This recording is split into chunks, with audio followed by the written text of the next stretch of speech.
Yo, yo, yo, what up, y'all? It's your boy Rob coming back at you once again with another live stream. So before we get started, you already know what to do.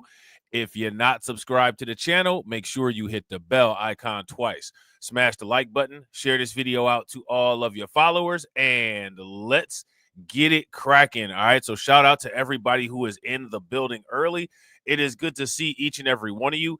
If you can hear me okay and everything looks and sounds good, please give me a thumbs up or a radiation emoji in the chat. If you cannot hear me or things are looking and sounding bad, please give me a thumbs down or an angry face. While you guys are doing that, I'm going to shout out everybody who's in the building early, all right? Shout out to my man, Black Free Thinker. What's good with it, bro? Good to see you as always. Shout out to Miss Nisi. It is good to see you, Miss Nisi. Shout out to Tedra. And shout out to everyone who has not said anything yet. It is good to see each and every one of you, all right? So what we are going to attempt to do today, we are going to attempt to continue and see what is going on the border. We're going to take a look at what's going on in Chicago with your boy Brandon Johnson. We're going to take a look at Colorado and see what's going on in Colorado because some very interesting things are popping off and the liberal cities keep bending the knee. All right, so I'm curious. I want to ask you guys this question. What's up with the knee bending? Why is everybody bending the knees? Everybody got arthritis and they just need to stretch things out a little bit, need to crack, you get some creases out of the bones. What's going on? Why are they doing all this knee bending?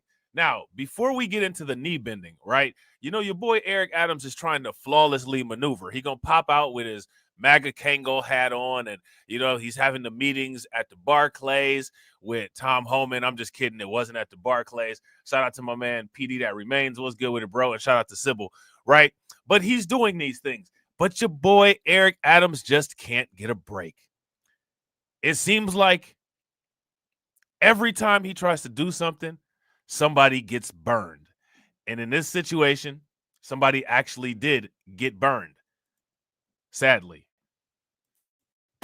Police are calling it one of the most depraved crimes a person could possibly commit against another human being. A woman is dead after being set on fire in the subway, and tonight a person of interest is in custody. Fox 5's Kendall Green is in Lower Manhattan Live now, where police just issued an update on this unbelievable case. Kendall. Hi, good evening, Arthur. Police just announced an arrest in this torture by murder, and they said that this victim didn't even know the suspect. So, torch by murder. Now, let me shout out to J007. What's good with it, bro? How many people have ever heard of a situation like this, quote unquote, a torch by murder? I've never heard of such a thing, but it sounds insane.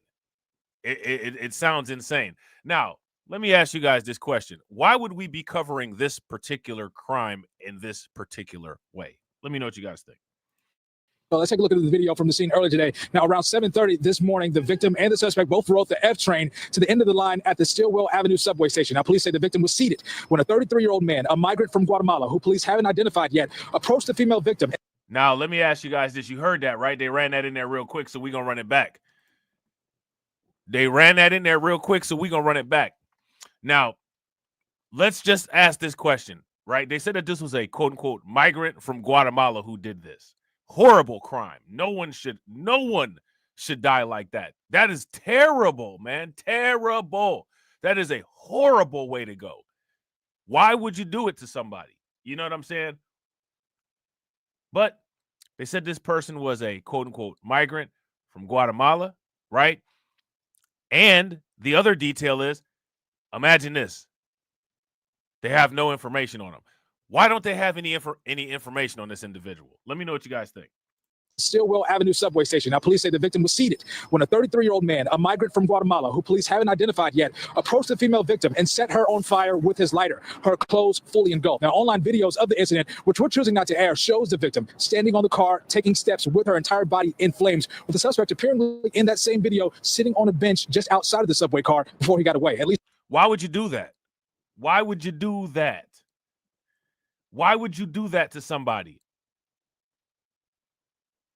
Listen, shout out to everybody in the comment section, man. Make sure you always have your eyes on your environment. Make sure you are paying attention to everything.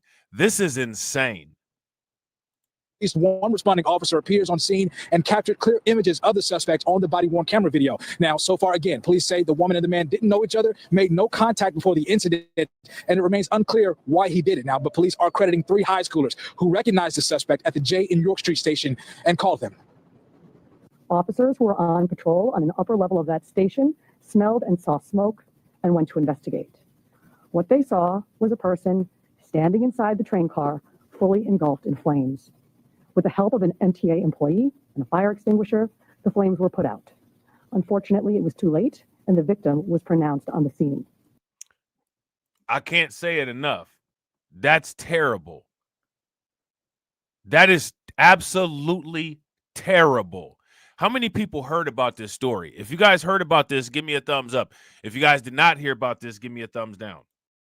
Once again, the cameras put us there and put us in that direction, and we were able to figure out that he was involved in it later on after we got the camera video footage back.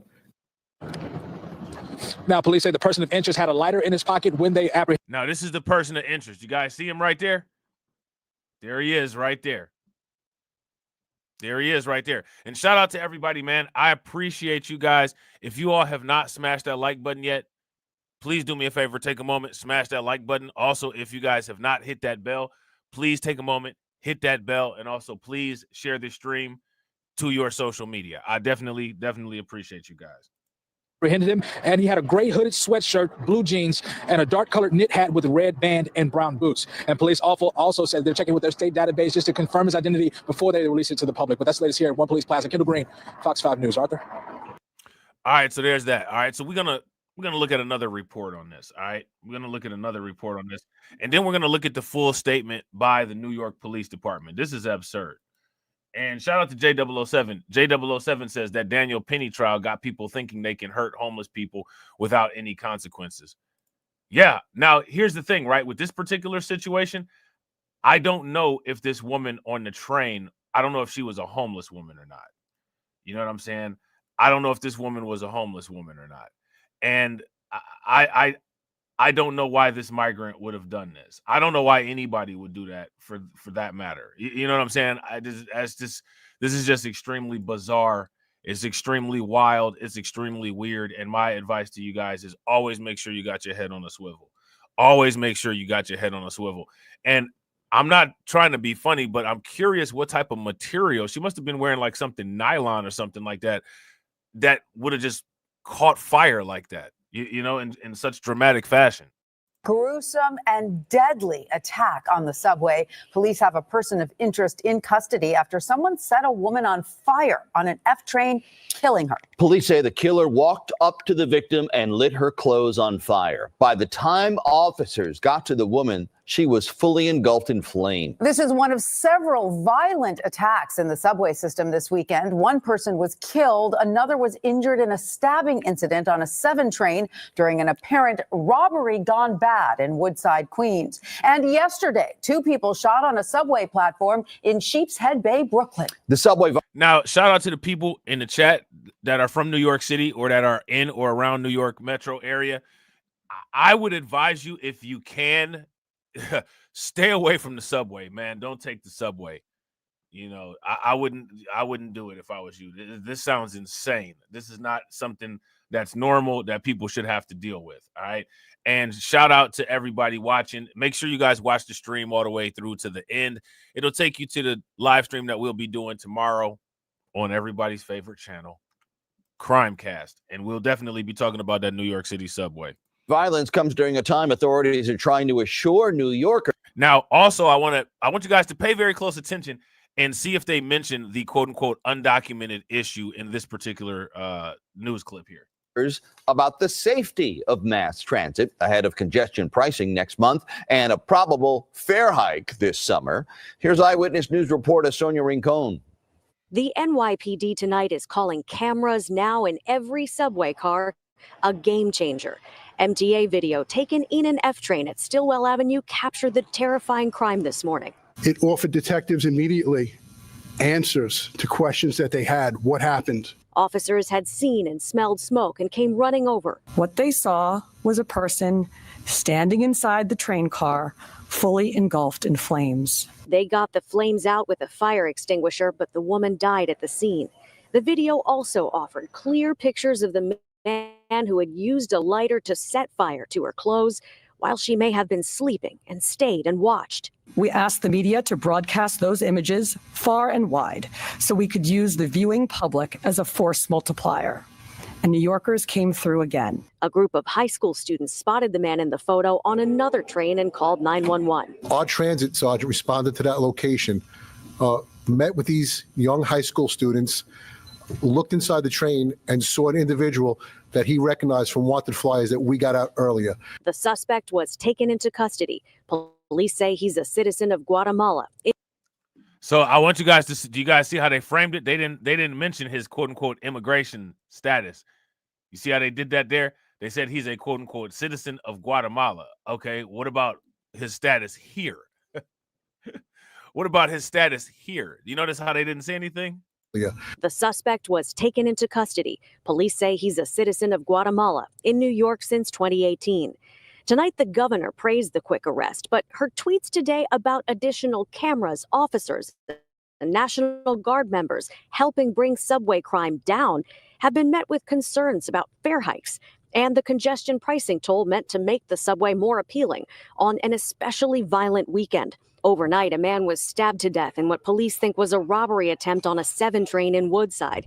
And yesterday, panicked subway riders ran from gunfire at a Q train station in Sheepshead Bay, where 2 people survived being shot, and the search continues for the shooter. The subway cameras in Coney Island this morning and the presence of officers in transit played critical roles in that quick apprehension, but still couldn't stop a man from killing a woman on the subway for no apparent reason. That woman still hasn't been identified tonight. She was burned beyond recognition. Man, that's crazy, man. They burned that lady beyond recognition. That's crazy. Outside police headquarters in Lower Manhattan, Sonia Rincon, Channel 7, Eyewitness News. All right, so there's that. All right, it's kind of crazy. All All right. So now what we're going to do is we're going to look at the full report. All right. We're going to look at the full report that the police department put out about this, because this is ridiculous. I mean, this is literal insanity. You know what I'm saying? And again, I don't even have information about all of those other crimes that they were talking about on the subway. But like I said, man, be careful on public transportation, y'all. All right. Hello, everyone. Thank you for being here. Initially, we intended to use this press conference to ask for the public's help in identifying and locating someone who we believe carried out one of the most just depraved crimes one person could possibly commit against another human being. And it took the life of an innocent New Yorker. And now, mind you, right, I want you guys to understand what's going on here. All of these liberal city mayors and all of these liberal city liberal state governors like J.B. Pritzker, Kathy Hochul, the mayors, Brandon Johnson, Mike Johnston in Colorado. These people want to put up resistance to getting this type of person out of the city. These are the type of people that the quote-unquote mass deportations are supposedly supposed to target. These particular types right here. These types of people who would do this type of thing. These are the ones who they want out. Why would anybody have a problem with that? Let me ask you guys this question. How many of you all would have a problem with getting this particular individual out of your state? If you would have a problem with this, then give me a thumbs up. If you wouldn't have a problem with this, then give me a thumbs down. But at this hour, I am pleased to announce that a short time ago, alert NYPD transit officers took a person of interest into custody. I want you to know that this apprehension was another in what has become a series of joint efforts involving different crimes between the police and the public we serve. In today's case, we were able to get incredibly clear and detailed images of the suspect from the initial incident. Then we asked the media to broadcast those images far and wide so we could use the viewing public as a force multiplier. And New Yorkers came through again. It was just before 7:30 this morning when our person of interest and the victim were both riding an F train to the end of the line at Stillwell Avenue in Brooklyn. As the train pulled into the station, the suspect calmly walked up to the victim, who was in a seated position at the end of a subway car. The suspect used what we believe to be a lighter to ignite the victim's clothing, which became fully engulfed in a matter of seconds. Officers who were on patrol. Now, let me ask you guys this question. How much time do you all think that this took? Because what I'm curious about is, what do you guys think that there was a lot of people on the train? Why would people sit there and watch that happen? Do you guys think that people did? Do you think that people sat there and watched this happen? Let me know what you guys think. Patrol on an upper level of that station, smelled and saw smoke, and went to investigate. What they saw was a person standing inside the train car, fully engulfed in flames. With the help of an MTA employee and a fire extinguisher, the flames were put out. Unfortunately, it was too late, and the victim was pronounced on the scene. Unbeknownst to the officers who responded, the suspect had stayed on the scene and was seated on a bench on the platform just outside the train car. And the body-worn cameras on the responding officers produced a very clear, detailed look at the killer. After the NYPD disseminated those images, 3 high school-age New Yorkers called 911 to say that they recognized the suspect. Other transit officers responded to that 911 call and also spotted the man. And shout out to everyone watching. I appreciate you guys. If you all haven't smashed the like button yet, please do me a favor. Take a moment, smash that like button. Also, if you guys haven't hit the bell, please take a moment, hit that bell, and also please share the stream to your social media. We're on the 1-to-1 ratio right now. I appreciate you guys. We got 13 people watching and 14 likes. Everybody throw that 100 in the chat. Definitely appreciate you. Wearing the same gray hoodie, distinct wool hat, paint-splattered pants, and tan boots, already on another moving train. Police radioed ahead to have the train stopped. Then, Transit District 2 officers boarded the stopped train and walked from car to car until they located and arrested the person of interest without further incident. The person of interest also was found with a lighter in his pocket. I want to thank the young people who called 911 to help. They saw something, and they said something, and they did something. This is another example of great technology and even greater old-fashioned police work. Free thinker. With a huge assist from the public. Just so people have a little bit of an understanding about how the area is. Black Free Thinker said Stillwell Avenue is near the end of the F train, so there were likely few, if any, people on the train at that time. Man, that's why that dude did that. Probably, You know what I'm saying? That's why he did it. A 911 call was received that this individual was recognized at the J and York Street station on the F line. Our transit sergeant responded to that location, met with these young high school students, looked inside the train and saw an individual that he recognized from wanted flyers that we got out earlier. He confirmed that it was our individual wearing the same clothes and hat and radioed ahead. Our officers in District 2 stopped that train at Herald Square and was able to keep the doors closed, walk the train, and place this very dangerous individual in custody. Today's brutal murder was captured on one of those onboard train video cameras. It offered detectives immediately answers to questions that they had. What happened? It offered them images of the perpetrator. It allowed them to take those images and release them to the public.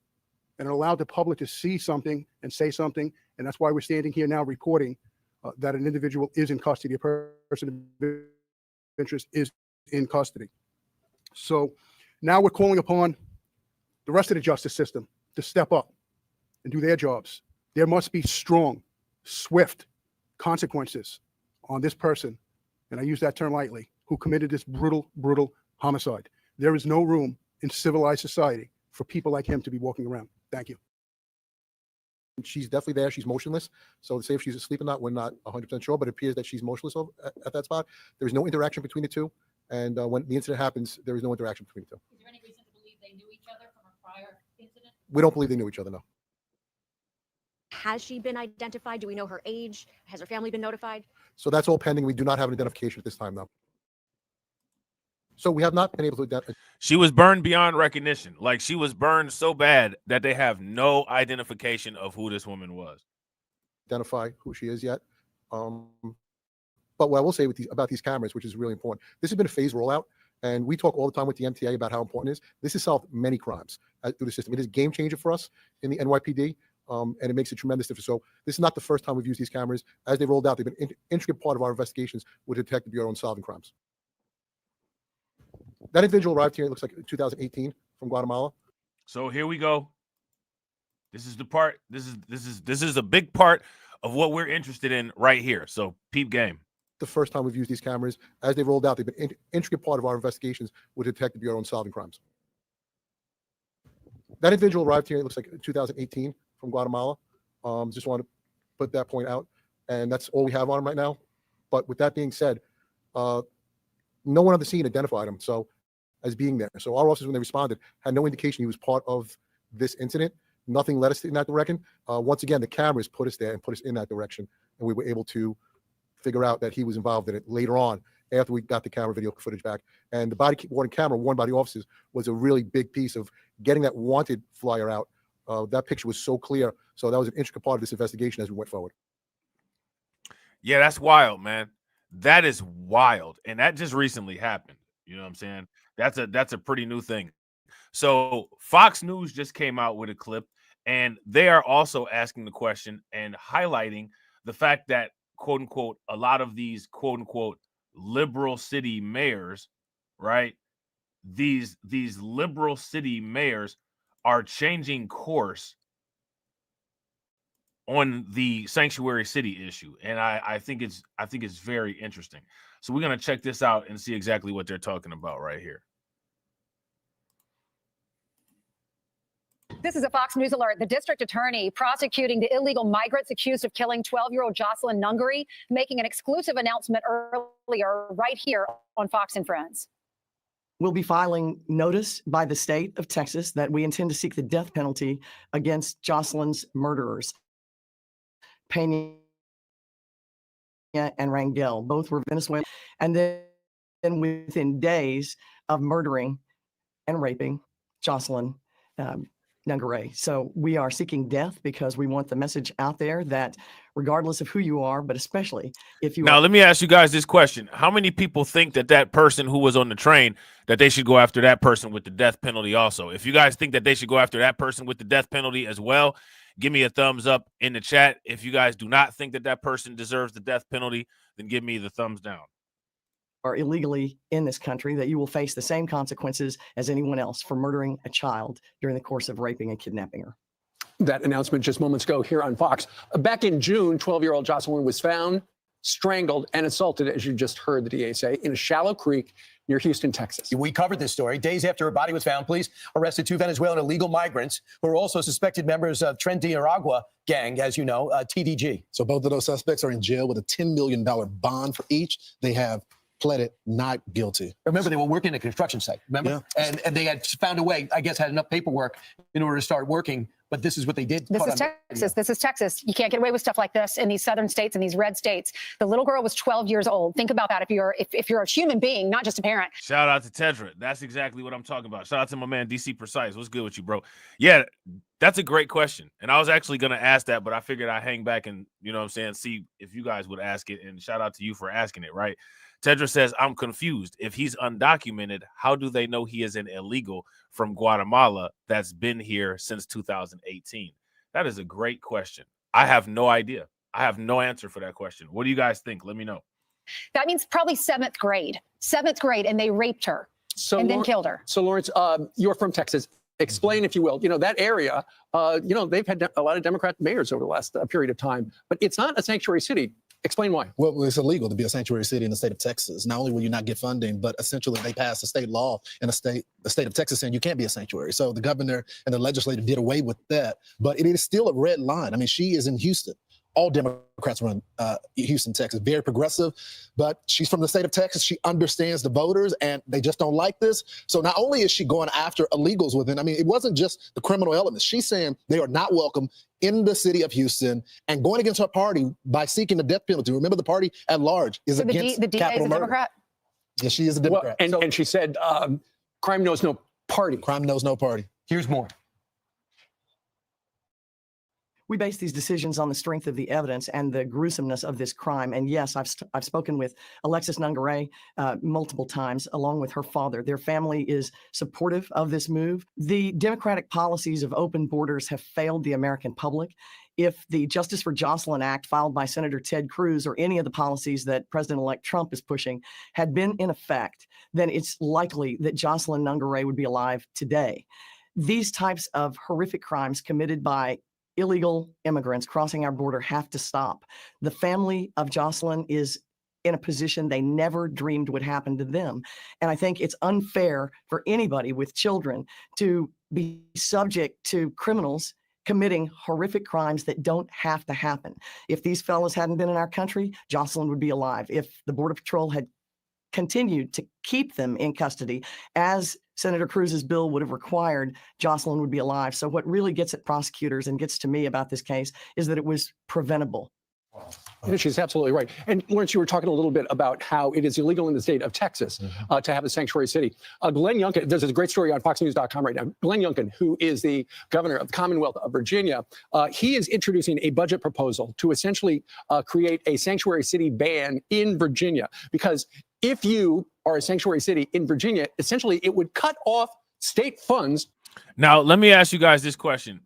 In the state that you live in, wherever you guys live at, if the government proposed a quote-unquote sanctuary city ban, how many of you all would support that in your state? If you would support that in your state, give me a thumbs up. If you would not, give me a thumbs down. To the city if you do not cooperate with ICE. That is a sea change from what has been going on down there, but it's also reflective of just ever since Donald Trump was elected and Tom Homan was designated the border czar, there's been a sea change in the United States regarding migrants. A lot of people, they looked at the polls, they realized this was a big issue. People don't like so many people here who are in the country illegally, and many have committed crime, and they're finally doing something about it. Ainsley, this has become just the common sense of the American people right here. You can't have criminals. You can't have people just crossing the border unvetted. We don't know who they are. Think about this. Just think about this. Who would think that policies like this make sense? What is the benefit of having a policy like that just allows just undocumented criminals to come in and out and run around rampant? How does that, what is the end game? What is the end goal? Let me know what you guys think. And tragically, we have a young girl, life totally ahead of her, raped and murdered. Terrible. And it's because of Joe Biden's immigration policy that allowed him to get here. We're smarter than this as a country. And I think the American people, they voiced that at the polls in November. We know when you see the faces of Jocelyn, or you see the faces like Laken Riley, her killer too. would have been behind bars if this weren't a sanctuary city and if we didn't protect the illegals. That guy had a rap sheet. Instead, he was at the Roosevelt Hotel that you, the taxpayer, were paying for. And then he requested to get on a plane and fly down to Athens with his brother, which is where they lived, right next to that park where Lake and Riley was killed. So in both of these situations, if they had been deported initially, when they not only did they break the law when they came across, but also committed more crimes, they should have been deported. And they weren't. And now 2 little girls' lives are gone, lost forever. Jocelyn's parents were with President Trump in Arizona, speaking at a lot of events. They want to make sure this doesn't happen again, but it did. We found out that a 7-year-old lost their lives when an illegal alien driving drunk killed her. Tom Homan saw this story, knew it already. We played it back to him. Here's his reaction. Throughout my career, I've seen a lot of tragedies. We talked about many tragedies. I've been back with tractor trailer in 19 that people at my feet, including 5-year-old boys, suffocated to death. I thought the girls as young as 9 years old that were raped multiple times by criminal cartels. And once you sit there, we talked to a little 9-year-old girl and that went through that sort of hell. It changes who you are. So yeah, I'm very passionate. It isn't just about illegal immigration. It's about, you know, the sexual assault of young girls and the murder of young girls in this country this year. It breaks my heart. And it's about fentanyl. It's killed a quarter million Americans. It's about a record number of people on terrorist watch lists. It's about 600% increase in sex trafficking. It's sick, and we can stop it. President Trump had the most secure border of my lifetime. We had the stuff locked down, and this administration opened the border. Where we have all this bad things happening now.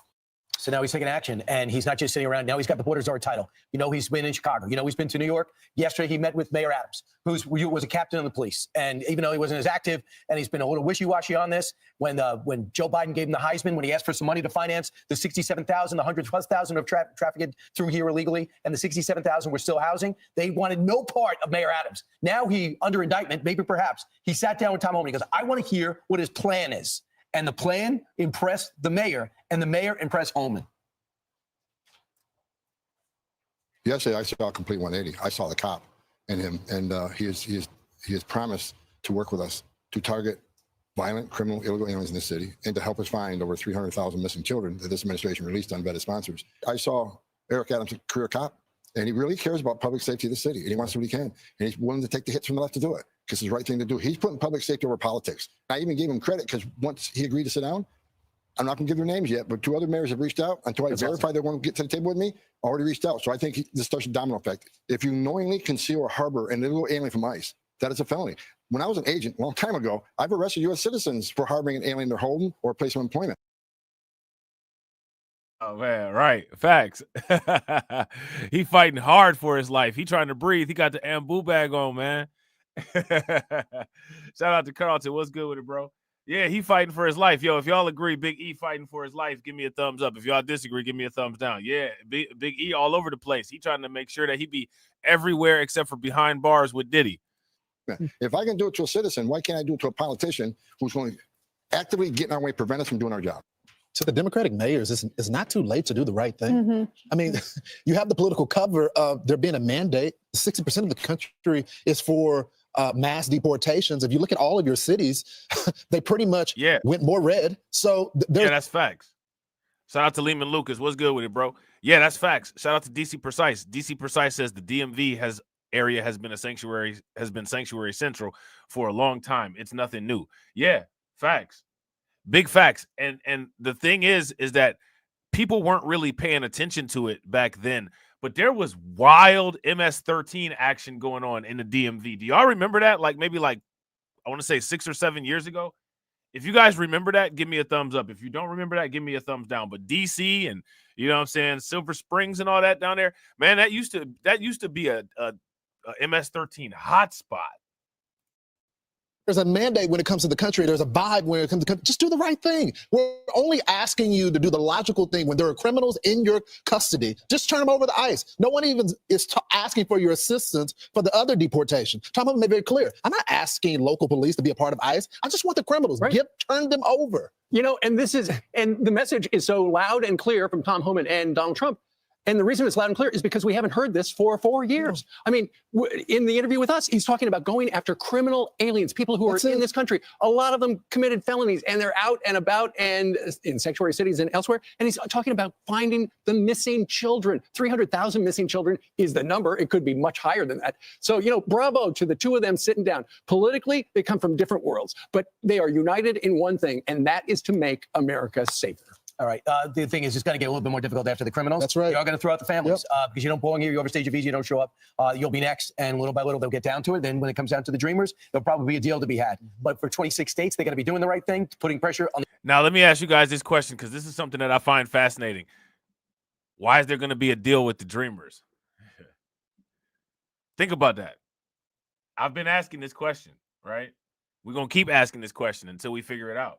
On the other 24. Public safety over politics, they both have said. All right, so there's that. All right. So now next what we're going to do is we're going to dive a little bit deeper into this Eric Adams and Tom Homan sit-down meeting, right? Because, you know, we're not going to find out anything that came out of this, right? They're not going to mention any of the details of any of this anywhere.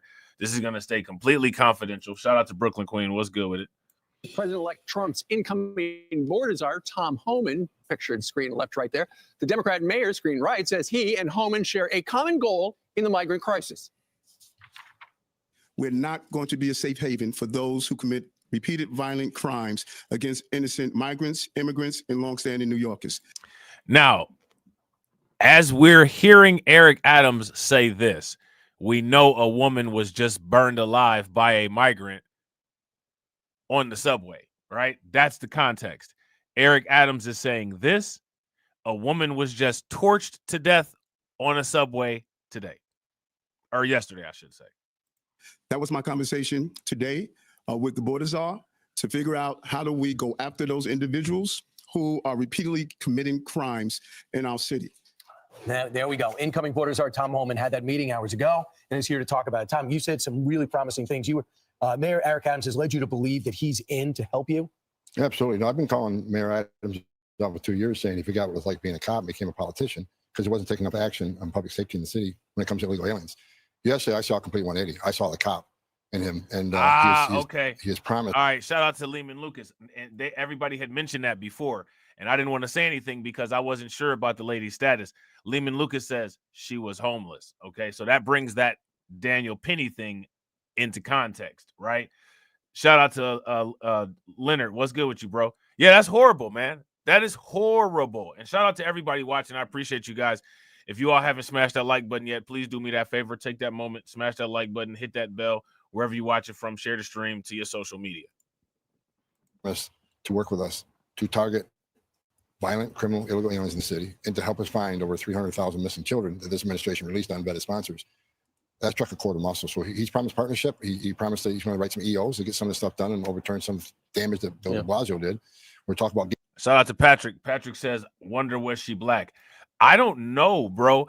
As of right now, they're saying that she was burned so badly that they don't have an identification yet.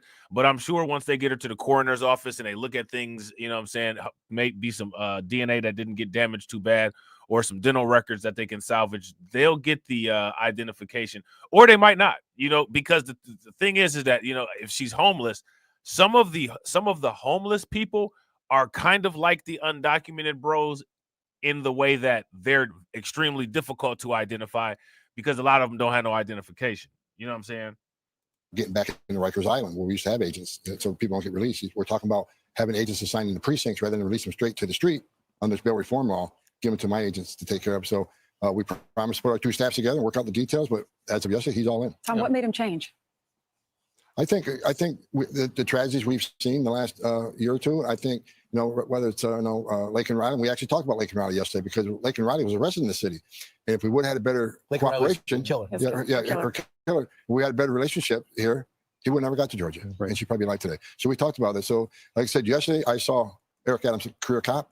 And he really cares about public safety of the city, and he wants to do what he can. And he's willing to take the hits from the left to do it because it's the right thing to do. He's putting public safety over politics. And I thought yesterday was a great day. Tom, that should be every city, because I don't know if people understand this, but when there's a detainer, we're talking about criminals only. This is only criminals. If you're asking local law enforcement for help, it's because someone has broke the law in some way. We're not talking about, although that is a part of deportation, but your cooperation for every major city is only talking about the criminal aliens, right? And that's what we talked about yesterday. I said, look, I'm not looking for NYPD to become immigration officers. No. You know, leave that to me. But when it comes to public safety threats, we should be on the same side. And that's why I get so angry. It's just Chicago mayor, you know, Governor Pritzker, and San Diego just passed the most. And we're going to be talking about Brandon Johnson, and we're going to be talking about J.B. Pritzker a little bit later on in the stream. Damaging laws in San Diego that an illegal alien can get arrested for rape, and they're going to release him to the street rather than call ICE. So, and that's why I'm so angry, because I don't think it's a part. It should be a partisan issue. Republicans, Democrats, Independents. When it comes to public safety, what elected mayor or elected governor doesn't want public safety threats? I agree 100%. So that's what angers me. But I agree 100%. Shout out to Carlton. Carlton says the subway is dangerous in New York City. When we were talking about that at the beginning of the video, I advised everyone. I said, if I were you all, I would not use public transportation. I don't even know if I would use a bus in a smaller city area. I would stay away from public transportation. I would for sure stay away from public transportation in sanctuary cities. You know what I'm saying? If you guys would agree, give me a thumbs up. If y'all would disagree, give me a thumbs down. And shout out to Miss Nisi. Miss Nisi said Tom Homan, the border czar, has been on the media blitz. Yeah, he's been all over the place. You guys notice he hasn't been on CNN or NBC or ABC or any of them news organizations over there, have he? Yesterday's meeting was a good meeting, and I even gave him credit, because once he agreed to sit down, I'm not going to give you names yet, but 2 other mayors have reached out until I verify they're going to get to the table with me.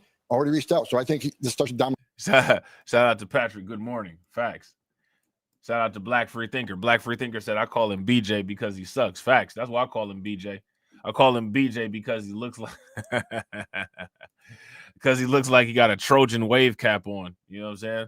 No effect. What he did, what he did, Blue cities. Yes, sir. Okay. I got a feeling it was not the mayor of Chicago, because you just mentioned Mayor Johnson. I know you were in Chicago on Monday, and you said that your deportation plan is going to start in a big way in Chicago. And you said the governor. I didn't see that. I gotta check for that.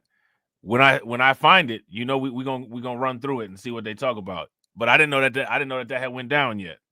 And the mayor can either help you or get out of the way. But you also said if he, meaning the mayor, if he impedes us, if he knowingly harbors or conceals an illegal alien, I will prosecute him. So you will not only go after the illegal migrants, you may go after some mayors who aren't helping. If they step over that line, they can sit back and watch us, which I find incredible. You don't want to take public safety. Yeah, and see, shout out to PD That Remains. PD That Remains said liberal media can't really mess with him because he was the border czar for Obama and other presidents. Yeah, and I didn't even know that. I found that out when I was doing a stream, chopping it up with y'all the other day. Shout out to DeAndre. DeAndre said the Trojan wave cap is crazy. Bro, it is crazy. It is crazy, man. Shout out to my man, AB Promotions. What's good with you, bro? Try to tell the community help us. But there are laws on the books that we will prosecute. It's 18 U.S.C. 111, impeding a federal law enforcement officer is a felony. Title 8 United States Code 1324 III. If you knowingly conceal or harbor an illegal alien from ICE, that is a felony. When I was an agent a long time ago, I've arrested U.S. citizens for harboring an alien in their home or place of employment. If I can do it to a citizen, why can't I do it to a politician who's going to actively get in our way, prevent us from doing our job? Yeah. So talk about up close and personal, real story.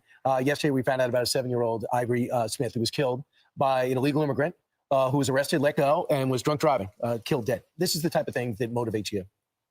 Yes, I'm throughout my career, I've seen a lot of tragedies. We've talked about many tragedies. Back with tractor trailer, and 19 dead people at my feet, including a 5-year-old boy suffocated to death. I thought that girls as young as 9 years old that were raped multiple times by the criminal cartels. And once you we talked to a little 9-year-old girl and that went through that sort of hell, it changes who you are. So yeah, I'm very passionate. It isn't just about illegal immigration. It's about the sexual assault of young girls and the murder of young girls in this country this year. And look at her. Yeah, I mean, she's dead. It breaks my heart. It's about fentanyl. It's killed a quarter million Americans. It's about a record number of people on terrorist watch lists. It's about 600% increase in sex trafficking. It's sick, and we can stop it. President Trump had the most secure border of my lifetime. We had the stuff locked down, and this administration opened the border up, and we have all this bad things happening now. Tom, I hate to put a deadline on this, but we got a lot of criminals here. I'm not talking about all the rest of the. I want to specifically talk about the criminals. How long do you think it will take to start the deportation proceedings of all of those criminals? Depends on what country they're from. Some countries are easier to deport than others. China, very difficult. They don't want them back. They don't want them back. Do you hold them until the deportation, till they receive them? There's a Supreme Court ruling called Zabidas versus U.S. We can only detain somebody up to 6 months with a likelihood of removal. If there's no likelihood of removal, after 6 months, we got to release them unless they're a significant public safety threat or national security threat. That's why I'm so happy that President Trump made the best president of my lifetime, who did more on the border, unprecedented success. He will not take no. When we arrested gang members in Long Island, he was president, El Salvador wouldn't take back MS-13. It took President Trump 48 hours until offloading planes full of MS-13 members. Well, you know will what? hold these countries accountable. The last thing is the selling off the walls going on right now. Daily Wire had the story, pennies on the dollar, the wall we paid for that sat there for 4 years. We're about to put it up. Is there anything you can do? Can the President Trump call Biden and say, knock it off? Working on it, but I'm with you. I was actually down on the border with Governor Abbott. I was down the Arizona border with the United States Border Patrol just last week. The wall's laying there in pieces, and they're selling it for pennies on the dollar. They're sabotaging the incoming administration, going to make it difficult for us. But you know what? We're going to get this done. And whether it's a mayor or a governor or someone wants to sell our border wall, we will overcome that. We're going to secure this border, and we're going to save lives. There's a new sheriff in town. He's sitting right there. And how many times have you been to the border? You're the border czar, the incoming border czar. You've been there so many more times I've than been she there has. 4 times, which is 4 times more than the old border czar. And I'm looking forward to going back. I'm not waiting until January 20th. I'm already on the ground running to get this done. Someone's got to run the country. No one else is. Well, Go do it. a lot of people are behind you. Tom, good luck. Thank you so much, Tom. I'm Steve Ducey. I don't know why. Every time I think about when Carlton said Tom Homan looked like one of them people that take his job real serious. I don't know why that's hilarious, but it is. You know what I'm saying? Because he do. You know what I'm saying? He one of them people he's there early. Like if he's supposed to work, if he's supposed to clock in at 8:00, he's one of those people that's in the building and ready and getting their workspace ready at 7:15. You know what I'm saying? He's getting his workspace and stuff ready at 7:15. You know what I'm saying? Now we're going to take a look at this article from the Daily Signal, right? And warning, the Daily Signal is a publication that's put out by the Heritage Foundation, right? So the commentary is 5 lies Biden used to break the border and how Trump can fix it. All right. So what we're going to do is we're going to look at these quote unquote lies, and we're going to ask, have we seen any of this stuff in the mainstream media?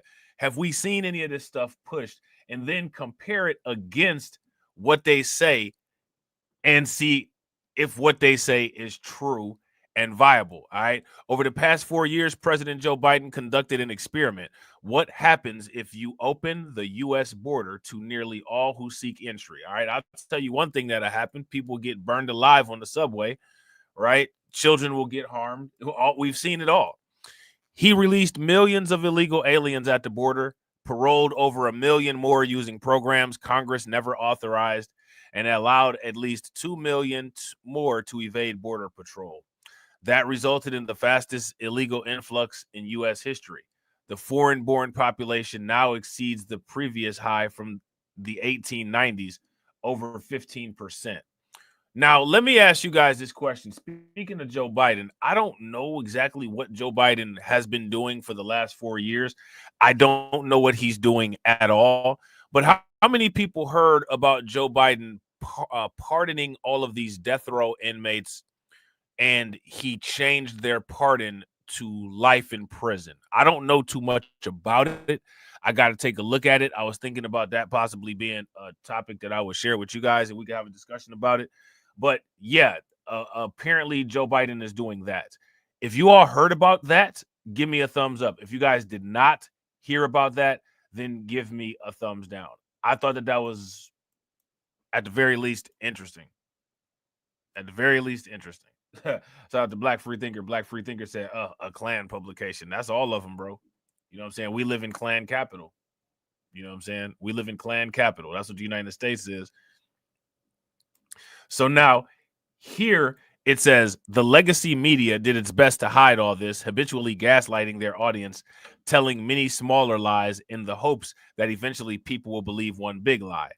The big lie Biden and his media allies told America is that open borders bring unmitigated good. To prepare the public to swallow this, they told many little lies. Okay.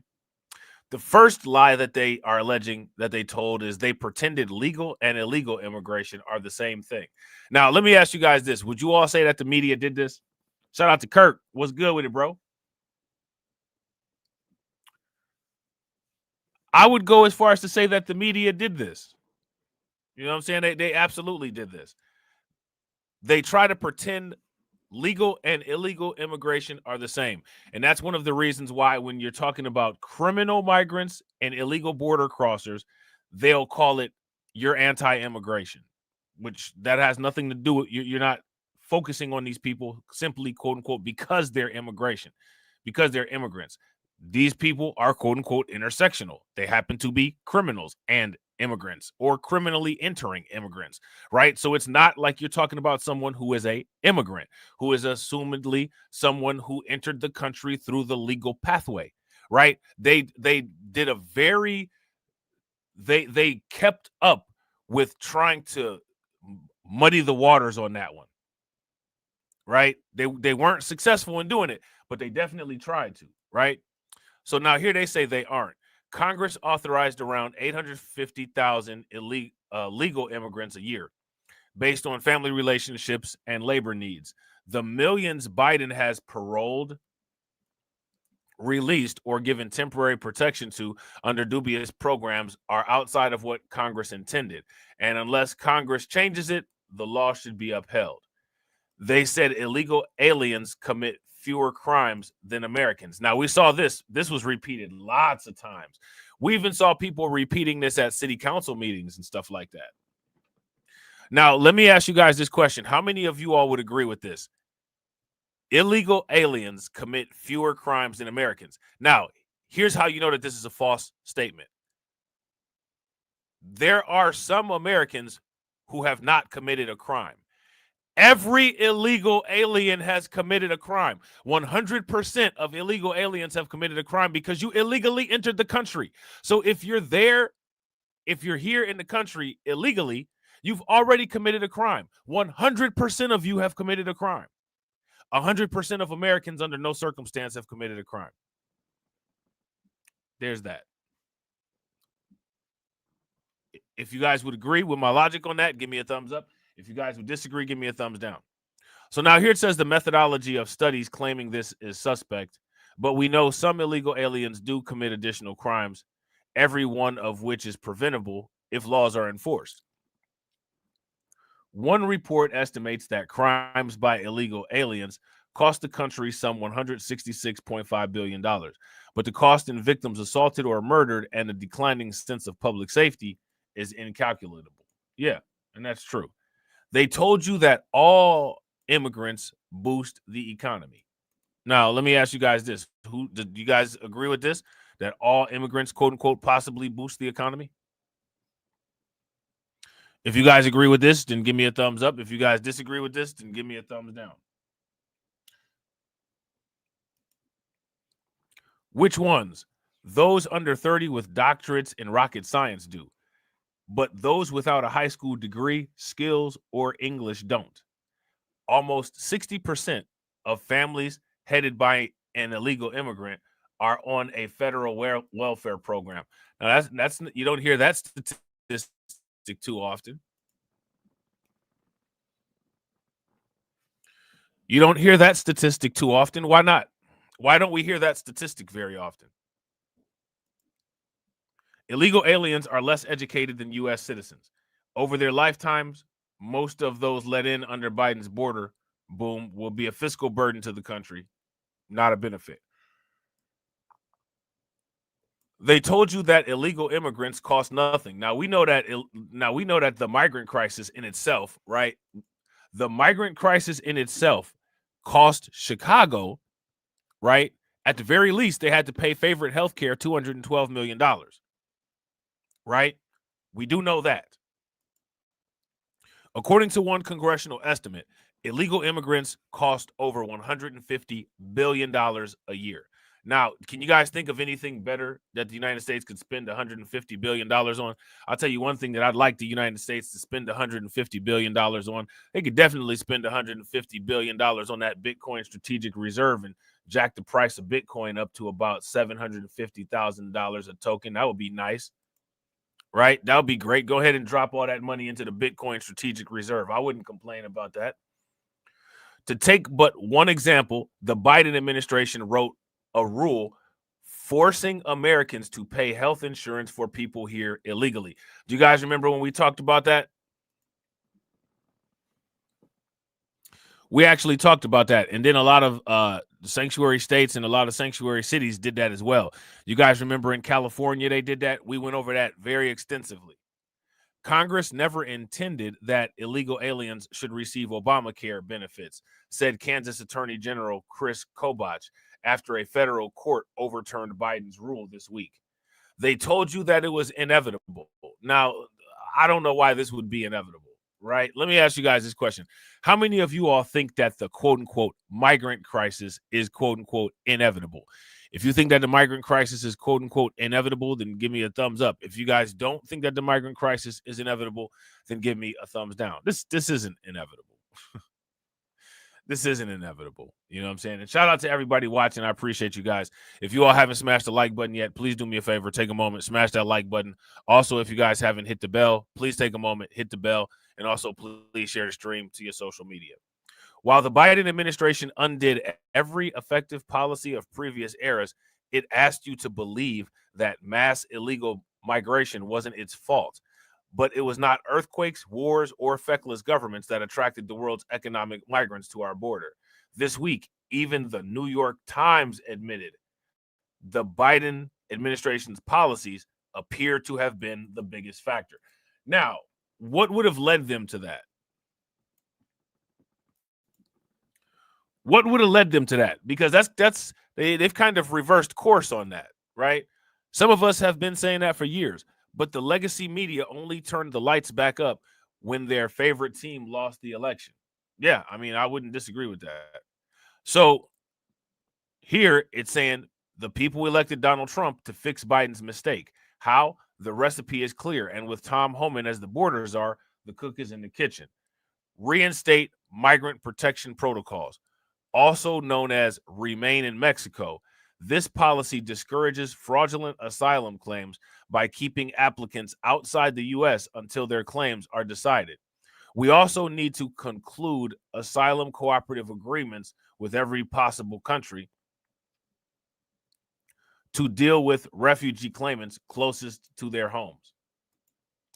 Yeah. Yeah, I don't disagree with that. Turn off the cash spigot. All right. Now, let's ask this question. What's the cash spigot? Okay, there's a cash spigot here. What's the cash spigot? What cash spigot are we talking about? Mass movement of people from the third world to the first is facilitated by the UN and globalist elites. Now, you knew that was coming. Now, we got to ask this question, right, for clarification. Exactly who are the quote-unquote globalist elites? Who are these people? And what do they do? What business do they own? Shout out to us, because we're trying to become the new elites. We'll take that job, thank you. You know what I'm saying? But until we become the new elites, we got to deal with the old elites. What do the old elites do? Elected and unelected. I would say that Elon Musk is an elite. People won't like that, but it doesn't matter what they like. You know what I'm saying? Billions of taxpayer dollars have been spent to bring inadmissible aliens to and into the United States when we can reverse the polarity of this flow by defunding non-governmental organizations that facilitate the process and by funding law enforcement. Seal the border. Authorize Border Patrol to remove or detain illegal entrants, not process and release them.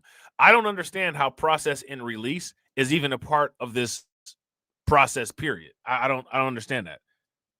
What's the point of having a border if you catch these people and then you have to release them into their destination? You're supposed to either deter them or turn them around, right? Reactivate lights, sensors, and other measures Biden's Department of Homeland Security sidelined.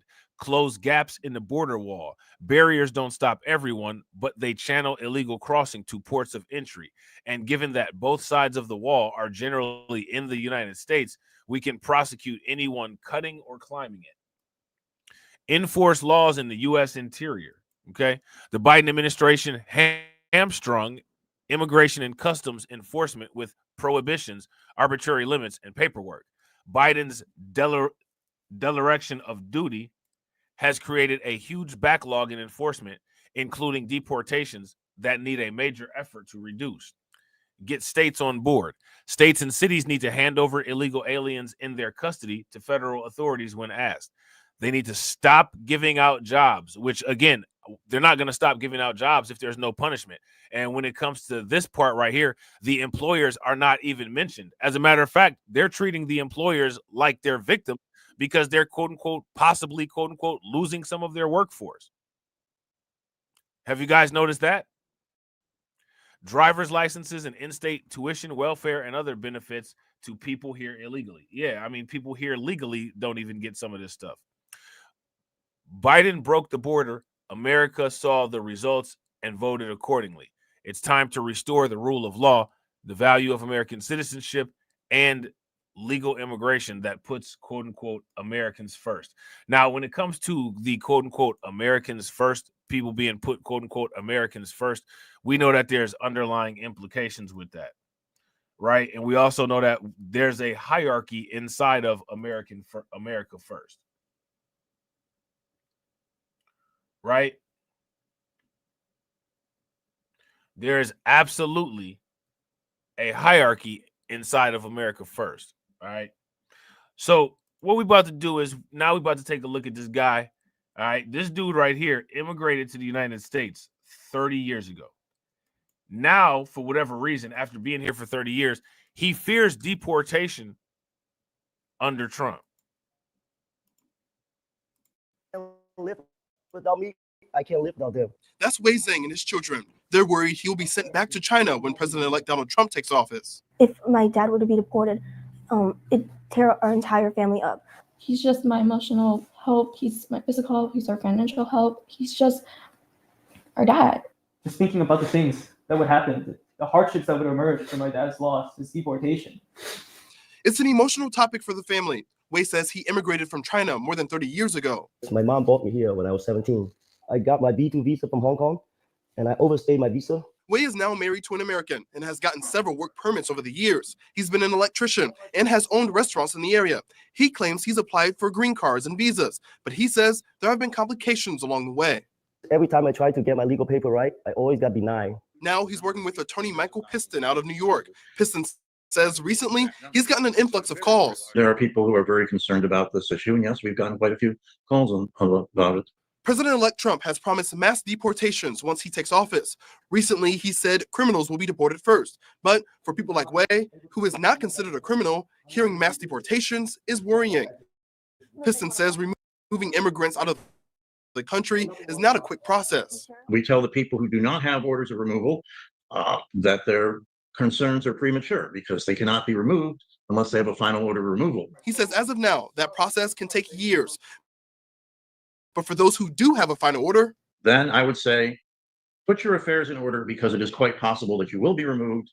And in many cases, there will be nothing that can be done about that. Wei says he's had a final deportation order for the last 15 years, meaning at any point he could have been deported. But for more than a decade, he's had a check-in with ICE, and he's hoping he doesn't have to leave his home and his family behind. Asking President Trump not to do mass deportations.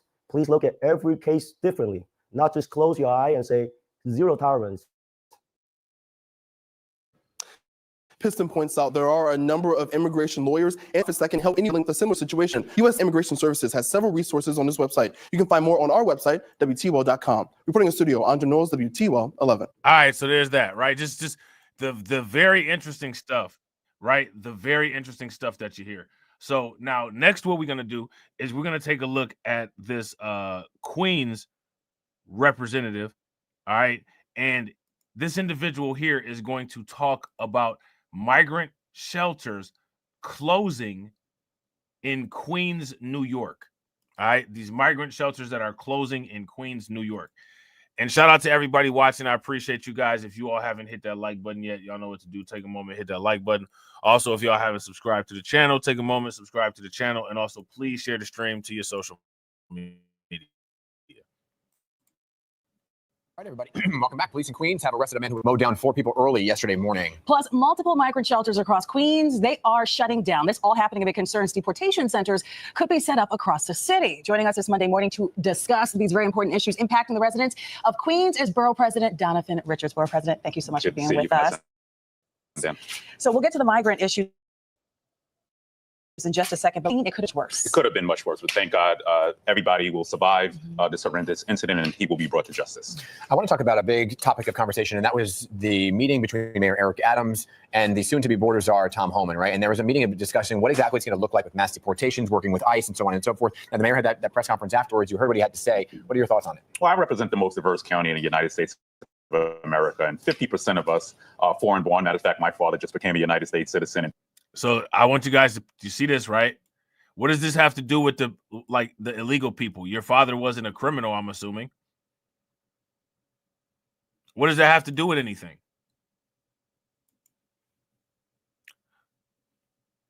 Say, what are your thoughts on it? Well, I represent the most diverse county in the United States of America, and 50% of us are foreign-born. Matter of fact, my father just became a United States citizen in 2020. So we're going to do everything we can to fight any of these deportations that are unjust.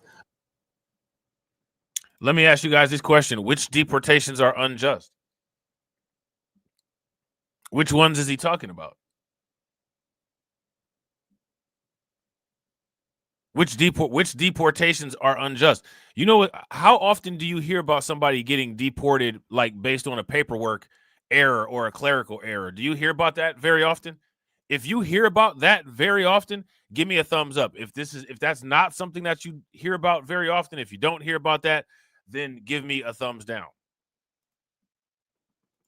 What we saw in 2017 when they were separating children, putting them in cages, separating families, and communities really were living in fear. So people have a right, obviously, to try to obtain citizenship through asylum, and we're going to fight every inch to make sure that the residents of Queens feel protected. Let me ask you what you meant by that. When you say unjust, right? So what does that mean? Somebody who's committed a crime? Somebody who's been already found guilty of a crime? What is unjust? Well, let me say this. You know, everybody will have their day in court. And by the way, ICE already deports people who commit crimes. So this is not some new phenomenon. Recently, there have been calls to open up an ICE office at Rikers Island. But let me say this. You know, I view some of this stuff as mission creep. And we're going to do everything we can to fight for residents who are, and many of the residents in Queens are doing the right thing. They are trying to work. What we should be focused on is making sure that they can find a pathway to citizenship, and Congress needs to get to work on it. With those migrant shelters at this point, do we know which are slated for closure? So there have been, I think, 7 announced in Queens, Floyd Bennett Field being the largest one. We still have Creedmoor, which has about 1,000 individuals housed at it. So shout out to Patrick Tyler. Patrick Tyler said the CBC's new head is a quote unquote black immigrant. And she said immigration is one of Black America's top priorities. Can't make it up. I haven't seen or heard about this person. I did hear that the Congressional Black Caucus had a new leader. If anybody has any information about this particular situation, please make sure that you guys drop it in the Discord, or, you know, hit me on one of my social media and let me know. Or if you got a wrench, just leave a comment with a link after the video and we'll check it out. Because that's, well, what people should understand about that is that's to be expected. This woman named Yvette Clark, apparently. I don't know who Yvette, I haven't seen her yet, but I'm definitely about to research her up. Shout out to Black Free Thinker. Yeah, Black Free Thinker said, I just had a thought. Isn't Northern Alaska part of the United States? Yeah, the whole Alaska is the United States. You guys going to think I'm crazy, but I wouldn't mind moving to Alaska for real. So there's conversations ongoing with the state, but most importantly is we don't want to see people sleeping on our streets. Right. So people have the right to shelter. That's part of the law here, and we need to make sure people are housed. All right, so that's on the migrant front. Let me talk about the commute for a second here, because just in about a month, there's going to be that major shutdown of the A service and the Rockaways. Now, we talked about this with you once before, right? But we're hearing from more and more people who are just not sure the bus service is going to really be what they say it's going to be. Is there any alternative? Well, we did meet with the MTA president, and we did get some concessions. So I am confident that they will be monitoring, and we will see an increase in bus service. Okay. We also will have more express bus service, and that will come further down into the Rockaways. And the LIRR is going to be $275 for the first time. You know, right. They'll be honoring city ticket as well. So there's no easy answer to this. Anytime, I would often joke as a former Rockaway resident, it's easier to get to Florida by plane than it is to get to Manhattan by bus and train coming from the Rockaways, but we're going to do everything to continue to monitor the situation. All right, let's talk about what could possibly be changing to the landscape visually. You held a public hearing last week on the Metropolitan Park proposal, which includes a casino and a convention center at Citi Field. How are residents feeling about this? What's the temperature? Well, every community board in Queens, I think like 7 of them heard this, and they all voted to approve the Metropolitan Park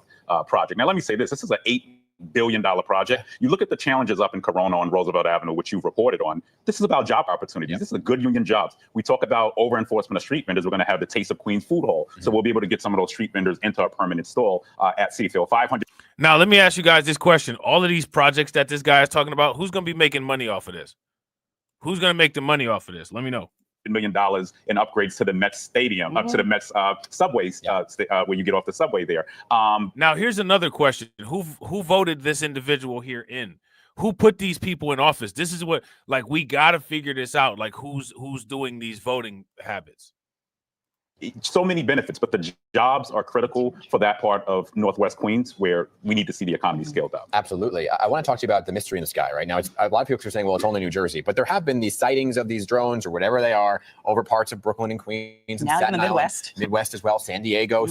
What have you heard? What have your residents been saying? Have you seen anything? I've just seen aliens. Just aliens. I don't know what's going on. But no, we do need to take this serious. And it's important because I represent both airports, the gateway into the world, JFK and LaGuardia. Yeah. So this is a concern of safety. And I know that Senator Schumer has announced some funding for drone monitors as well. And the governor has been working with us as well. So we'll continue to monitor. But more importantly, we do need to know who is doing this, and they do need to be held accountable. Do you see how there's a mistrust then? When the government's saying, well, we don't know, or you're not seeing what you're really seeing. And so that's where this like mistrust between officials and the public actually starts to grow. We all watch Independence Day.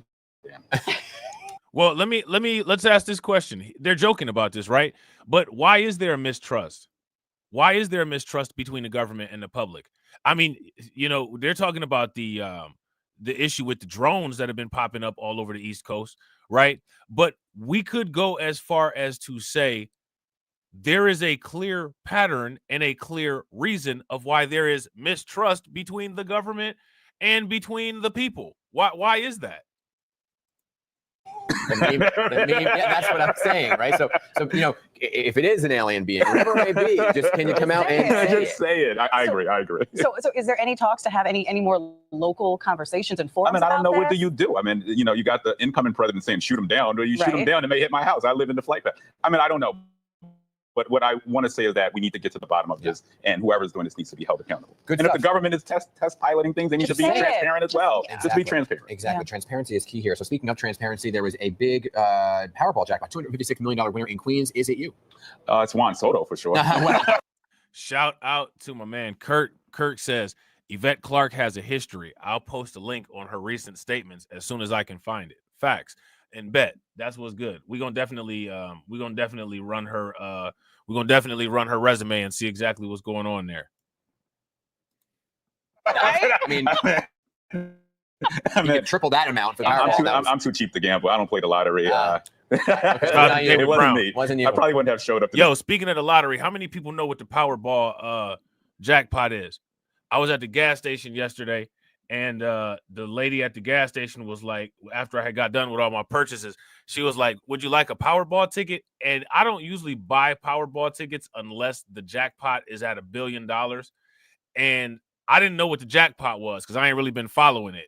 So I asked her, I was like, yo, what's the jackpot? She didn't know what the jackpot was. And I was like, you know what? I'm about to be a little bit superstitious because you suggested it. I'm going to go ahead and buy a ticket. All right. So just so y'all know, if y'all don't see me after today, because I believe the drawing is today, you can just assume that I won the Powerball. All right. You can just assume that I won the Powerball. Wasn't us. Yeah, wasn't us either. We're all here. We saw the top of his head, right?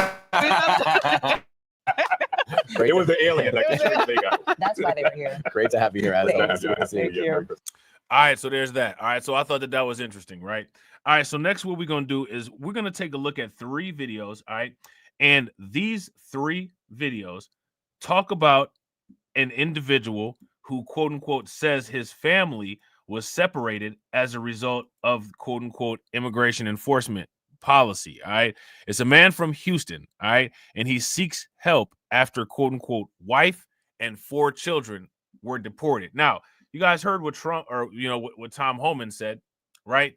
Tom Homan said that the families can all go together, right? But he stayed here and the family is gone now. You know what I'm saying? The family is gone now. Okay, so let's see what they're talking about. Yeah, I hope I win too. You know what I'm saying? I hope I win too. You know what I'm saying? I'm about to, man, listen, man. Speaking of aliens, man, I'm going to be on another planet somewhere. I'm going to buy my own planet. You know what I'm saying? Tonight, lawmakers are stepping in to help a family separated by U.S. Customs base. A mother and her 4 children, including newborn twins, were deported to Mexico. The father, a U.S. citizen, is fighting to bring his family back, working with a local congressman. It's an update to a story we first brought you last night. Maria Aguilera joins us live now with what is next for this family. Maria. Shout out to Win Loser Rug. Win Loser Rug said, man, I got a scratch off as a gift yesterday, won $0. Bro, what kind of scratch off was it? Because I'm gonna tell you, like the dollar scratch offs and the $5 scratch offs, man, bro, those are garbage. You know what I'm saying? Like you actually have a decent chance of winning a decent prize if you get the scratch offs that's $10 and up. But before you buy a scratch off, you should always go to the state lottery website or the state lottery app on your phone and make sure that the jackpot is still available. Because sometimes, they'll still be selling it. Like, if you ask me, the price of the ticket should go down after the jackpot has been won. Like, that ticket should depreciate. You know what I'm saying? If the jackpot is already sold and they still have a game running because they got more tickets, I'm not paying the full price on that ticket. I'm only buying tickets where the jackpot is available. But and you know, I be telling y'all how I'm OCD like that. I'm actually OCD like that. Like, I'm gonna look up, has the jackpot been won yet? If the jackpot's been won yet, I don't want this ticket. I don't want to play this game. I want to play a different game. You know what I'm saying?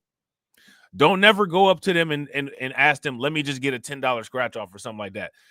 Know the game that you're playing and know if the jackpot is still available, and only buy tickets that have the jackpot available and all of the next level prizes available. Don't buy any other tickets. Any other ticket is a waste of money. You wasting all that money on probability that's not there. You know what I'm saying? Len and Mia, well, first, there are still questions about why this was the only option this family was given, with the newborn twins being U.S. citizens. And now the family's attorneys are working with... Bro, facts. Shout out to Carlton. Carlton said, if I win the lotto, I'm buying me a full Bitcoin and some more. Call! Facts. Super facts. ...with a lawmaker to try to bring the family back to the U.S. and get their immigration status resolved here in Houston. These newborn twin girls are this father's biggest concern. Listen, bro, if you won the lottery, think about this. If we won the lottery, bro, we could do a cycle through pump of Crow, because Crow got such a small 24-hour volume. Like, the 24-hour volume on Crow is only like $200,000 or $300,000. We could just buy and we could literally manipulate the market on that. You know what I'm saying? We could each put in like 500,000. All buy 500,000 on the same day and then rug that shit. And then do it again and just keep doing it in cycles. You know what I'm saying? Now, here's the thing, right? They'll sit there and say, yo, that's market manipulation. That's wrong. You're not allowed to do that. That's literally what BlackRock and MicroStrategies are doing with Bitcoin. That's literally what the United States is going to do with Bitcoin when they get a strategic Bitcoin reserve. That's literally what El Salvador has been doing with Bitcoin. This is what everybody does. You know what I'm saying? Shout out to Win Loser Rug. Win Loser Rug said, I'm for sure making Lithcoin. Only a few people will know the meaning, though. Bro, facts. It'll be a coin with a lot of utility. You know what I'm saying? I want my family. I'm alone, Federico Arellano said when we spoke with him and his attorneys Monday. His wife and 4 children were deported to Mexico earlier this month after they missed an immigration court hearing. A spokesperson for ICE confirmed it. Arellano, who is a U.S. citizen, says he asked to reschedule the court. I mean, you kind of can't miss these court hearings, though. I mean, let me ask you guys this question. When people miss trials for traffic violations and they end up getting thrown in jail, does the mainstream media seek these people out so that they can tell the world their truth? Or do they just kind of have to sit in jail until things get situated? What happens? Court appearance because his wife, a non-citizen, had an emergency C-section, giving birth to premature twins here in Houston. They tried to tackle the legal system on their own. Just last week, they were called to meet with immigration authorities, and right then and there, they were separated by ICE and sent to Mexico. Thousands of families who have mixed status. Sylvia Mintz, one of the attorneys now representing this family, says it was a technical violation, and there are several legal options available. Instead, they were deported. These families going through extreme challenging times at this moment because the babies are U.S. citizens. Now, mind you, I just want to point this out, right? They're complaining about this, but this was Biden's administration that did this. Right? If you guys would agree, give me a thumbs up. If you guys would disagree, give me a thumbs down. They're complaining and they're mad and they're upset, but this was the Biden administration that did this. They deserve to be here and get the attention they need, the medical attention they need. And this family is not the first to go through something like this. There are many others in similar situations. These cases can be very complicated, even when they appear to be very simple. Congressman Al Green's district is where Arellano lives. The family's attorneys working to get. Now, what's Al Green's stake in this? What's his stake in this? Then people got a word for Al Green. Complicated, even when they appear to be very simple. Congressman Al Green's district is where Arellano lives. The family's attorneys working to get him on board to help reunite their family. I would hope that this could be resolved in a short period of time and have these family members back together. And the babies need the parents. Congressman Green advises people to seek legal advice when dealing with an immigration case. Mintz says, unfortunately, there are many people who try to do it on their own. Many people need to have access to the legal system and need quality representation, and they don't have the means to do it. One wrong move can have serious consequences, like this family. It's a long journey ahead, and we're just. Let me ask you guys this question: let's just say, for instance, you get a subpoena, right? The sheriff drops off a subpoena to your home. And in the terms of that subpoena, it says this is a mandatory court appearance. If you miss this court appearance, you're subject to jail or subject to a fine. If you don't make those appearances, what will happen to you? And will anybody care? At the beginning. Next, they have to request a parole from the Department of Homeland Security to get them here, and then they have to file a petition to have the legal status of the wife and kids resolved. That shout out to Kirk. I appreciate it, bro. I'm gonna definitely be checking those out. Now, let me ask you guys this question. This woman, what's her name? Yvette Clark. How did she get her position? Who put her in? Who put her in office? And shout out to everybody watching. I appreciate you guys. We got 26 people watching it. We got 30 likes. If everybody could take a moment, smash that like button. Also, if you guys have not hit that bell and subscribe to the channel, please take a moment, hit that bell and subscribe to the channel. Let's try to get the likes to 50.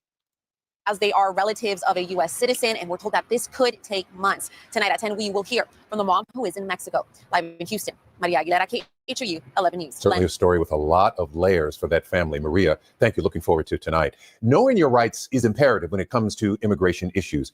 Right now, take a look at our screen. These are. All right, so there's that. So, yeah, you can take a look at the screen and, you know what I'm saying, get some of that information if you want it.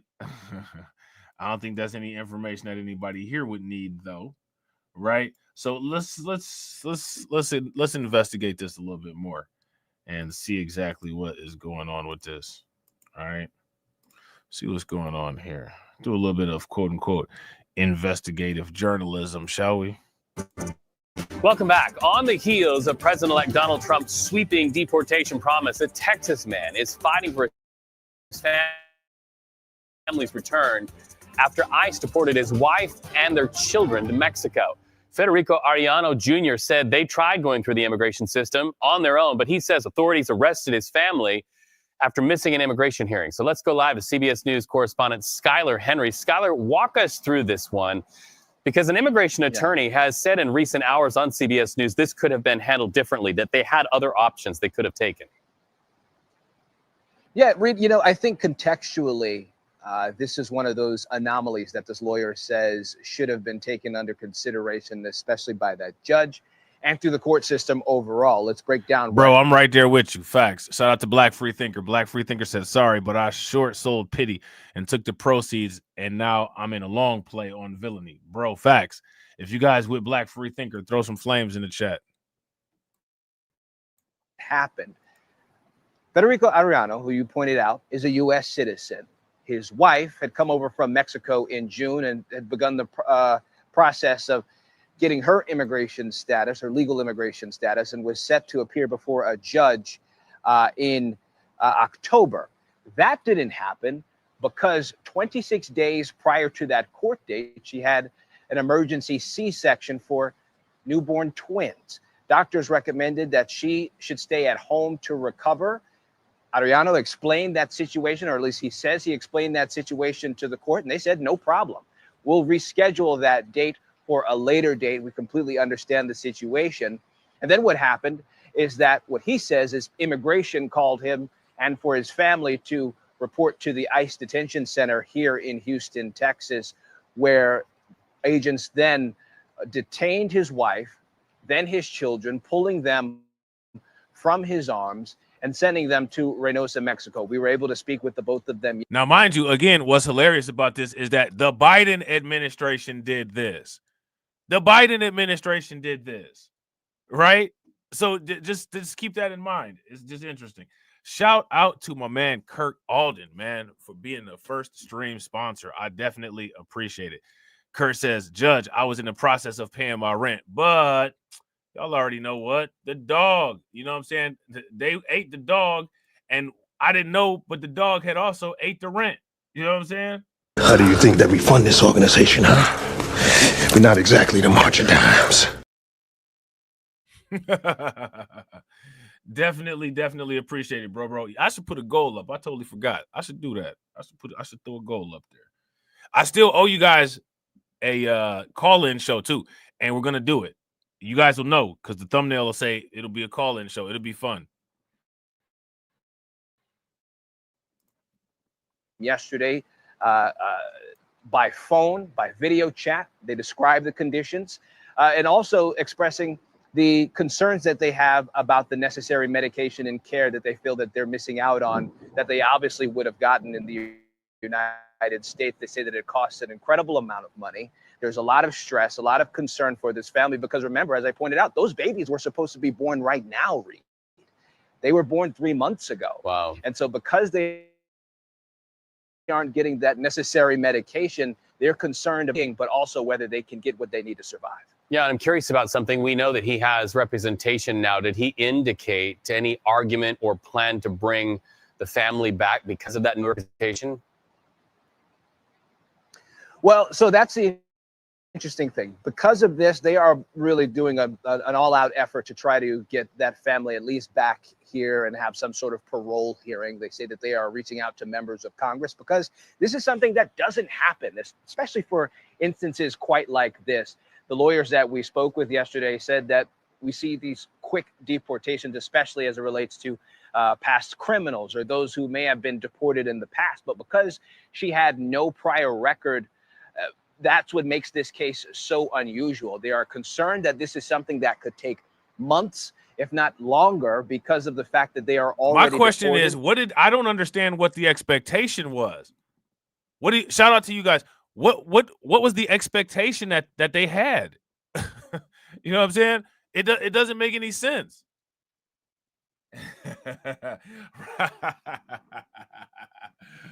Right. Yeah, they went. They wasn't playing around. You know what I'm saying? They were not playing around at all. That he was probably looking at them while they was taking his family away, like, what kind of shit is that? That's wild, man. That's wild.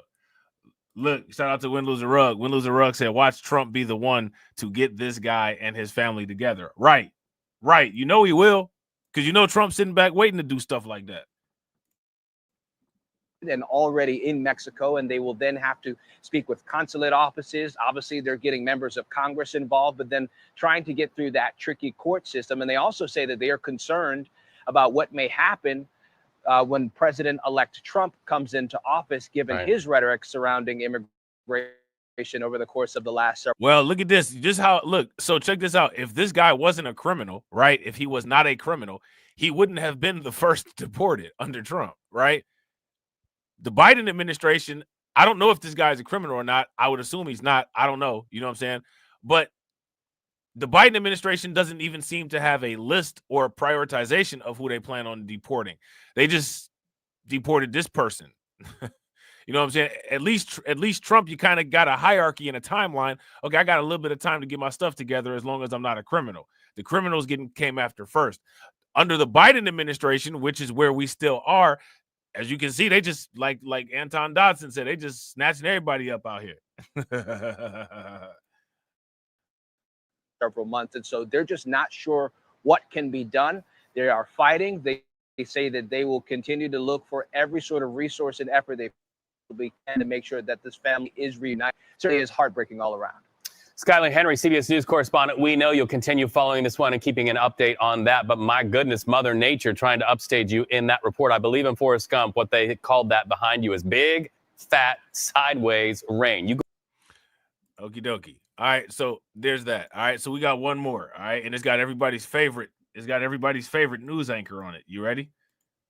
You ready? You ready? Hold on real quick. Let me look at this real quick. Wait a minute. Oh, okay. All right. I thought that was something else. All right, y'all about to die laughing. Wait for it. Wait for it. Wait for it. Wait for it. There you go, right there. Sports Illustrated bikini swimsuit alumnus Gayle King. Houston, where a man is fighting to get his wife and his 4 children back after they were unexpectedly deported to Mexico. How did this happen? Federico Arellano is a U.S. citizen. So are 3 of his 4 kids. He says it's all a misunderstanding and that his family was misled. Skylar Henry spoke to Arellano and his now separated family. Skylar, this sounds very confusing and very troubling. Good morning to you. Hey, Gail. Good morning. Yeah, the family. I don't find it confusing. Shout out to Windless Rug. Windless Rug called her thumbhead.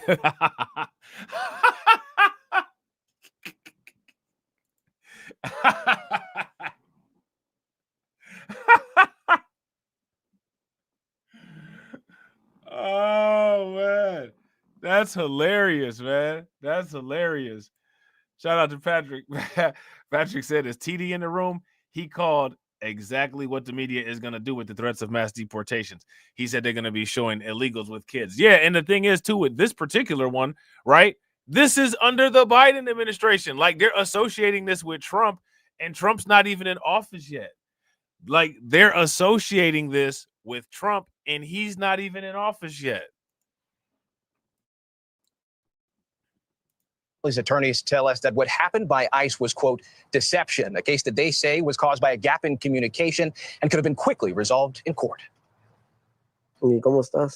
For Federico Arellano, a video call is the only way to see his wife, Cristina Salazar, and their 4 children for the foreseeable future. ICE agents unexpectedly deported Salazar and the kids to Mexico last week after they say they were told to come to the ICE field office in Houston to discuss Salazar's immigration case. ¿Qué te dijo específicamente la policía? They told me that they were going to take her to Mexico because she has a deportation order. A judge signed off on that order in early October after Salazar missed an immigration hearing. So, okay, so at this point, now they said that there was something confusing. I've identified what I'm confused about. What I'm confused about is what was done wrong in this situation. I'm kind of that's the thing that I'm confused about. But the family says Salazar was recovering from giving birth to twins prematurely, and that doctors recommended she recover at home during that time. Arellano says he informed the court about this. Now, this is going to sound bad, but they said recover at home. That's what she's doing. Situation, and claims they reassured him by phone the date could be rescheduled. Nearly 2 months later, Arellano says agents detained his wife, then their 4 children.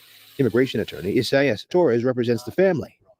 Have you seen an instance like this before? Not families. I've seen criminals, hardened criminals, people with prior deportation. And they're not criminals. No, they're not. It's a family. I don't understand why this happened. We were able to video chat with Salazar in Reynosa, Mexico. Well, if you don't understand why it happened, I don't know if they really should be paying you whatever retainer that they're paying you, because you're clearly not a competent lawyer.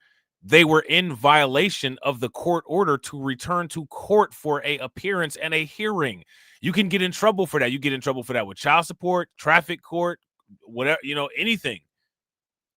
Why are we acting like we don't know what went on here when they keep telling us exactly what happened, and then they keep saying, I don't know why this happened.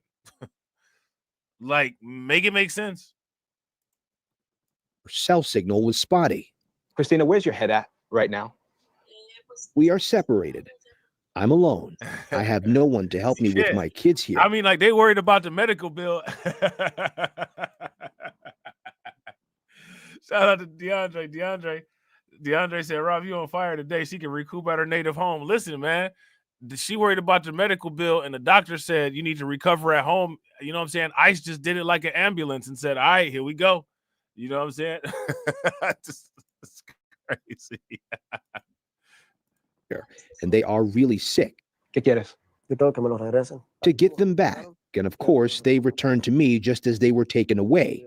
I want them to return to me. Now, the attorneys also tell us that they are reaching out to Congress for any help on this. Salazar also told us that she hates that this happened during the holiday season because now this means that the entire family can't celebrate Christmas together. CBS News has also reached out to ICE and the Justice Department. We have yet to hear back. Tony. Skylar, thank you very much. I hope somebody's not working on that case. The Christmas season, holiday season just adds to the pain, but it wouldn't matter when it was. This is so wrong. Yeah. Gayle King says that this is so wrong. If you guys agree with Gayle King, give me a thumbs up. If you guys disagree, give me a thumbs down. Look, shout out to DeAndre. DeAndre said, bro, I'm dying. Who doesn't want a free flight? Shoot, take me to one of them countries for free. Bet you ain't going to see me run the opposite direction from the plane. I'm running right on that bad boy. Let that landing thing down real quick so I can get on there.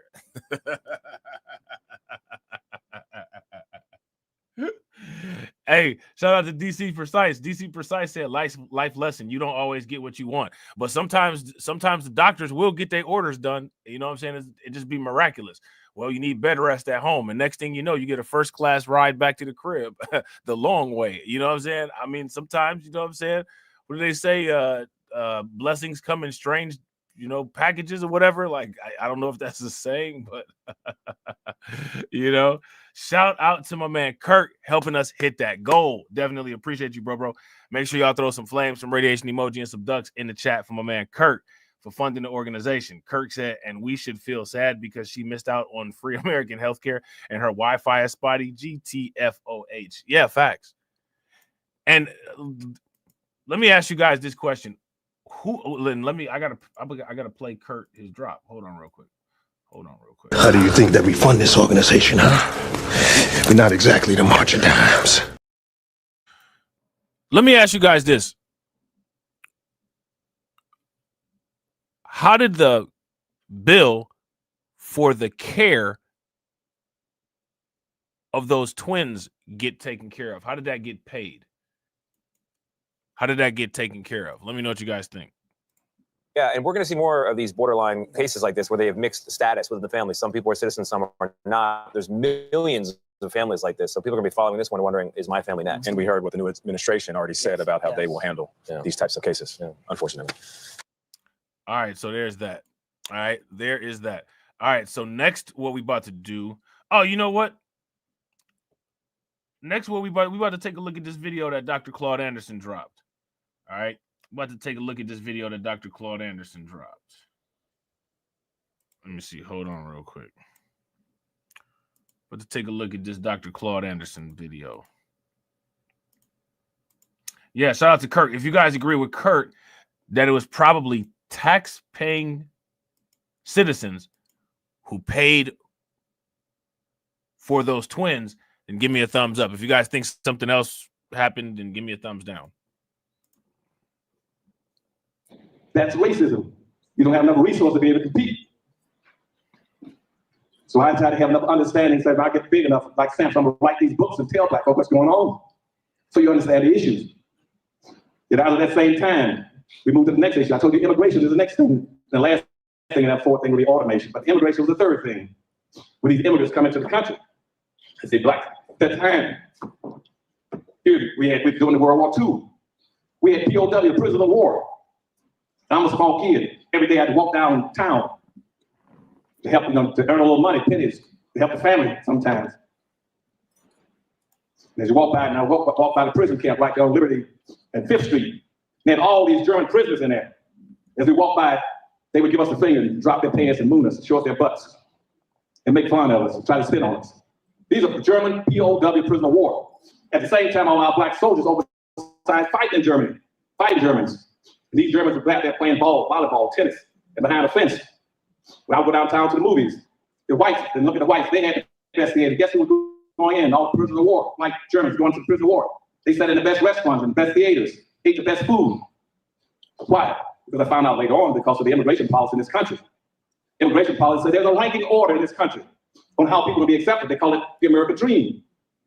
And I said, what black folk know what the American dream is? They got all these damn college degrees. And I asked them, you know what the American dream is? No, I don't know. It's set up in the national policy in 1790. Now, real quick, shout out to everybody watching. I appreciate you guys. If you all haven't smashed that like button yet, please do me a favor. Take a moment, smash that like button. Also, if you guys have not hit that bell, please take a moment, hit that bell. And also, please share this stream to your social media. All right. 1 year after the ratification of the Constitution. And the Constitution was ratified in 1789. And next year, the first thing that Congress did was enact what they call the first nationalization and immigration law, which set up a racial. Shout out to you guys because we're on the 1-to-1 ratio. All right. We hit it. All right. We got 30 people watching and we got 33 likes. Everybody throw them 100s in the chat. Definitely appreciate you guys. Order, a ranking order of exceptions into the country of who can come in and who can not come in. And now you come in, it's based on skin color, going white, yellow, brown, black. It's go down and get dark. And black were the only people not permitted to come in.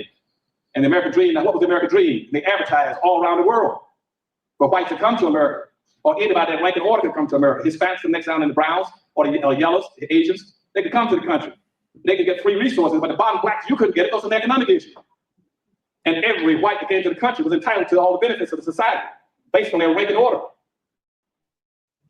It started first with land.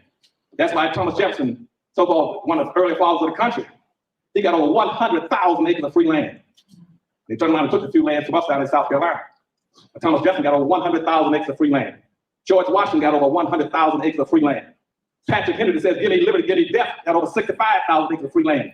Every white person who came to the country under the so-called American dream got automatically came into the country and get what's called homesteading rights.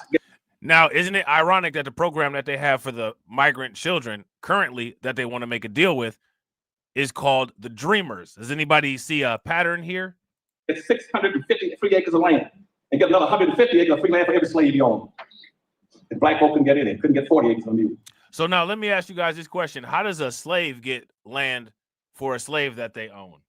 So how do you then pass that down to your children who were never slaves today? How do you do that? How does that work? 1,000 acres of free land. Patrick Henry says, give me liberty, give me death, got over 65,000 acres of free land. Every white person came to the country under the so-called American dream, got automatically came into the country and get what's called homesteading rights, get 650 free acres of land, and get another 150 acres of free land for every slave you own. And black folk couldn't get in it, couldn't get 40 acres on you. You're playing against a stacked deck. If you don't understand, you don't have an understanding of what's going on. You own and control nothing. They started about 20 railroads across the country. Now, you could own and control your Bitcoin. Shout out to Dr. Claude Anderson. This is no hate on Dr. Claude Anderson. This is just a remedy to one of the things that Dr. Claude Anderson is suggesting. You could own and control your Bitcoin, right? Because there's not really going to be a lot of new assets generated. For the most part, the market is saturated with ownership, which is one of the reasons why there has to be a segment of the population that doesn't have very much ownership. There's got to be a segment of the population that's deemed to be paycheck to paycheck employment slaves and a consumer-driven index. Some of that is starting to reshift and shuffle based on the invention of cryptocurrency and Bitcoin. But what's the problem there? Let me know. Each one of them 6 miles of free land on each side of the damn railroad across America that they turn around and the railroads turn around and sold that land for $40 an acre. Later on, we got rich. And all together, during the American dream, immigrants come to the country, got over 1 billion with a B acres of free land. You all look at TV, you see them talking about the ranchers out west and the big large farms out west. And you always, they got all these acres. They didn't pay for it, it was given to them. And it's been passed on from one generation to the next, when about a few blacks were struggling trying to get land. You don't have any land to deal with it, to grow, to build ranches and farms. And that land that was given, the 1 billion acres of free land that was given to whites free under what they call the American dream, has been passed on for each succeeding generation of whites. And every 20 years, it doubles and triples in value.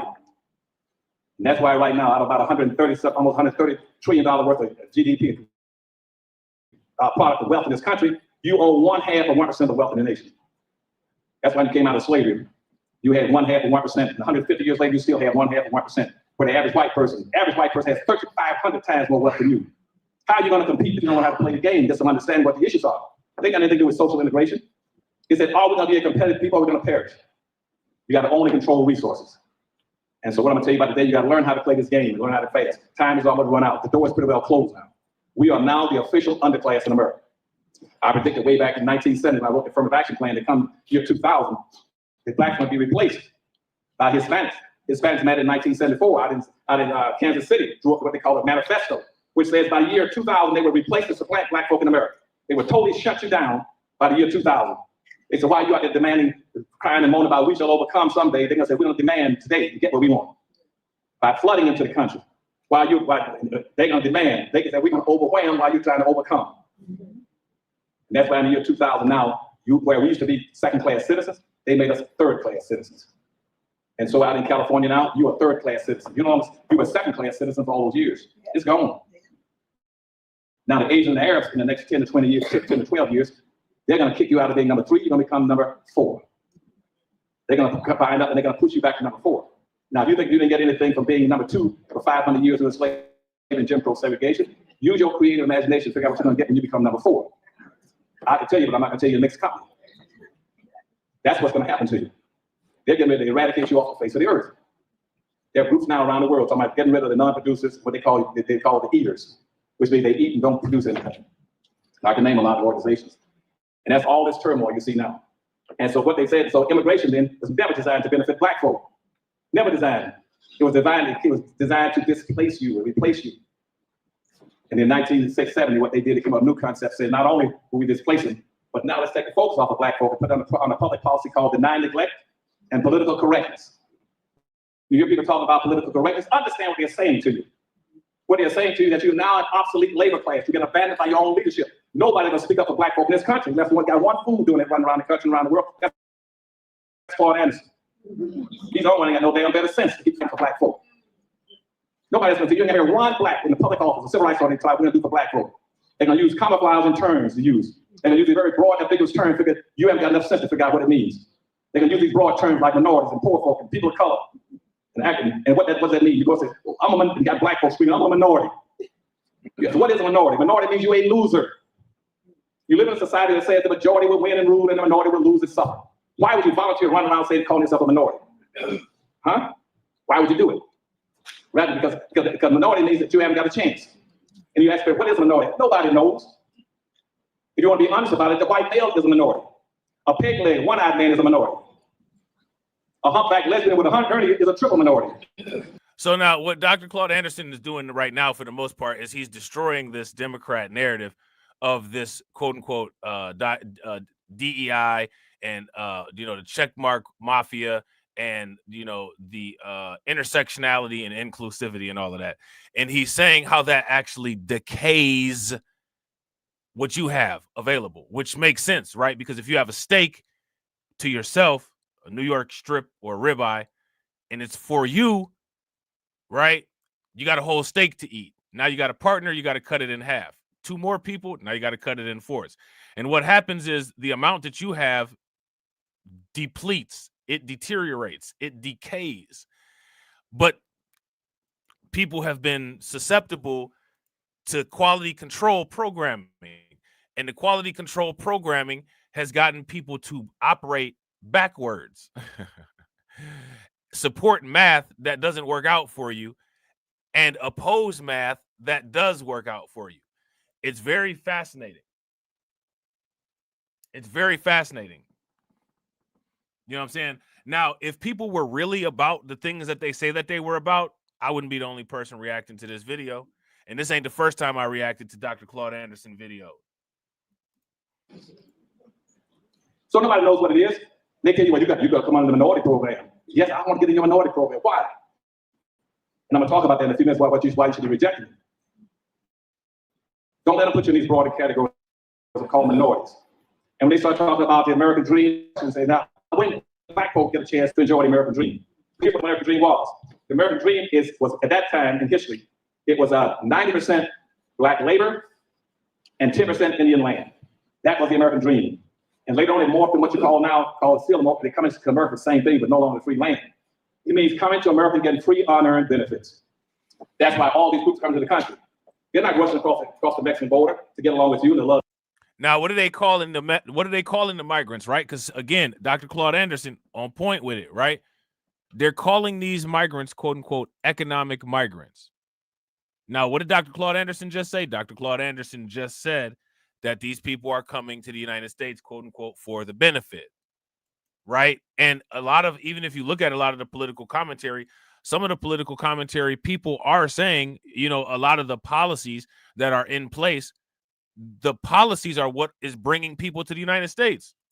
Of you, they're coming to compete with you for resources, ownership, and rights. And see, that they take over these communities. They came into Florida. For that time, when they came into Florida, I wrote the affirmative action plan in 1970 for the state of Florida. See, Cubans began to pour into the state. First, they took over overtime, ran blacks out of overtime and took it over. Then they went after Liberty City. Then they went after Coconut Grove. And now Cubans pretty well dominates almost all of Florida. That's why you get people like Ted Cruz and Mario, I'm talking about Florida Cubans. They only dominate. And we're black folk. Just out playing with balls. They don't understand what's going on. They didn't get the understanding what's going on. And so immigrants now learn this in American policies. Political correctness says this. When Nixon got the memo from Daniel Moynihan in 1968, it says, when you shut down the black civil rights. Now, I want to ask you guys this before he gets into this, right? Shout out to Carlton. Carlton said he told us in 1970. Dang, facts. Now, here's my question. What happened? And I still don't think that most people hear this today. I don't think that they hear it. I don't hear, and when I watch a lot of the videos where people talk about this type of content, I don't ever see any of this stuff referenced. I don't see any of this stuff referenced. I don't hear it talked about very much. I don't hear any solutions being posed that would directly address each bullet point. Dr. Claude Anderson said this in the 70s. It's now 2024. People don't like it when people say, well, you're criticizing solutions. I'm not criticizing solutions. I can't criticize something that's not there. The solutions are non-existent and ineffective, which is why he's talking about something in 2024 that he warned about in 1970. So my question is, from 1970 till today, what happened? What happened? Movement in this country and shut down the black power movement in this country is you take the focus off of black folk and put it on minority women and immigrants. And then when the political correctness say then make blackness, every form of blackness disappear. Make every form of blackness. Don't include blackness in anything. That's called being politically correct. That's why God knows why would blacks sit there and listen to a campaign for 2 years for the President of the United States and no one has ever mentioned one time about black folk. They every day on TV. Nobody's talking about you. And now everybody's beating their chest and saying this. You're late. You're late. You're late. You're late. You're late. It don't matter if you cave in your torso, you're beating your chest so hard. You're late. Now, again, I got shout out to Win, Lose, or Rug. I got to agree, right? Win, Lose, or Rug said the work has been done. Yeah, it's been done. Now, a lot of times, you know, people say, well, look at what these people have and look at what those people have. Well, look at what we have. We got a brilliant mind like Dr. Claude Anderson. From 1970 to 2024, what was done with his brilliant thoughts? That's my question for everybody. So for the people that get all snarky and upset when people mention solutions, what was the solution from 1970 when Dr. Claude Anderson first started talking about this until now? Minus the snarkiness, just an answer. We won't get it because there are none. Shout out to Win, Lose, or Rug. Facts. Nobody followed through. If you guys would agree, give me a thumbs up. If you guys would disagree, give me a thumbs down. Now, shout out to Patrick Tyler. Patrick Tyler said Dr. Claude Anderson never had a large platform to reach people. I never heard of him until a few years ago. That's the issue of my people won't make me great. Let me ask you guys this question. Has Dr. Claude Anderson's people made him great? Your people make your platform. Right? If you guys would agree, give me a thumbs up. Shout out to my man, Alpha Male Pimp Network. Definitely appreciate you, bro. What's good with it, by the way? Make sure y'all show Alpha Male Pimp Network some love. Throw some flames, some radiation emoji, and some ducks in the chat for Alpha Male Pimp Network for standing on business and for funding the organization. How do you think that we fund this organization, huh? We're not exactly the March of Dimes. I'm standing on business. I'm standing on business. I'm standing on business. And shout out to the members, right? It's only members, at least on this channel, right? It's only members, right? So shout out to y'all, you know what I'm saying? For members only, right? Shout out to the members. We got some new emoji, all right? Inspired by Brooklyn Queen's request. So enjoy the new emojis, all right? And shout out to my man, Kurt. Hold on, there we go. Make sure y'all show Kurt some love. We getting close to the goal. I appreciate you, bro. Throw some flames, some radiation emoji, and some ducks in the chat for Kurt for funding the organization. Kirk says his ideas were stolen and watered down by grifters. Looking at you, Tariq Nasheed. There it is. There it is. That's if you guys agree with Kurt, give me a thumbs up. If you guys disagree, give me a thumbs down. Now, here's the thing, right? I wouldn't even say that. I wouldn't go as far as to say that, right? I would just say that there hasn't been any complete follow through. I would say that there hasn't been any complete follow through. Now, shout out to Patrick and shout out to PD That Remains. They asked the question, quote unquote, Nasheed is a grifter. Let me know what you guys think. If you guys think, quote unquote, Nasheed is a grifter, give me a thumbs up. If you guys disagree, give me a thumbs down. Shout out to Brooklyn Queen for being a member for 3 months. Definitely appreciate it. Make sure y'all throw some flames, some radiation emoji, and some ducks in the chat for Brooklyn Queen for standing on business for 3 months. I'm standing on business. I'm standing on business. I'm standing on business. Definitely appreciate it. Shout out to DC Precise. DC Precise said he'll answer that. Shout out to Alpha Male Pimp Network again. Make sure y'all show Alpha Male Pimp Network some love for the again. All right, definitely appreciate it. Again! Alpha Male Pimp Network says from 1975 to 2025, Dr. Claude Anderson been telling us. Facts. Yeah. Big facts. Big facts. Now, here goes my position on the quote unquote Nasheed is a grifter, right? If somebody said in his chat, Blacklight Revelations is a grifter, you know what I'm saying? He'd probably be like, I don't know that ninja. Don't mention him in my chat. Right? Or he'd probably be like, is that tether? Which, I'm not a tether, but, okay. Right? So, the thing is that, when it's people that I don't have a personal relationship with, I don't jump out the window for them. You know what I'm saying? So, I can't say yay or nay to anything that I do or don't have an experience with. You know what I'm saying? I'm not going to jump out the window and catch a bullet for somebody that I can't say would jump out the window and catch a bullet for me. You know what I'm saying? So I'm going to let that. So that's on y'all. If you know what I'm saying? If y'all got the answers to that, y'all do your thing. You know what I'm saying? Hash it out, flesh it out. But me personally, and it's no beef, it's no disrespect. It's just, it is what it is. That's just how I roll. That's just how I get down. And I got to be consistent throughout. You know what I'm saying? Like I like 50 Cent. 50 Cent, my dude. But if somebody was like, yo, you know what I'm saying? You going to vouch this cat? I ain't never had no dealings with him. I don't know what he be doing. You know what I'm saying? So, there's that. Right. Now, shout out to my man, Black Free Thinker. I definitely appreciate it. Black Free Thinker said his plan was not the path of least resistance. Wait, who you talking about? You talking about Dr. Claude Anderson? Yeah, Dr. Claude Anderson's plan is difficult. It takes a lot of skill. It takes a lot of focus. It takes a lot of determination, right? Yeah, I agree 100%. But let me ask you guys this question. Was from 1970 to 2024, is that an adequate time frame for that to be completed? Let me know what you guys think. And shout out to you, bro. I definitely appreciate the support. Make sure you guys show Black Free Thinkers some love. Throw some flames, some radiation emoji, and some ducks in the chat for Black Free Thinkers. How do you think that we fund this organization, huh? We're not exactly the march of dimes. And then make blackness, every form of blackness disappear.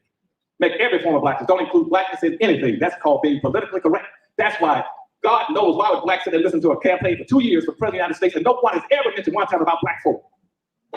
Every day on TV, nobody's talking about you. Why are you worried about voting and nobody's talking about you? You don't demand anything, they're not going to give you anything.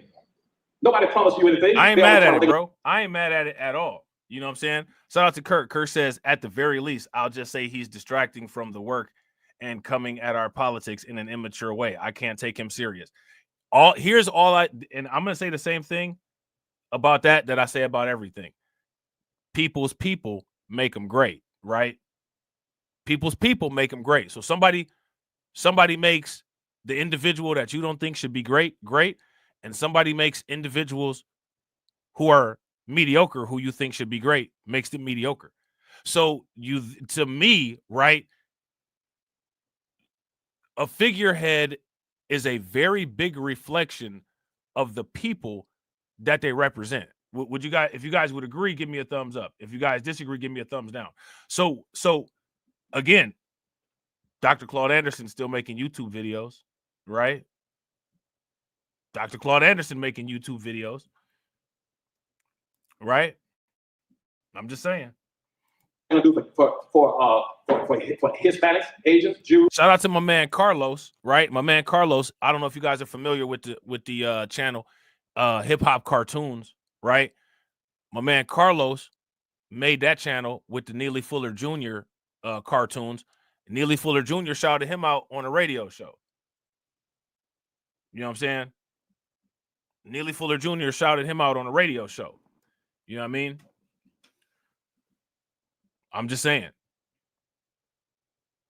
Shout out to Brooklyn Queen. I appreciate y'all, man. We getting towards that goal. That's what's good. Make sure y'all show Brooklyn Queen some love. Throw some flames, some radiation emoji, and some ducks in the chat for Brooklyn Queen for funding the organization. I definitely appreciate it. Did y'all check out those check out them new membership emojis real quick? Y'all will see them. I haven't filled all the spaces up yet, but check them out. How do you think that we fund this organization, huh? We're not exactly the march of dimes. Definitely appreciate you. And shout out to Patrick. Patrick said, Kirk, I can agree that he can be silly at times, which is why I check him out sometimes, but not like Robb, who seems to make less vids than him. Come on, Robb, step your shit up. Yeah, I know I need to make more videos, man. I need to do more. I need more channels. You know what I'm saying? I need to do more channels. my people make me great as they can be. YouTube don't, you know what I'm saying, share my content out, but with the degree of greatness that I can get within the small sphere of what I'm allowed access to on YouTube, I don't think I do bad. I don't think I do bad. You know what I'm saying? I don't think I do bad. Shout out to Kirk. Kirk said, yeah, that's true. And that's why I think so many of us got it messed up. We're not serious as a people. I wouldn't say that. I would never make a blanket statement negative about us as a quote unquote people. I would always make those kind of statements in terms of numbers. I would say that there's a large percentage of people who have a different focus than a smaller percentage of people, right? I would say that a large percent of people have a different focus than a smaller percentage of people, and that there's not a nominal balance to address the ideological differences. You know what I'm saying? And shout out to Win Lose a Rug. Win Lose a Rug said people like the goofiness. They want to live in dual realities. Facts. Super facts. Super facts. That is a big facts.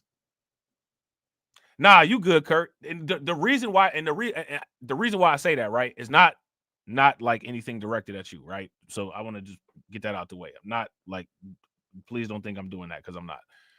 The reason why I'm saying that is because I think one of the most important things that people got to stop doing is people got to stop with the self-bashing, because when people talk about quote unquote gatekeeping, this is this thing going around. Everybody talking about gatekeeping. Everybody voted for open borders, but they talking about gatekeeping, right?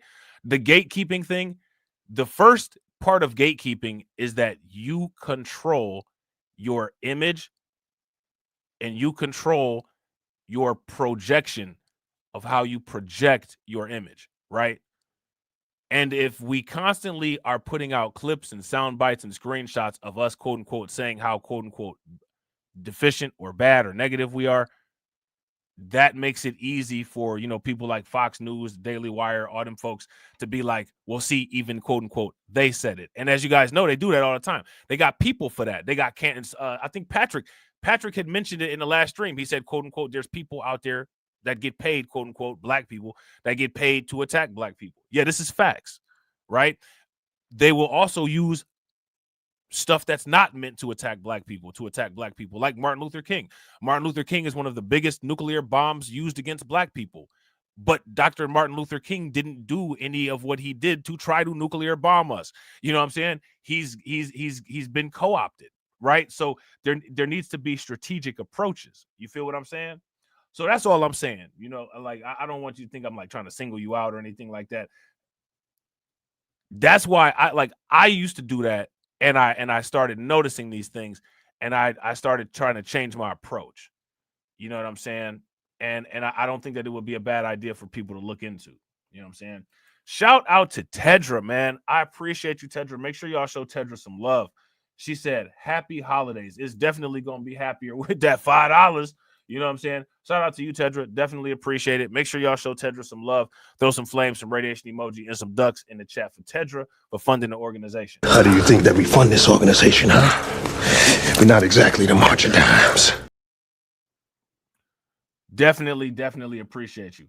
Shout out to Black Free Thinker. Black Free Thinker says, you're not trying to be a bootlegger of a xenophobic parrot movement and rely on intelligence, which is victim loser repellent. Low numbers expected. Facts. Big facts. You know what I'm saying? Like, I can't even argue with that.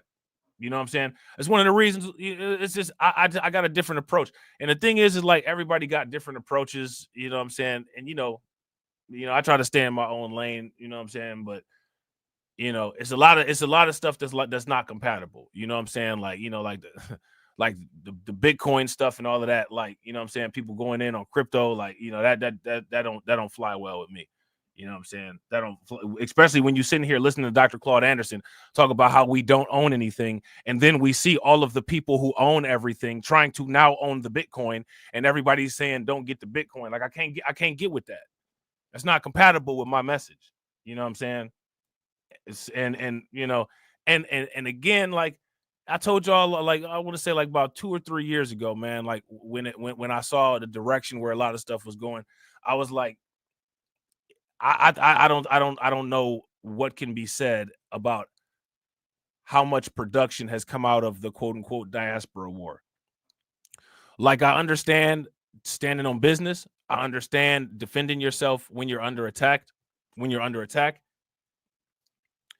but I don't understand an entire war. I don't get the war. You know what I'm saying? Shout out to my man KO Kid Fit. What's good with it? Hey, listen, that's all you need. KO Kid Fit said I got my Bitcoin fraction, bro. Most people only got a fraction. Only 7% of the world will only own a whole Bitcoin. You know what I'm saying? Only 7% of the world is going to ever own a whole Bitcoin. You know what I'm saying? So yeah, you good right now. If you watch some of the videos, they say all you'll ever need is 0.01 Bitcoin. You know what I'm saying? Eric Adams say he got a couple. Eric Adams say he got a couple. Shout out to Kurt. Kirk said, Rob spitting nothing but facts. Bro, I appreciate you. Make sure y'all show Kurt some love. Throw some flames, some radiation emoji, and some ducks in the chat for my man Kirk for funding the organization. All right. Let me see. Hold on real quick. How do you think that we fund this organization, huh? We're not exactly the march of dimes. Definitely appreciate you, bro. Shout out to my man Win Loser Drop for the air. I said Win Loser Drop. I was about to say Win Loser Rug for the airdrop. Hey, shout out to Patrick. My brother got full Bitcoins, bro. My brother got a couple Bitcoins. He actually has Bitcoins with the S on the end of it. You know what I'm saying? Shout out to Win Loser Rug. Win Loser Rug said that's why I like to use inefficient, and I try to be careful within the context I use it in. I use it to reference tactics. Facts, bro. I try to do the same thing. I try to do the same thing. You know what I'm saying? Shout out to Carlton. Carlton said after the diaspora war is over, they'll be coming for the new elites. Yeah, and you know we the new elites, right? Shout out to Win Loser Rug. Make sure y'all show my man Win Loser Rug some love. Throw some flames, some radiation emoji, and some ducks in the chat for my man Win Loser Rug for funding the organization. Definitely appreciate you, bro. How do you think that we fund this organization, huh? We're not exactly the March of Dimes.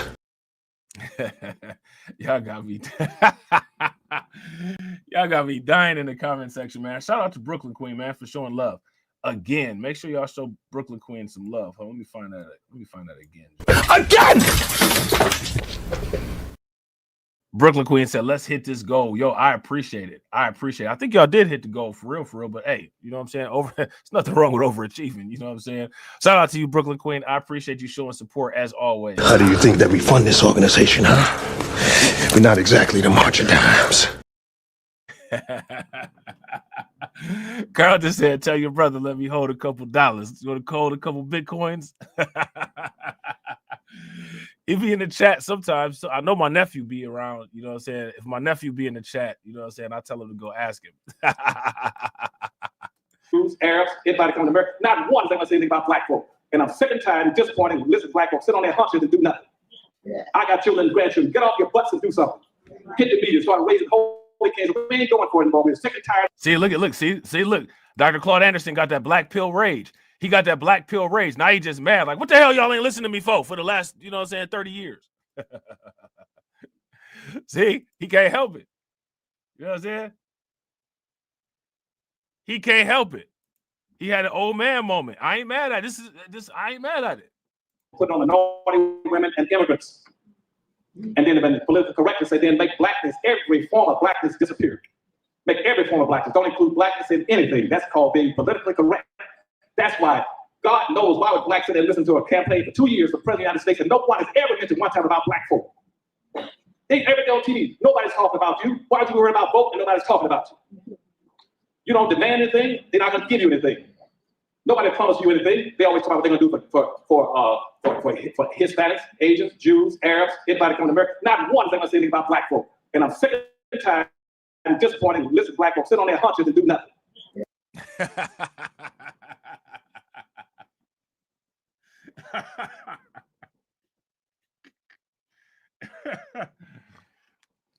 Oh man, I'm not mad at it. I'm not mad at it, man. I ain't mad at Dr. Claude Anderson, man. Go in, Doc. You know what I'm saying? Go in. Yeah. I got children and grandchildren. Get off your butts and do something. Hit the media, start raising holy cans. I got dirty diapers. You know what I'm saying? I got dirty diapers and grandkids. Get y'all ass up and do something. I'm not mad at it, Doc. I'm not mad at it, Doc. You know what I'm saying? Throw some flames in the chat for Dr. Claude Anderson. Ain't going for it anymore. We're sick and tired of being sick and tired of being sick and tired. Yeah.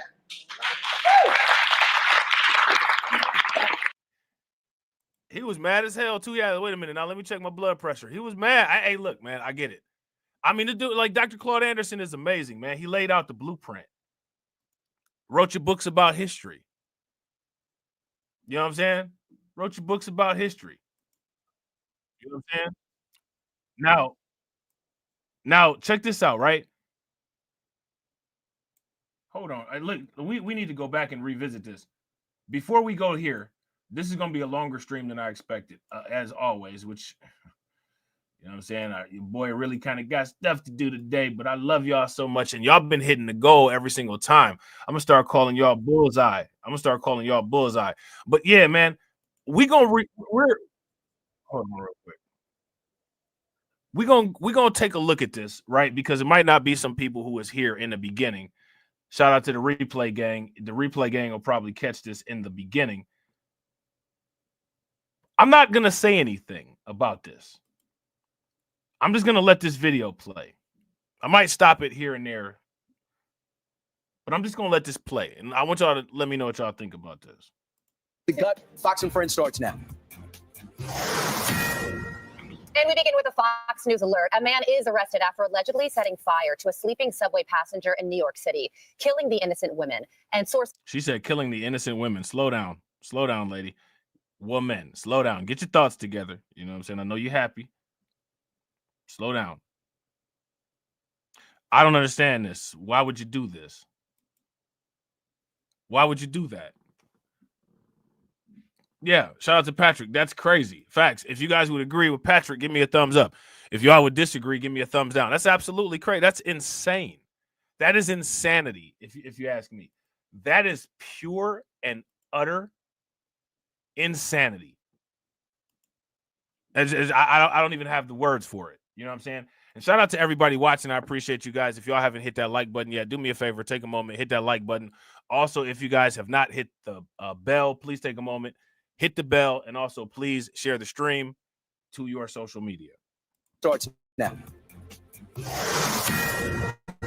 And we begin with a Fox News alert. A man is arrested after allegedly setting fire to a sleeping subway passenger in New York City, killing the innocent women. And sources tell us the suspect is in the country illegally. Madeline Rivera joins us now with the details on this horrible story. Maddie? Yeah, the details are certainly disturbing, guys. We do want to warn viewers, the video you're about to watch is graphic. This happened Sunday morning. The NYPD says a person of interest whom they now have in custody and the victim are both riding the F subway train bound for Stillway Avenue in Brooklyn.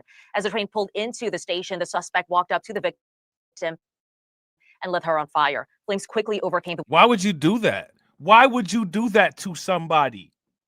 Unless that person did something completely heinous to somebody in your family and you're out for revenge, but even then that's against the law, that's illegal, right? Why would you do that? Why would you do something like that to some random person that you don't even know who they are? Why would you do that?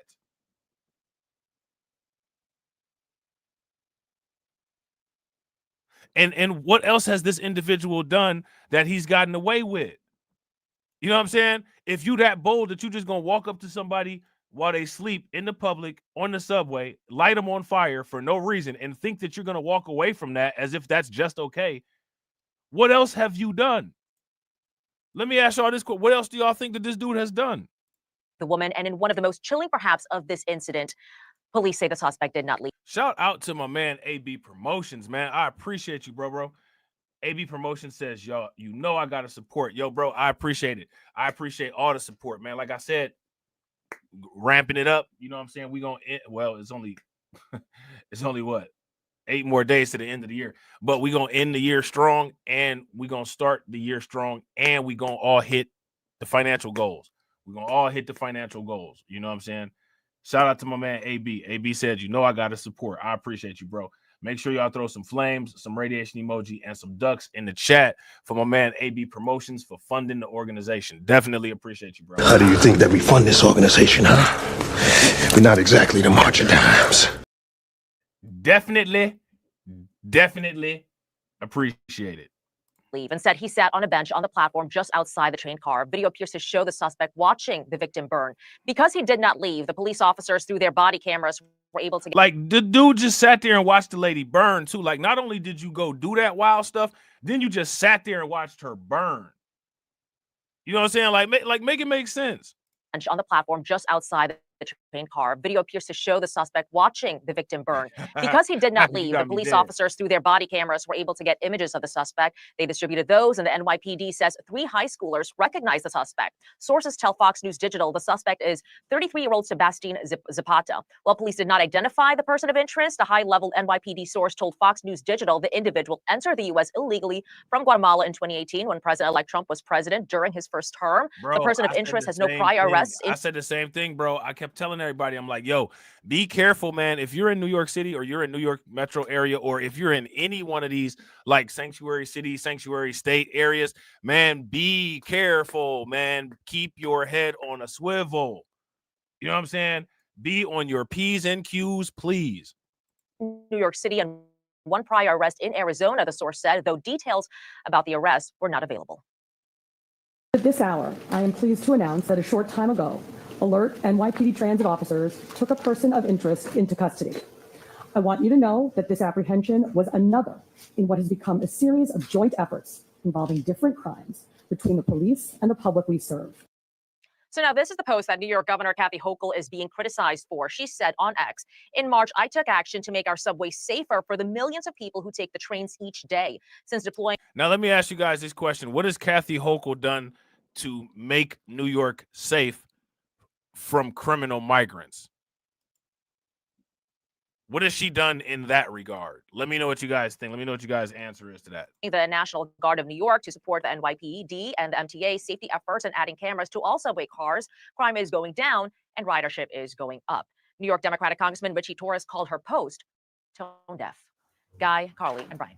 All right, Maddie, thanks so much. Tone deaf, yeah, to say the least. I mean, you're sitting there touting the safety of the subways, and this is hours after someone was lit up on live because she nodded off on a subway train. Can you imagine? Is there a more horrific way to die? It's almost too horrible to fathom or even discuss. And unfortunately, we're put in this position because of allegedly what that man that you see on your screen did. And to make matters worse, this surveillance video appears to show that the suspect sat on a bench and watched this woman burn to death as police were already starting to respond to the scene. Why would you do that? Why would you do that? I just can't. I can't wrap my head around why somebody would do something like that. I'm just gonna keep repeating. Why would you do that? Because I don't understand why somebody would do that. He stayed at the scene of the crime. And going back to Kathy Hochul's tweet and her touting that the subway system has become safer under her leadership, it wasn't only this that happened. Yesterday on a Queens subway, 2 people were stabbed and a 37-year-old died. Yeah, so 2 killings in the subways, and you could say this is bad timing for Governor Hochul to have put out this self-congratulatory tweet on subway safety. Yes, it's bad timing. It's also bad policy. That's why we're getting this problem. And it's been an issue now for years. I think Hochul very belatedly is catching up to the political reality, but the mess has already been made, and it's going to take a long time and quite possibly completely new leadership to change anything, because the current constellation of New York leadership has been a disgrace on this issue. We're just learning a few things about this suspect, including that he's in the country illegally, allegedly from Guatemala, with a criminal record in another state. It would make sense for someone like that to come to New York, a sanctuary jurisdiction, where he could just hang out until he decides to burn someone to death. So, guys, my sense is they're going to find out this guy's got much more of a criminal history. I don't think you indiscriminately burn somebody alive and think to yourself, I've never done anything like this before. You don't jump to that. Yeah, that's my sense. Yeah, see, I said the same thing. I mean, you know what I'm saying? Like, even if people do commit a crime, like we see crimes get committed every day. Ain't nobody just about to burn somebody alive and then sit there and watch that happen. Like, that's abnormal. That is an abnormal crime. Like no one's gonna do that. You know what I'm saying? No one's gonna do that. But the other thing to keep in mind, too, is that the cover of the New York Post, I'm watching local coverage just to see how local coverage, they never bring up his legal status. Yeah, facts. Shout out to Dwayne Rhodes. I appreciate the super chat, bro. Make sure you guys show Dwayne some love. Throw some flames, some radiation emoji, and some ducks in the chat for Dwayne. Dwayne said that video was disturbing. I didn't see the video. I could only imagine. Oof. That's terrible. Could you imagine being there? The heat, the smell. They said that's how they knew that it had happened, because they could smell it. Like that. Oh God, man. And I like, hey, like, listen, man. I feel bad for that woman. Nobody should just be there and then you just get burned alive. Like, that shouldn't happen to nobody. You know what I'm saying? Like, that's, like I said, that's just ridiculous. That's just ridiculous. Shout out to you, bro, for funding the organization. I definitely appreciate it. Y'all already know what we're doing. We finna flip the Bitcoin. How do you think that we fund this organization, huh? We're not exactly the march of dimes. Y'all like them new emojis? You see Brooklyn Queen got the emojis down there. Y'all like the new emojis? They say, New York, because it's a main part of the story. We know people commit crimes, but when illegal immigrants come here, many as criminals, to commit more crimes, you say to yourself, if the government does its job, we would not be in this type of danger. And I also think that this whole plays into the... That's what Agent Smith said on The Matrix. He said, "It's the smell." Y'all remember when y'all remember when he said that? When he had Morpheus tied up in that chair, handcuffed to the chair, he said, "It's the smell." Oh man.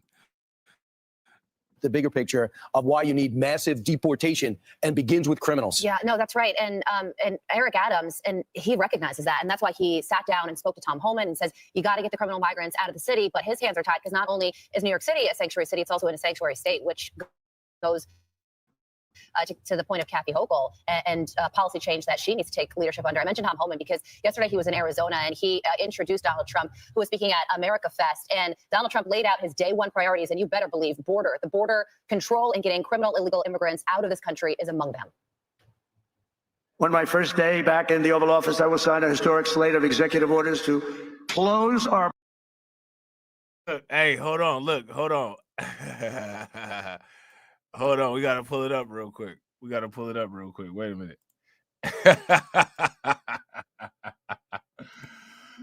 Oh, man. Didn't he like wipe the sweat off?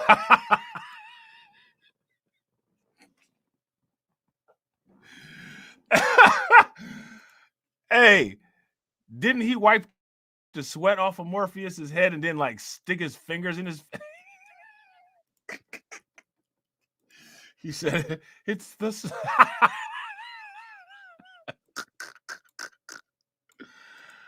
Oh, man.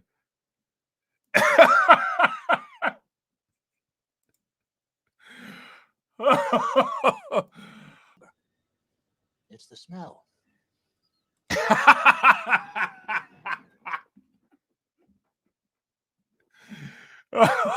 There it is right there.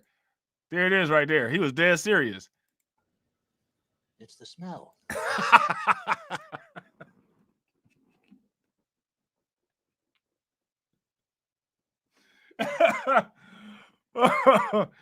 Oh, man. It's the smell. There is such a thing. By it. It's just the funk. It's just too much. It's just all up in my face. Everywhere I turn, I can't get a whiff of fresh air. It's just the funk. You know what I'm saying? I don't need the funk. We don't need the funk. You know? Why would you rub all the funk off of his head? You complain about the smell, and you know Morpheus ain't smelling the best right there. You know what I'm saying? He just got beat up. He's sweating. He drenched. And then Agent Smith just, let me just get a cup, a hand cup full of funk and put it in your face. Why would you do that?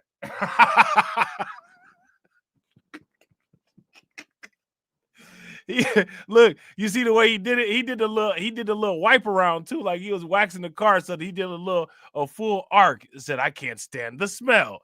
Did a little rim around his head. Then he gonna do the spin move on him and shove it in his nose. You're stink. Every time I do, I fear that I have somehow been infected by it. It's repulsive. Look, Morpheus couldn't even take. You see his eyes all in the back of his head. Look. Well, that shit do stink though. You know what I'm saying? That shit really do stink. Oh man, that shit smell like ass. That came off my head.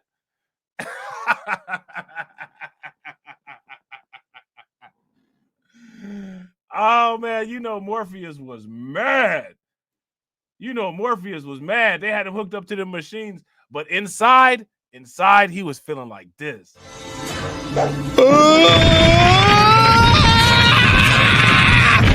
You cheated! I'm going to tell on you!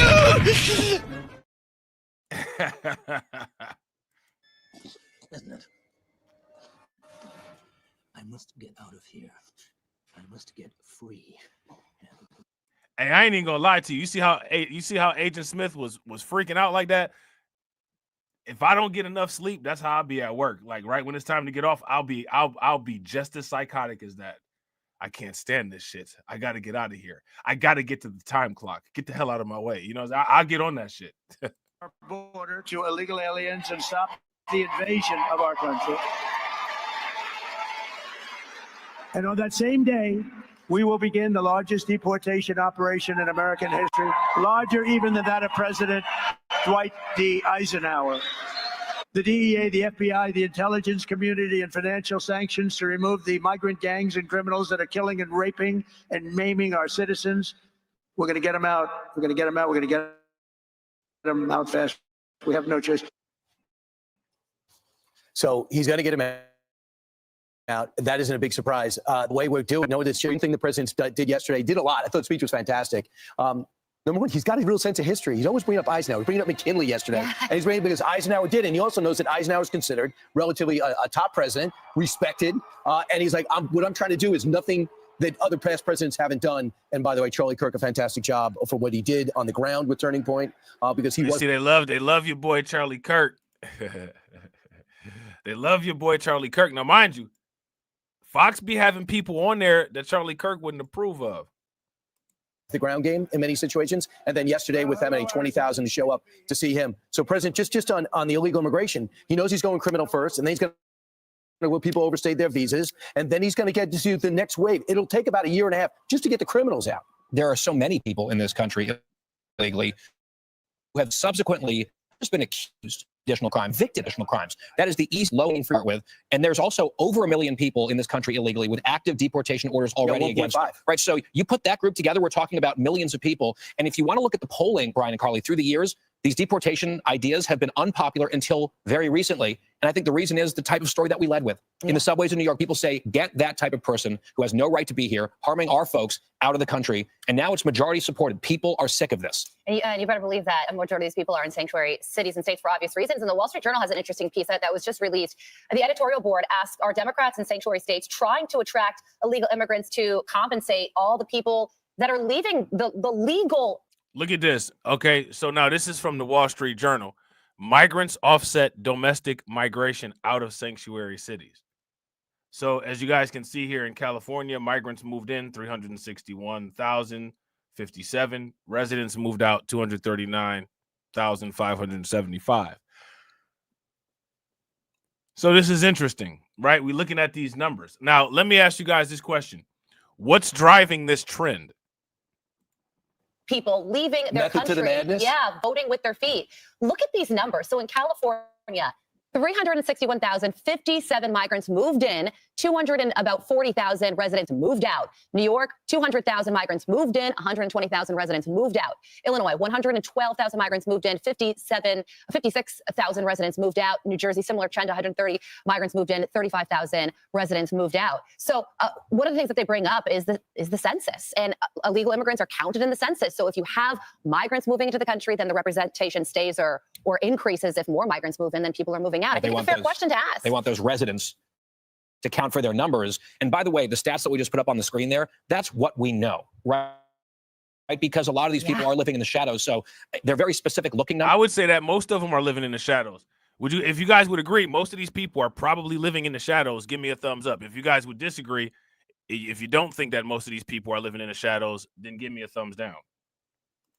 But I guarantee you those stats undercount the actual influx of illegal immigrants, especially in the places like California. And just by the way, they follow our news, illegal immigrants, potential illegal immigrants, coyotes, better than we do, right? They have great.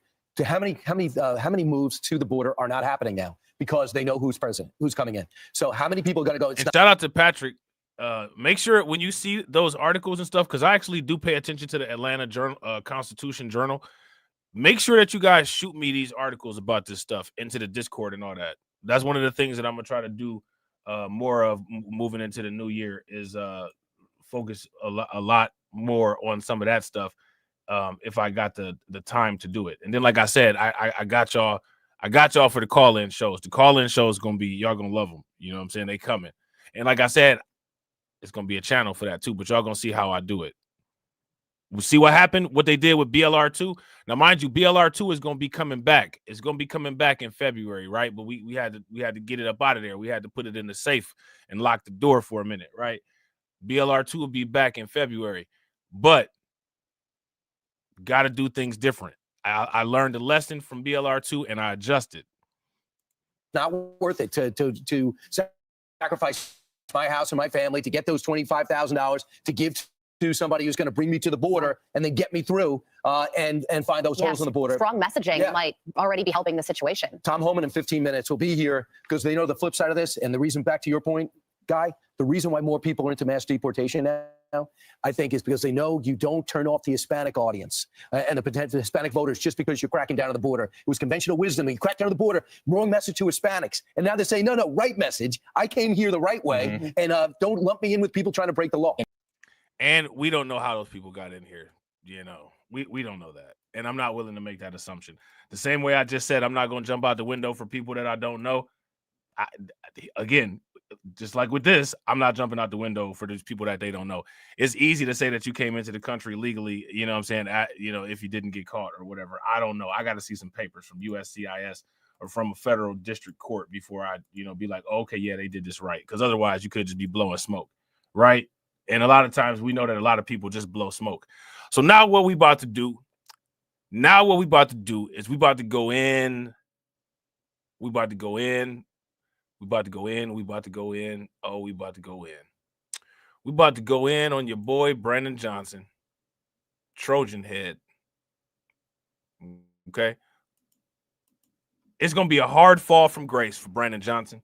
Let me ask you guys this question. How many of you all think that Brandon Johnson is going to be the mayor of Chicago next mayoral election? If you think that Brandon Johnson will win a re-election in Chicago next term, give me a thumbs up. If you guys don't think that he will, then give me a thumbs down. Far-left Mayor Brandon Johnson facing calls to resign. It comes after the city's public schools CEO was fired Friday after he refused to take out. Now, wait a minute. See, look at that. Hold on. Who was that? We were saying, what do we call his head? I forgot what I had said about his head, but look at it. Look at his head. Look at his head. What does he look like? No Diddy. You know what I'm saying? After he refused to take out a $300 million loan for a new teachers union contract. That is the same union that once employed Mayor Johnson. One op-ed arguing it is time for Johnson to resign, saying this, quote, "You have demonstrated you are not a mayor for all of Chicago, but only for your friends at the Chicago Teachers Union. You are willing to use your power to benefit those closest to you while using the children you say you care about as political cover for your disastrous decision-making." Now, let me ask you guys this question. Woo, man, that's harsh, right? Woo, that got at him. Do you guys agree with this critique of Brandon Johnson? If you guys agree with this critique of Brandon Johnson, give me a thumbs up. If you guys disagree, give me a thumbs down. Yeah. Shout out to Windows and Rug. Facts. Hershey kiss head ass. Yeah. Shout out to Black Free Thinker. California is overrun by a gang called Tren De Aragua, a.k.a. the Democratic Party. Yeah. Facts. Super facts. Our next guest says this loan was all about Johnson's push to help illegal migrants, already costing his own taxpayers more than $500 million. That's with a B, billion dollars. So as you guys can see, here's the numbers, right? Here's the money. Now, this right here. This is the very stuff that Dr. Claude Anderson was talking about. This is the stuff that Dr. Claude Anderson was saying, yo, people need to beware of this.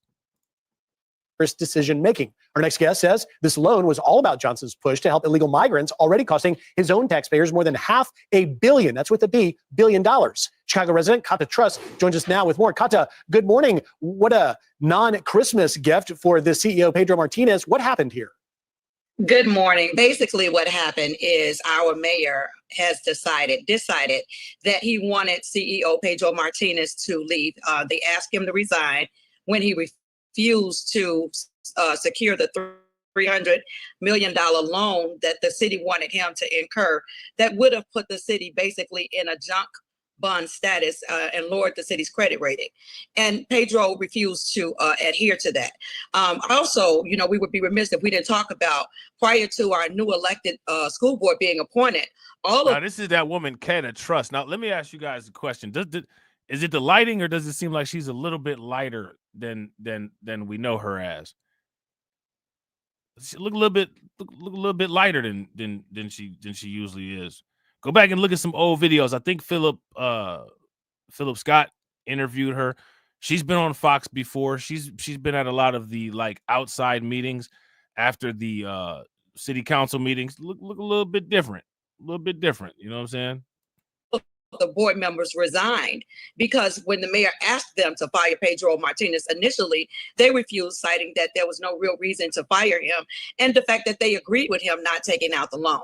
And so, we have our mayor who went to our state senator to maneuver the laws that took place that got our elected school board so that the Chicago Teachers Union could have control and of how those people were elected, and also giving the mayor more control, or CTU, because they're one and the same, when the appointments for the Chicago new elected board were appointed. And so as you see, initially, all of the members were supposed to be elected, and Mayor Johnson went to our state senator, I guess hand in hand, and asked him to do things a little differently and to change how the members were going to be appointed, as well as how they were elected. I think that we would be remiss if we didn't talk about the fact that they asked these parents and regular community members to come up with 1,000 signatures in order to get on the ballot. Now, keep in mind that we have congressmen and state senators who don't have to have more than 300 signatures to get on the ballot. So to ask a parent to come up with that kind of signatures was already setting parents up to fail, putting him in a position to appoint the people that he wanted to appoint, which is why we have now our CEO of the Chicago Public Schools now being fired. Ikata, let's take a look and remind our viewers about Mayor Johnson's record, a $982 million budget deficit, and proposing this $300 million property tax hike, spent $527 million on new migrant arrivals into Chicago's ShotSpotter gunshot detection tech, despite a 33-14 alderman vote in favor of saving it. Kata, what is the future now? What comes next with Pedro Martinez, the CEO? Because it appears he was fired, quote, without cause, and now has some legal standing perhaps to challenge it. Well, of course, I'm sure that he is going to challenge it. I'm sure that he is going to probably sue the city of Chicago, which means that the city is going to find itself. Now, let me ask you guys this question. Should this guy sue the city of Chicago? If you guys think that he should, give me a thumbs up. If you guys think that he should not, then give me a thumbs down. Financial debt, and it's just a travesty. Let me just say that as mayor, any mayor who comes in has a right to appoint the person that they want. That's not what happened here with Pedro Martinez. Pedro Martinez basically lost his job because y'all crazy, man. Y'all got me dead in the comment section. refused to do something that would have been bad for the city. Keep in mind that also within this teacher's contract is a $2,000 set aside per month for migrant students only. Now, keep in mind that this is only for migrant students. It's not for underprivileged students. It's not for students whose families are in. Did you guys catch what she just said? Listen to this. Listen to what she just said. Listen very closely. For the city. Keep in mind that also within this teacher's contract is a $2,000 set aside per month for migrant students only. Now, keep in mind that this is only for migrant students. It's not for under. Why does Chicago have $2,000 set asides for migrant students only?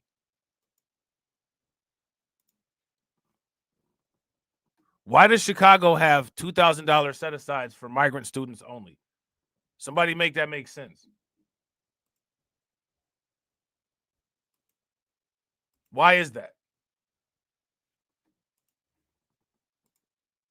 It now has some legal standing perhaps to challenge it. Well, of course, I'm sure that he is going to challenge it. I'm sure that he is going to probably sue the city of Chicago, which means that the city is going to find itself in deeper financial debt.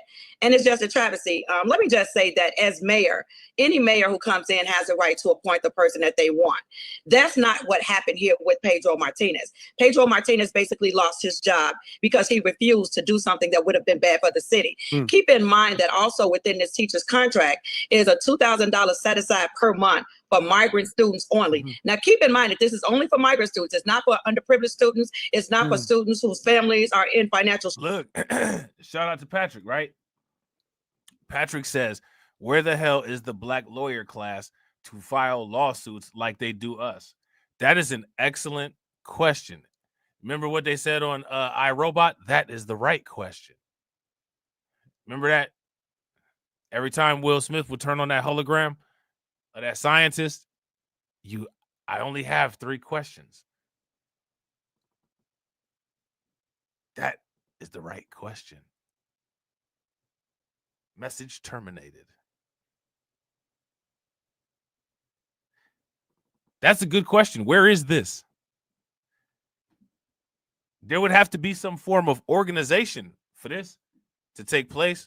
Something like this to be organized and coordinated.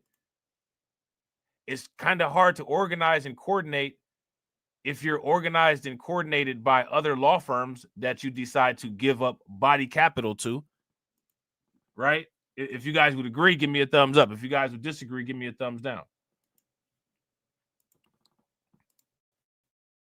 restraints, migrant students only. There's also a set aside of $60 million. Now, this is within the teacher's contract, which has nothing to do really with teachers, for housing for students who are unhoused. And we know that that is another way of putting money aside for migrant families. Kata, and so Pedro that's got to just be upsetting the Chicago residents. Kata, we've got to leave it there, but thank you for the insight of what's happening there. We'll continue to follow this story, and Merry Christmas.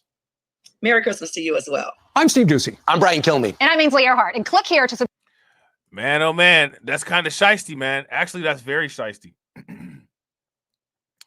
That is very shiesty. All right, you know what I'm saying? They got some extremely shiesty business going on in Chicago. Hold on real quick. Let me see this here. All right, yeah. So let's check this out real quick. Let me just see something. Hold on.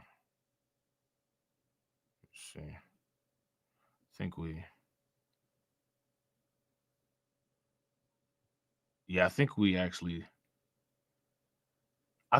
actually might have talked about this already, but we're going to take a look at this video again anyway, because it's in context. We're talking about Chicago. We're on the Chicago segment. Have y'all seen that lady that I was talking about on YouTube, the quote unquote personal trainer named Danny C? You guys seen her yet? So strong about protecting those aliens, but you won't do nothing for the U.S. citizens. You are going down in history as the worst mayor in America. Our mayor is embarrassing us, y'all, around the world, and you all took the power back from him to say the city of Chicago is out of the business of funding illegals. We are out of the business of prioritizing non-American citizens on top of the American citizens who go out in this cold weather every day to make money to pay their taxes. Chicago residents righteously and justifiably angry, hammering the Democrat mayor of Chicago. I don't know if I would say this is righteous and justifiable anger. You know what I'm saying? He was an elected official who won an election, and then he did this. You know what I'm saying? So I don't know if I would say rightfully and justifiably. I would just say they're upset with him. Johnson as the worst in America. Democrats in the Biden White House literally turned Chicago into ground zero of their border collapse and illegal alien crisis. But Democrats want Black and minority voters to pay for the crime, pay for the free giveaways with higher taxes. Taxes are already at a three-decade high in Chicago. Yeah, facts. Shout out to Patrick. Patrick said the damage is already done. They voted for this. Facts. If you guys agree with Patrick, give me a thumbs up. If you guys disagree, then give me a thumbs down. And shout out to everybody watching. I really appreciate you guys. If you all haven't smashed the like button yet, please do me a favor. Take a moment, smash that like button. Also, if you guys have not hit that bell, please take a moment, hit that bell, and also please share the stream to your social media. Chicago. Joining us now, one of those residents who just saw Chicago resident Danielle Carter Walters. Danielle, it's such a pleasure. Thank you so much for joining us again. Can you please explain to the viewer how bad is crime in Chicago? Just sit tight. We're hearing stories in just 2 weeks, 13 people shot, a police officer shot, one person killed, 8 people shot last week, now confirmed to be Venezuelans, likely illegals. We have a story. Look at all these headlines. This is just in Chicago. Look at all of these headlines. Chicago woman returning from Thanksgiving trip found 2 migrants in her home with a gun. It's like you come back home and bruh man in there. Just chilling. You know what I'm saying? I usually had a place to myself around this time. Like, seriously? 2 migrants arrested 10 times this year. Burglarized lakefront restaurant 10 times. How are they not in jail? Migrant carjacked by migrants outside migrant shelter. I mean, this is insanity. Migrants are committing crimes, so the U.S. will send them back to Venezuela. Chicago police reports. Shout out to DSB. What's good with it, bro? I mean, this is insanity here. Story, a Chicago woman came back from Thanksgiving, found 2 migrants in her home with a gun. What is going on? It's very bad. And Brandon Johnson. Yeah, facts. Make sure y'all throw some flames in the chat for my man PD That Remains. PD That Remains says, them Negroes voted for him. I said, hell no, bro. Facts. The writing was on the wall with him. Shout out to AW1. What's good with it, bro? Has the nerves to say that the numbers are down. He just touted that in an interview. The numbers are up. Do not listen to this lying mayor. Crime is very bad, and especially when you're dealing with now illegal alien crime. What kind of crimes are we talking about? Is it home invasions? Is it retail theft? Can you spell out the crimes? And are you worried about the city's children? Yeah, so the retail theft is really, really, really bad. And also just the gang violence. Now we have Venezuelan gangs, Tren De Aragua here, and you gotta understand, they're going against the black gangs that's here in our neighborhood. So you put 70,000 illegal aliens and you dump them into the black neighborhood, and then now again, right? This is what Dr. Claude Anderson was talking about in that Dr. Claude Anderson video clip that we watched. This is exactly what Dr. Claude Anderson was talking about. Shout out to Carlton, because Carlton said it in the comment section. Black folks can't be fighting all these other groups of people. But you know what I'm saying? But that situation is here. It's a reality. We are here now. Shout out to my man AW1. I appreciate AW1 being a like enforcer. Throw some membership emoji in the chat for AW1. Definitely appreciate you, bro, enforcing them likes. Absolutely. Let me see. Let's try to get the likes. Let's try to get the likes to 70. We could do it. What you expect, of course, crime is going to go up, violence, shootings, carjackings. Exactly. That's what's happening. You know, Danielle, Danielle, he's not reporting on it. He's not reporting all that. You know, shout out to Crew Reality. Trump's border czar, Tom Homan, was in Chicago last night. He said Chicago will be ground zero for mass deportations. Do you think Chicago and state Democrats are going to go along with that? They don't have a choice. And actually, I met Tom Homan yesterday. He looked at me, he said, I know you. So yes, he's a very, very nice guy. But they have no choice because like we said, we are behind Tom Homan and President Trump. So if Brandon Johnson tries to stop him or Pritzker, we are for locking them up. Please make an example out of them. And that's exactly what I told Tom Homan yesterday. Chicago is behind you. Yeah, the federal law is behind Tom Homan. Federal law says, and by the way, politicians, officials cannot interfere with the carrying out of federal law to do those deportations that Pew and Monmouth polls show voters demand. You know, property tax bills have already quadrupled in Chicago. They're already nearly up 20 to 30%. Black people are getting hit hard. The South Side is getting hit hard by tax increases. But Black people are getting hit hard.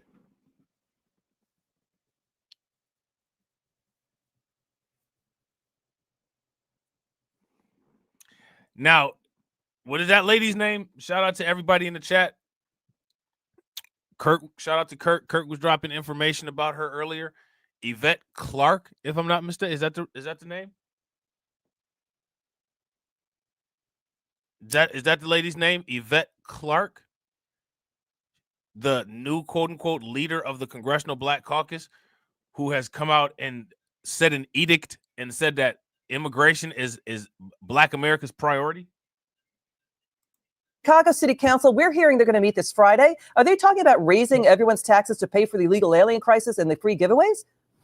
Of course they are. So right Friday, they will be voting on the 28 million because you know he proposed 300 million property tax hike and now then 150, now 68 million. So Friday, I will be down there because this is what they're proposing to raise. Super facts. Absolutely. 110%. If you guys agree with AW1, give me a thumbs up. If y'all disagree, give me a thumbs down. AW1 says, yo, Rob, Fox News don't really care about black people. Yo, bro, that's facts. That's big facts. Raise our property taxes, all while still funding illegals, giving them free everything on our backs. And we're not having it. Danielle, are they talking also about nickel and dime taxes, like raising taxes on streaming television, raising taxes on Uber rides, raising taxes on even water bottles? We are hearing Chicago needs water bottles because the tap water is so polluted. Is that all correct? Yeah. What's going on? Yes.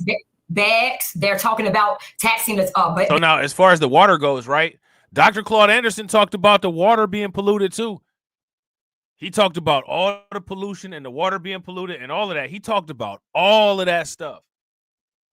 Like Carlton said, you know what I'm saying, in 1970. Bags, we already pay 7 cents for bag taxes, and now they're talking about 10 cents. So yeah, streaming, exactly. The streaming is.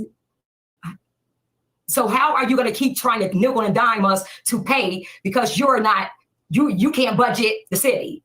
Yeah, or to stop this illegal alien crisis. It's so unfair. Yes. Wow, a dime now tax on grocery bags. Daniel Carter Walters, thanks for bringing it every time. We'll stay on the story. We're just heartbroken what's going on with you guys in Chicago. It's good to see you again.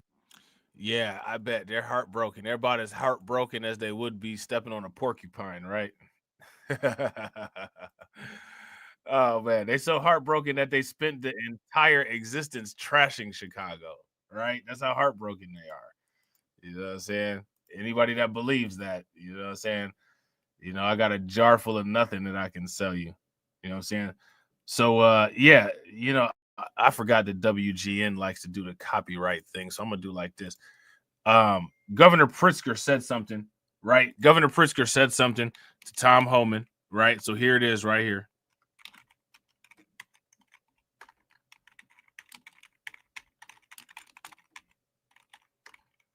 All right, it's going to be right in the chat. Yeah, shout out to Black Free Thinker. Facts. Play the Monolith games, you get the Monolith prizes. This is for sure a Monolith prize right here. This is definitely one of them. This is definitely one of them Easter Island statue head. This is one of them Easter Island statue head boy prizes right here. You know what I'm saying? So, yeah, Brandon Johnson is not doing real well. He's not looking real well. His haircut is terrible. You know what I'm saying? And things just keep getting worse and worse and worse and worse for him. Let me see. Hold on real quick. Wait a minute. So check this out, man. Did y'all hear? Wait a minute. Hold on. We got more. I mean, it just doesn't stop.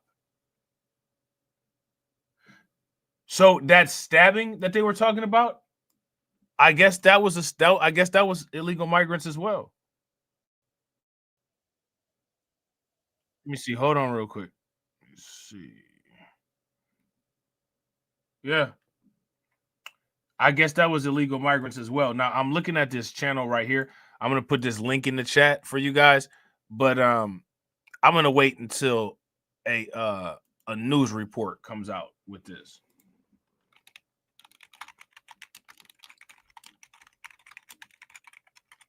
They said that this happened in Queens. Okay. Wait a minute. What? YouTube rejected your comment. This is fairly sharing. This is fairly common when sharing a link. You need to share the link the other way. Why? Hold on real quick. Queens train migrant attack. Let's try that. Maybe stabbing was just a little bit too much for the moderation. It's just a little bit too much. A little bit too graphic. You know what I'm saying? All right, now we about to check this out right here. All right, we about to check this out right here. Let me see what we got popping off right here.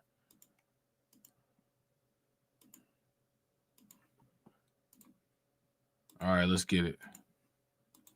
Governor J.B. Pritzker says he will not block ICE agents from deporting criminals as President-elect Donald Trump promises mass deportations. Why would you do that? I mean, why would you like the criminals though? Why are you invested? You know what I'm saying? Like, we talking about the criminals here. J.B. Pritzker said that he is not going to cooperate with criminal removals. Why would you not cooperate with criminal removals? Governor J.B. Pritzker says he will not block ICE agents from deporting criminals as President-elect Donald Trump promises mass deportations. Trump's borders are predicted this week that Chicago will be prioritized in these deportations. Political reporter Marianne Ahern was just back from Pritzker's remarks today. I know it's a big topic of discussion in state and city officials. What do they have to say, Marianne? Alex and Marion, yes, many questions to the governor today. The president-elect says the focus first will be on criminals as he plans to begin those deportations January 21st. While Pritzker defended those waiting for citizenship, he conceded criminals should be sent back to their homes. Governor Pritzker's remarks just days after new borders are Tom Homan visited Chicago with So if they believe that the criminals should be sent back home, what I don't understand where's the disagreement at? Where's the disagreement? promises to first deport criminals who are not documented. A convicted violent criminal should not be in the United States, if you ask me. A convicted immigrant, right? So you guys hear J.B. Pritzker, right? You hear him. So then why would you stop what they plan on doing then? Violent criminal should not be in the United States. If you These people are nothing more. They're contradictionists. You know what I'm saying? Kathy Hochul, the same thing. That's the whole point. Like, the whole point is to get the violent criminals out. Like, they're the ones that said that they're not going to cooperate. You know what I'm saying?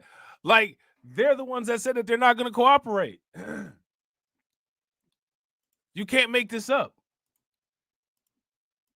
You ask me, a convicted immigrant, right? Undocumented immigrant, let me be clear with the words. Undocumented should not be allowed to stay in the United States if they are a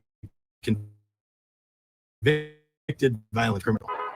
Pritzker also said he will defend the migrants who have arrived in the Chicago area in the last 2 years. He said, quote, I have an obligation to protect them, and says the laws in Illinois just do that. We have a lot more to come. You know, there's so many things that are going to be rolling out as the immigration policy. So, yeah, there's that. All right. So now next we're going to dive some more into this. All right. Because, again, you gotta, if you're trying to make sense of all of this. Yeah, I got to agree. Shout out to my man Crew. They're backwards. Bro, I swear it don't make any sense. You sit here and you watch and you listen to this stuff, and it's like nothing that they're saying or doing is making any logical sense at all. We can't stand Trump, but we agree with him, though.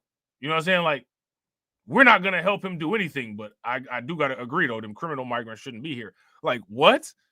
So what's the actual problem then? You know what I'm saying? City Council meeting, Chicago Mayor Brendan Johnson, he ordered the removal of people protesting his action on migrants. Watch this. So, again, Brandon Johnson, and again, shout out to my man TD Media Group, right? Brandon Johnson is on his Emperor Brandon Johnson act, right? He's being Emperor Brandon Johnson. And so when people are critiquing Brandon Johnson, he's getting them up out of there. He's removing them, you know, from the city hall meetings and city council meetings and things like that. You caused all this money to go to illegal immigrants, not Harold Washington. You gonna be held accountable for it. You trying to cover up where our money actually went. But it's your fault. Man, they going. I know when he see them red shirts, Brandon Johnson be like, it's about to be a long day. And I'm just going to get you out of here. And, you know, he turns into a whole meal Karen. I'm just going to get you out of here. I'm just going to, I'm just going to get you out. Okay, get him out of here. Get him out of here. I'm just going to get you out of here. You caused all this money to go to illegal immigrants, not Harold Washington. You gonna be held accountable for it. You trying to cover up where our money actually went. But it's your fault that because you gave half the money to illegal. You still feel like you have to harbor these illegals, which is not a good idea. Can you do the job, Mr. Brandon Johnson? And it's looking like you can't do the job. Okay, Pastor Corey Brooks joins us now. He is Project Hood CEO. Pastor, if the election were held today, would Brandon Johnson still be the mayor? Well, without a shadow of a doubt, he would not be the mayor. You know, we're in. Now, shout out to y'all. Do you guys agree? Do you guys agree? Is that realistic? If you guys agree that if the election was held today, Brandon Johnson would no longer be the mayor. If you guys agree with that, give me a thumbs up. If you guys disagree and you don't think that Brandon Johnson would be the mayor anymore, then give me a thumbs down. In the midst of a leadership crisis in the city of Chicago, we just had a budget approved, but it was just to appease present voters. It does not do anything for us long term. We're suffering from the leadership as it relates to what we're going to do with the illegal migrants and illegal immigrants. And so if the election was held today, there's no question about it that he would definitely not win based upon his past record. What's the answer to the migrant crisis in Chicago? Mass deportations?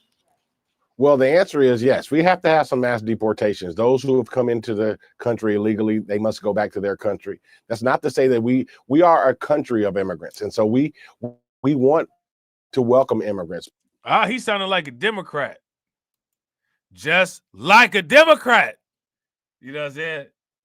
Because some of these ninjas sound just like a Democrat. Shout out to my man, the Reaper. He sounded just like a liberal. Just like a woman. Because some of you niggas, you be acting just like a woman. The Reaper keep it 1,000. Man, hey, I don't know if y'all watched.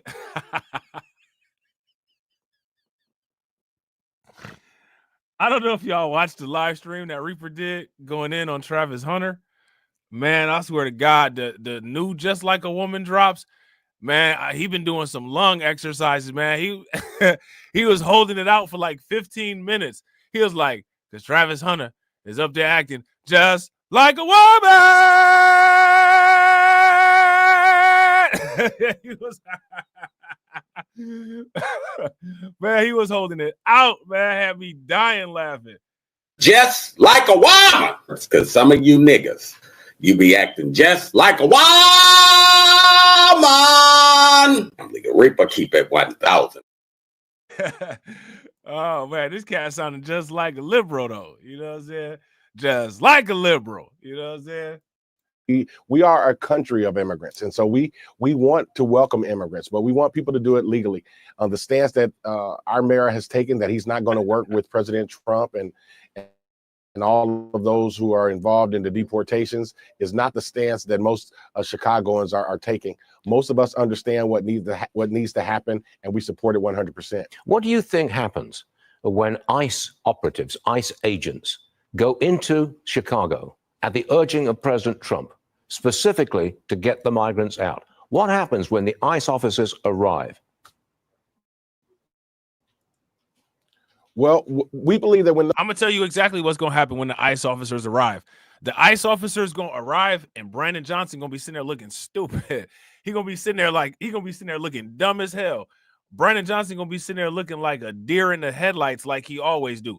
That's about the gist of what's gonna happen. Not too much more, not too much less is gonna happen. Other than that, those officers arrive, that they're going to find some resistance. They're going to find a government that does not want to work hand in hand with them, that not just at the local level, but at the state level as well.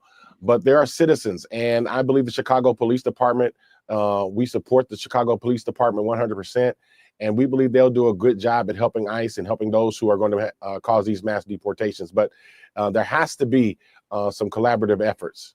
Chicago officials cleared out the largest homeless encampment in the city. Some were relocated to apartments and shelter beds.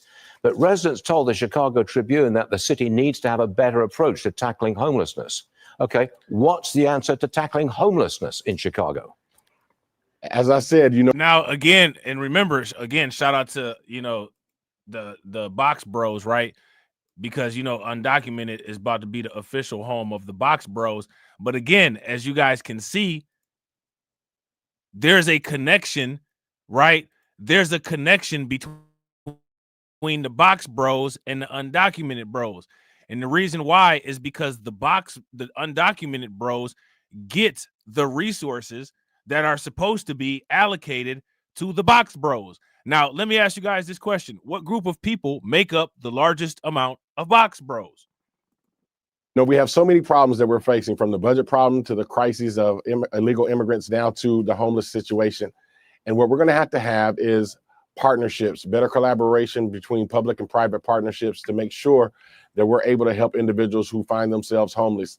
What the mayor's office is offering now is not a solution. It's not a fix. It does not address the long-term problems that we're facing as far as mental illness and addiction and crime with all these homeless situations. And so we have to do a better job at making sure that we take care of the citizens. This is one of the areas that a lot of people are complaining and having so much of an uproar.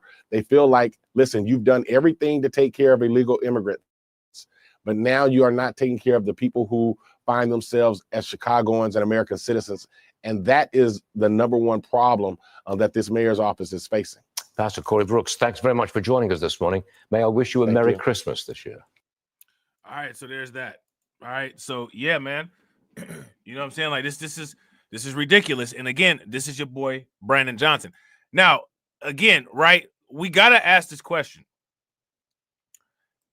Was Brandon Johnson covered on CNN? Or how many times was Brandon Johnson covered on ABC, CBS, any of those type of channels? Do you all notice that when it came to for the most part the liberal media, right, the blue media, they did as much as possible to not focus on the way that the liberal Democrat areas were run by the specific politicians for the state and for the city. Did you guys notice that? They never did that. They never did any focus stories. Why is that? Chicago mayor's $40 million short-term loan in next year's $17 billion budget, forcing Brandon Johnson to clear the public twice in order to get it passed. Look at this. This meeting will stand in recess. Look at this. Look at how wild it is at this meeting in Chicago, man. Look at how wild it is. Now, this is supposed to be a place like when you go to one of these meetings, you're supposed to be able to voice your concerns. What's going on here? They taking these people out like it's the military. Chaos erupts over far-left Chicago mayor's $40 million short-term loan in next year's $17 billion budget, forcing Brandon Johnson to clear the public twice in order to get it passed. Look at this. This meeting will stand in recess. I'm going to ask the Sergeant at Arms clear every member of the public.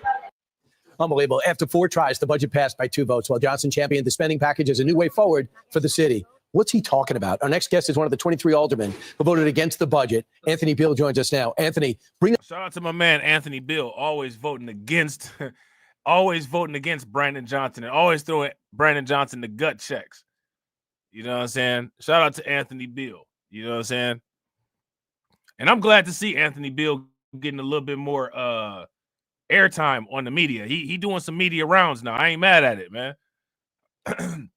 I told y'all they should have been got Anthony Beal in front of the camera to talk to people. us inside the room last night. What was it like? Well, it was total chaos. When you look at everything that you saw just in that segment, it was just total chaos. And we're trying to pass a budget. We're trying to get real answers. We're trying to do what's right by the people of the city of Chicago. And we couldn't get real answers from the budget director. We couldn't get the right information we needed to make a good, educated decision on how to move the city forward. And we're still spending money, hundreds of millions of dollars on migrants. And we want to continue to find and feed the people of the city of Chicago when we continue to spend hundreds and hundreds of millions of dollars on migrants. And there's no end in sight because he doesn't want to cooperate with somebody who's going to bring that again, right? And I got to shout out Anthony Beal. Throughout all this, you know what I'm saying? He's been one of the people that has actually been holding it down for the people in Chicago. You know what I'm saying? And, you know, he ain't really getting the shine that he should get. And I'm glad to see him getting it. You know what I'm saying? He always is on the right side of the issue. He seems to always be, you know, verbalizing things that are consistent with what the people want. And he stands up to Brandon Johnson. You know what I'm saying? That number down by less than the number coming in. In fact, they say in Chicago, the numbers you're giving under Brandon Johnson, the mayor, $527.5 million, let alone the inconvenience of seeing him in the airports and police stations and around. I mean, obviously people are fed up. Doesn't he hear this? Well, we would hope he would hear it, but it doesn't seem like he does. We've tried working with this mayor. It's about 15 to 16 of us who have been around and know the city and know the budget very well. And he won't even talk to us. He won't even entertain our ideas about trying to right-size the city of Chicago. We tried to right-size it. We tried, you know, our budget is extremely bloated. We've increased our budget over $5 billion in the last 4 years. We can't sustain that type of growth. And so we tried to right-size it. We tried to have cut off. He said it's unsustainable. You guys see that? Unsustainable. Unsustainable. Unsustainable. Now, see, here's the problem, right? If you ask me, Anthony Beal seemed like a decent Democrat.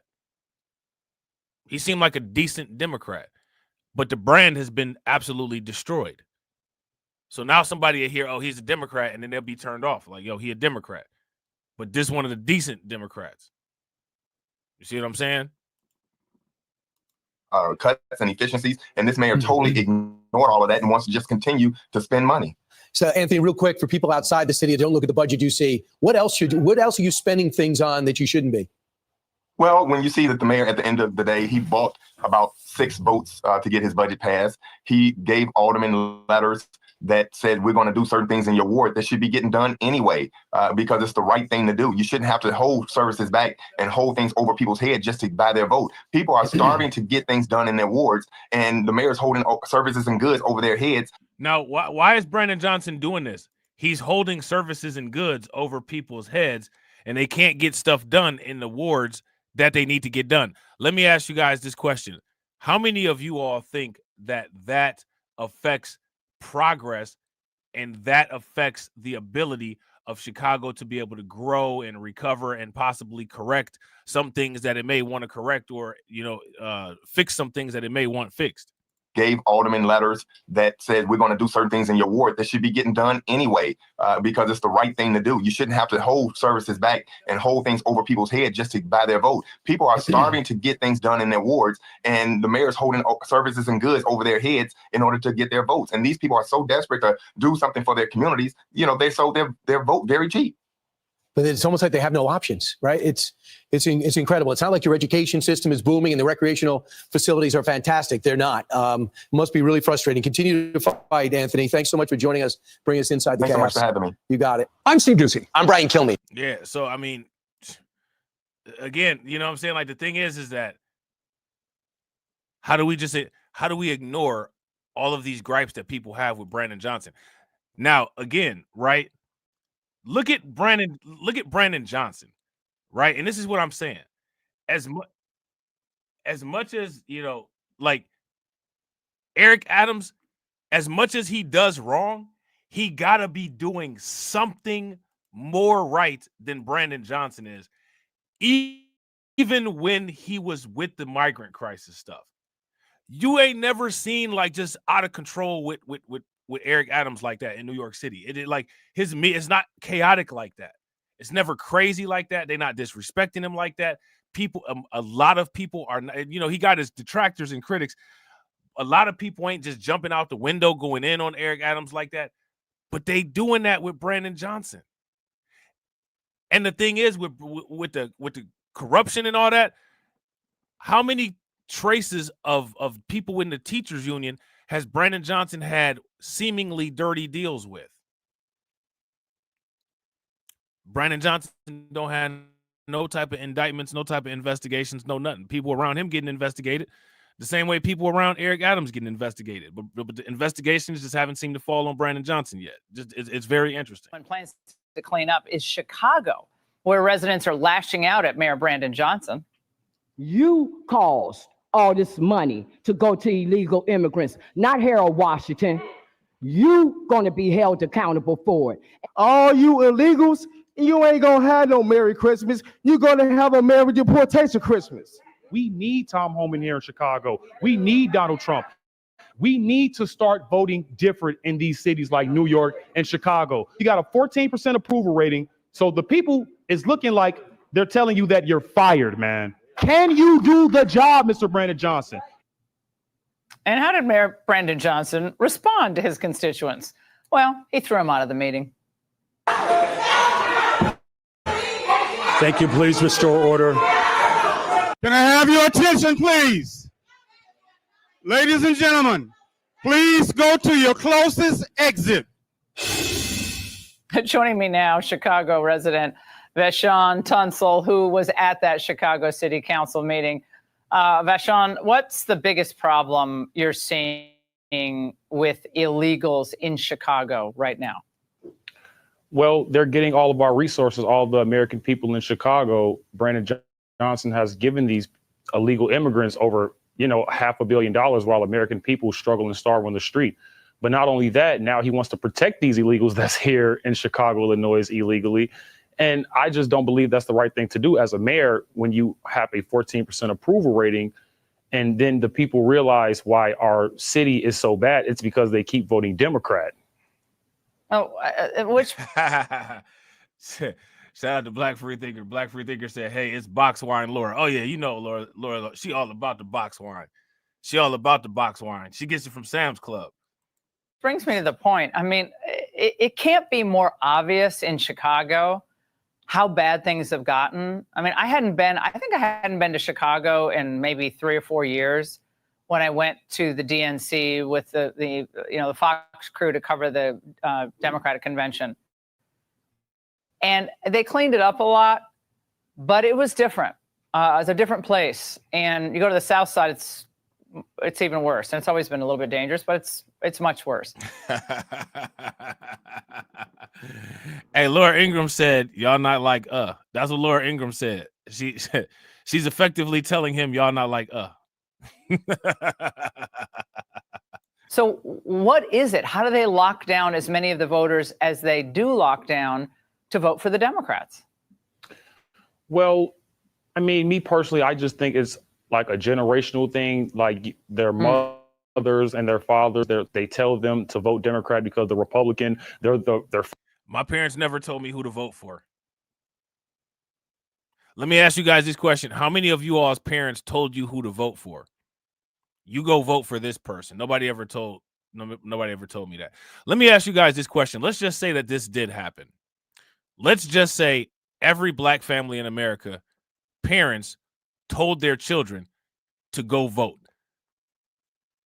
If I'm going to tell my kids to do something and they actually going to go do it, I'm going to tell them go be a doctor and go be a lawyer and start your own practice or start your own law office. Be a computer engineer, start your own software company. You know what I'm saying? There's so much more priority stuff that I would do than tell my kids who to vote for. I'm going to tell my kids what to do in life. And I'm sorry, like voting, you know, it may or may not be important, prioritizing, you know what I'm saying, for some people, right? But what you do in life is more important to me. So I'm going to give life instruction, you know what I'm saying, before I give vote instruction. And I just find it fascinating that these are the stories that people give. And these are the stories that people tell. And again, I think that this is a scripted narrative that has been popularized by a lot of people that have camera access in cooperation with the mainstream media. My parents never told me who I needed to vote for or who I had to vote for. You know what I'm saying? So yeah, I don't know. This is not something that, you know what I'm saying? This is not something that I went through in my family. You know what I'm saying? And honestly, I don't think that a lot of people went through this in their family. I think that these are assumptions that are made about us. For the rich and they're for the white people and this, that, and the third, which I don't think to be true at all. I think that Republicans, they have their best interest for black people. The Democrats, they're the ones that started the KKK. And me personally, So he's basically using PragerU talking points, right? Now, here's a question. What did the Republicans do when the white Democrats burned down Wilmington, North Carolina? What did the Republicans do? The good Republicans, those good Christian people, what did they do? Because remember, at the time, they were working with black people, right? They were working with black people in Wilmington, North Carolina. But then as soon as the Democrats came and burned them out, they said, oh, well, guess it's time to work with the Democrats. Right? That did happen, right? Somebody correct me if I'm wrong. Growing up, and I see the Democratic Party, you look at people like Barack Obama, and it's just like it's not looking good for what they're doing to these inner cities like Chicago and New York. And I just feel like it's just brainwashing at this point. Man, what did Obama do for Chicago? I mean, Rashawn, oh wait, hold on one moment. The incoming borders are Tom. No, shout out to AB, right? Shout out to my man AB Promotions. AB said Brandon Johnson is treating his constituents like petulant children. He's like, y'all keep acting up and no cookies for you. Facts. If y'all agree, give me a thumbs up. If y'all disagree, give me a thumbs down. Some would even go as far as to say that he's just acting like a woman. That's because some of you niggas, you be acting just like a woman. Nigga, Reaper keep at 1,000. You know, when they start asking Brandon Johnson those hard questions, he'd be like this.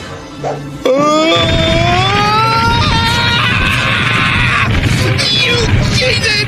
I'm going to start on you!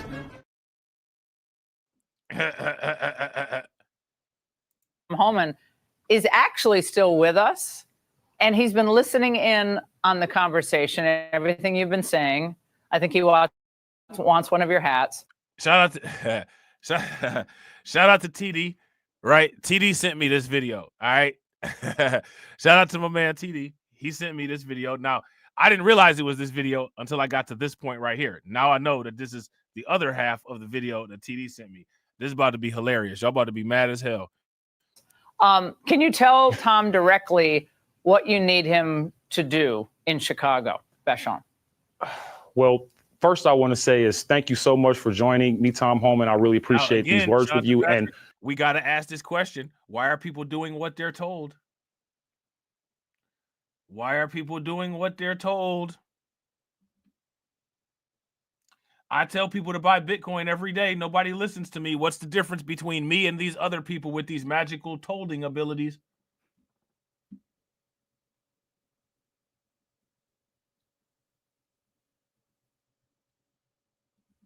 Hey, go buy some Bitcoin. You know what I'm saying? It's good for your financial health. Vote against your interest. Where do we sign up? Where we sign up at? Can I do it from my phone? You know what I'm saying? What's the difference?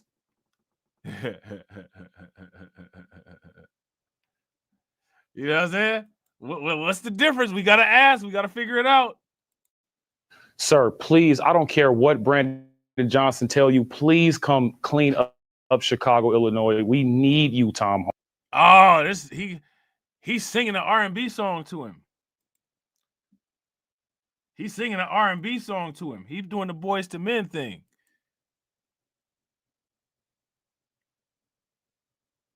You know what I'm saying?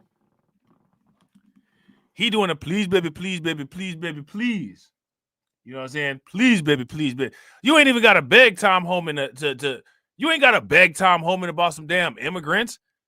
Just bring up the word immigrants and Tom Holman and say everything you need to say and just fall back. You know what I'm saying? Tom, what you think about the migrant crisis? Tom will take it away. He gonna go in his diatribe. It's the same shit he say every time. You ain't got to do all this. If you are open to what Tom Holman and Trump are trying to do with the mass deportation, you do not have to beg. Tom Holman will be like, shit, give me the directions. I'll be there when I'm done here. You know what I'm saying? This shit ain't even necessary. Tom Holman trying to work as many overtime hours as he can. Shit, fuck this interview. Let's get started right now. You ain't even got to do all this.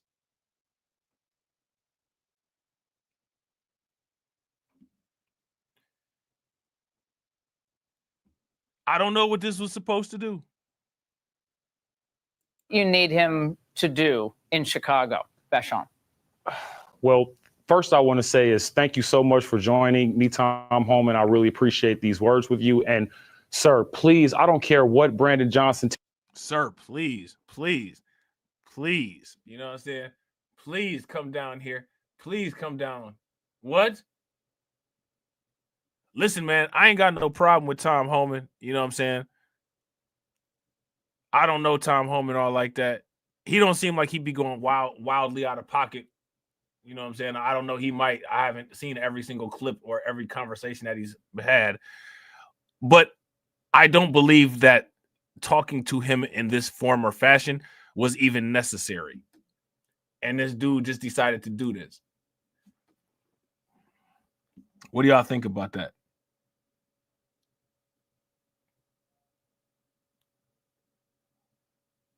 What do you think about doing that? What do you guys think about that? I'm sorry, man.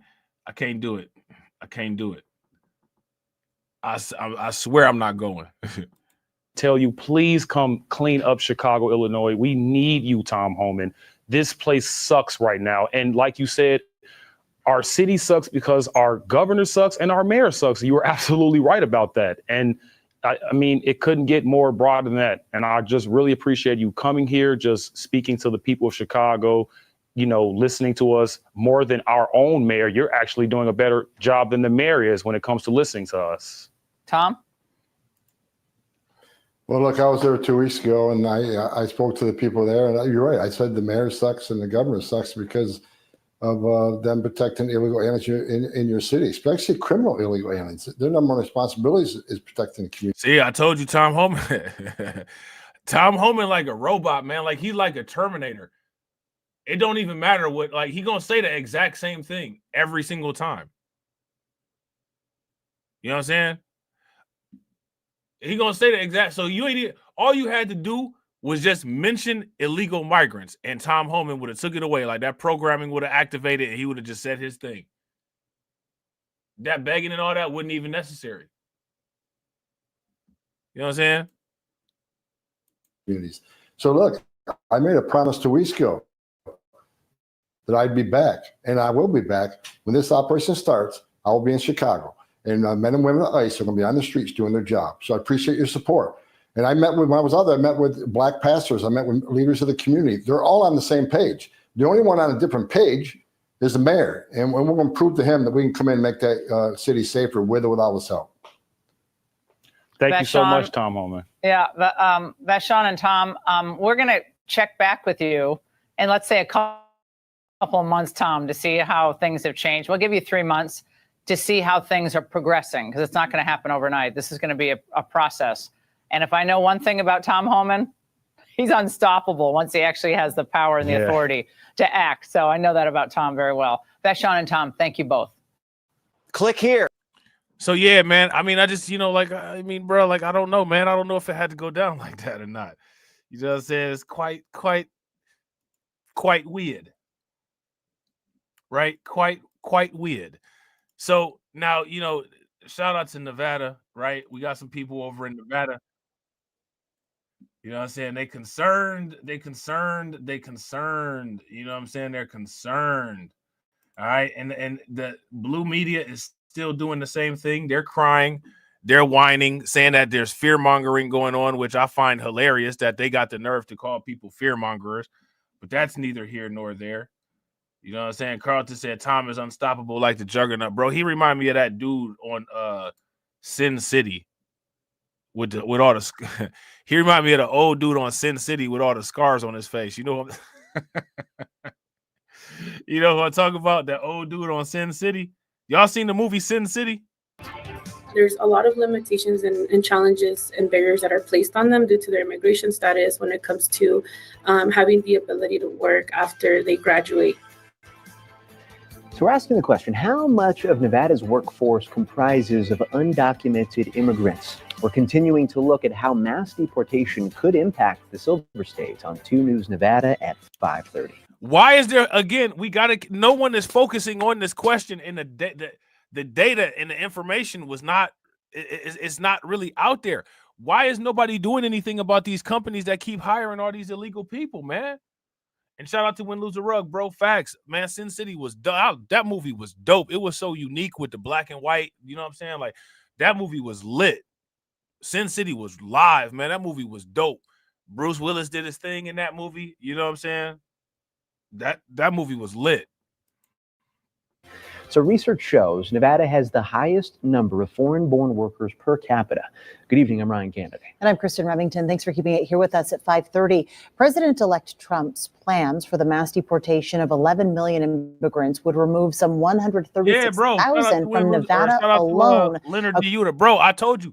I said that way back when they first brought Tom Homan out. I was like, homeboy, remind me of Mike Ehrmantraut. The dude you talking about is Mike Ehrmantraut.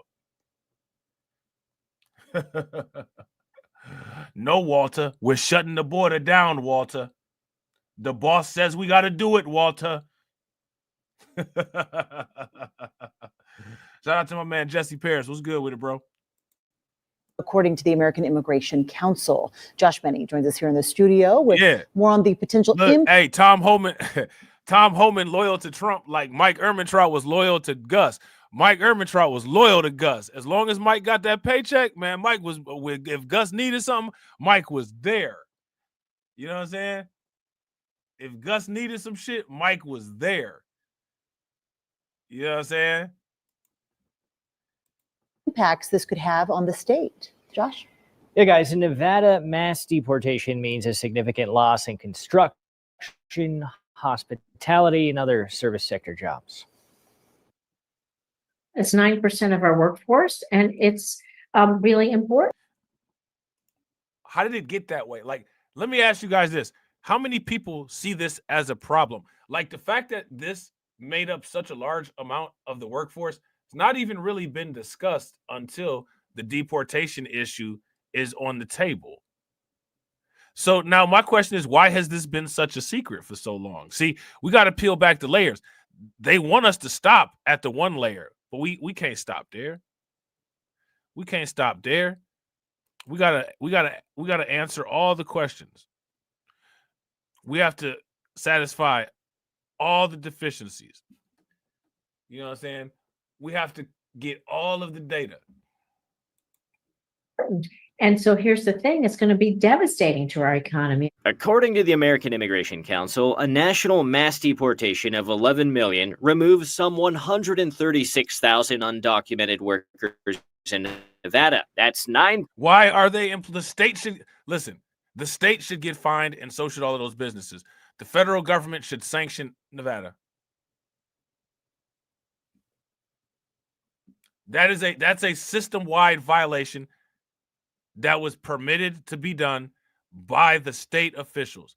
That state should be punished, the politicians in that state at least, and the businesses compliant and working with those politicians should also be punished. If you guys would agree, give me a thumbs up. If you guys would disagree, then give me a thumbs down. Percent of the state's employed workforce, the highest share per capita. And shout out to everybody watching. I really appreciate you guys for being here. If you guys have not smashed the like button yet, please do me a favor. Take a moment, smash that like button. Also, if you guys have not hit that bell, please take a moment, hit that bell, and also please share the stream to your social media. Capita in the nation. As we've reported, it removes large percentages of service sectors. It removes almost 1/4 of skilled construction workers and 13% of hospitality workers. It results in these are all jobs that Americans could be working, man. They said, look at these aren't, all they do is scrub toilets. All they do is pick apples in 200-degree weather. These aren't toilet scrubbing jobs and picking apples in 200-degree weather. That's not what these jobs are.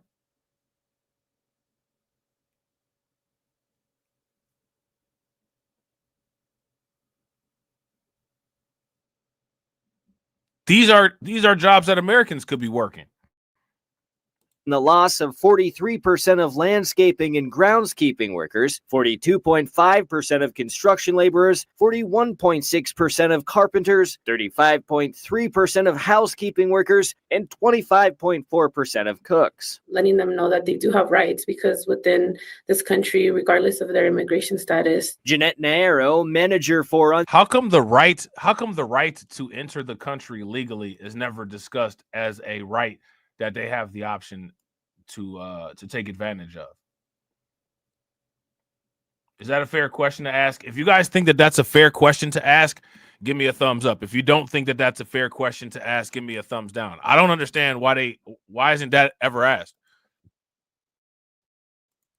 Undocumented student program at the University of Nevada, Reno is advocating for undocumented students, whether fully undocumented, DACA status, or come from mixed status families. Due to limitations on what jobs they can pursue after graduation, many immigrant students also contribute to job creation, as they often pursue non-traditional employment pathways. Many of them go into fields that are independent contracting based or entrepreneurship, which means that they develop their own businesses.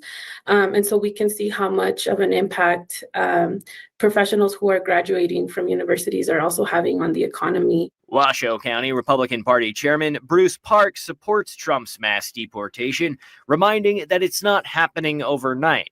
Do you really think that they're just going to take 140,000 people and immediately eliminate them from the workforce?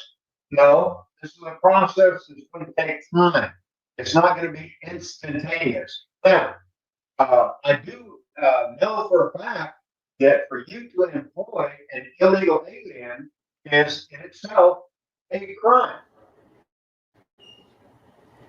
I knew after he said that they was going to cut him off. Finally, somebody starts talking with some sense, they cut him off. I knew that there wasn't going to be another sentence after that. You know what I'm saying? To employ an illegal alien is in itself a crime. Shout out to Cameron. What's good with it, No, bro? the American Immigration. Now, let me ask you guys this. Where's the rest? I want to hear the rest of what he had to say. Where's the rest of this at? You know what I'm saying? I want to hear the rest of what he has to say. They're just going to take 140,000 people and immediately eliminate them from the workforce. No, this is a process that's going to take time. It's not going to be instantaneous. Now, I do know for a fact that for you to employ an illegal alien is in itself a crime.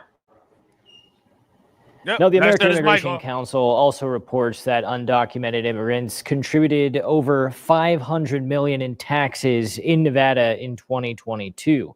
Now, for the national picture, they estimate that deportation operations would cost the country $315 billion. Covering the presidential transition, Josh Menney, 2 News, Nevada.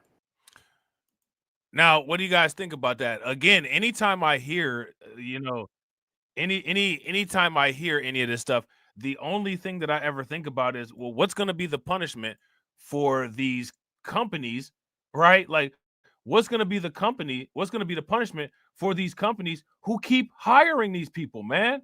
Like, this is illegal. And they keep talking about the impact on the economy. If Americans are unemployed and these people are taking up job spots and they're not supposed to be here, isn't that affecting the economy through affecting the unemployment of Americans? If it is, give me a thumbs up. If it's not, give me a thumbs down. Let me know.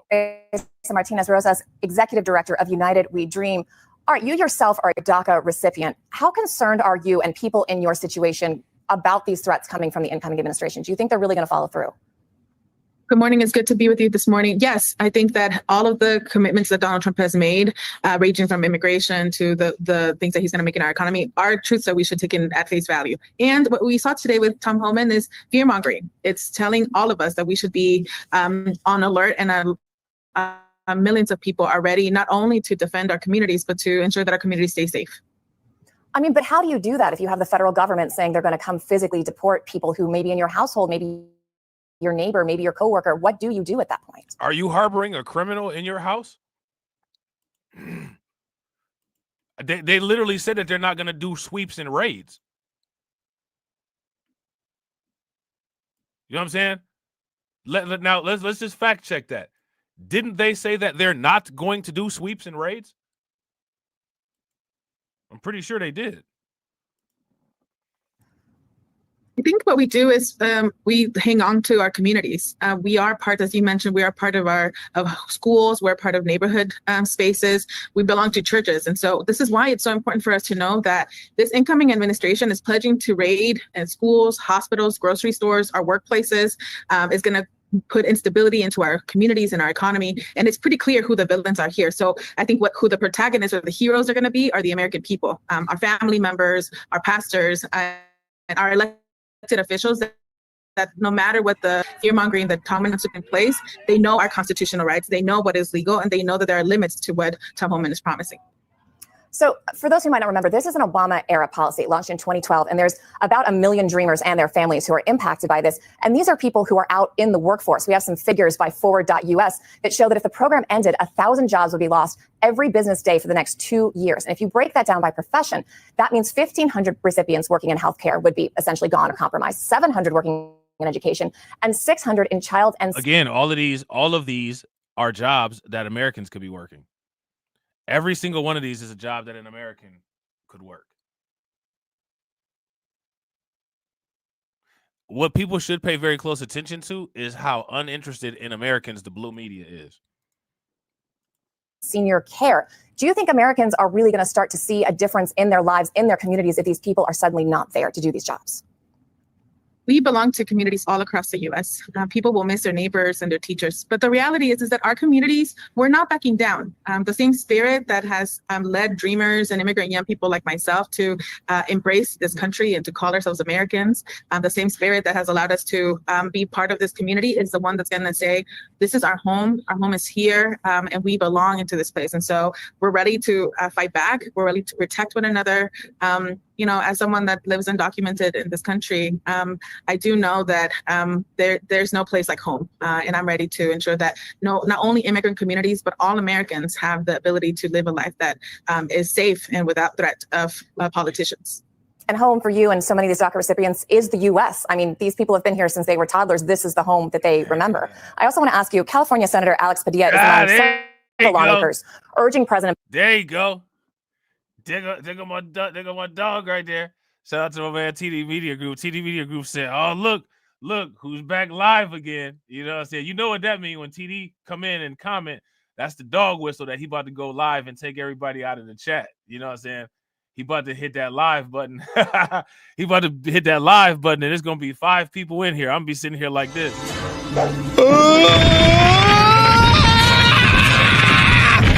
You cheated! I'm going to tell on you! I will have my epic crash out. I will have my epic crash out of 2024 yet.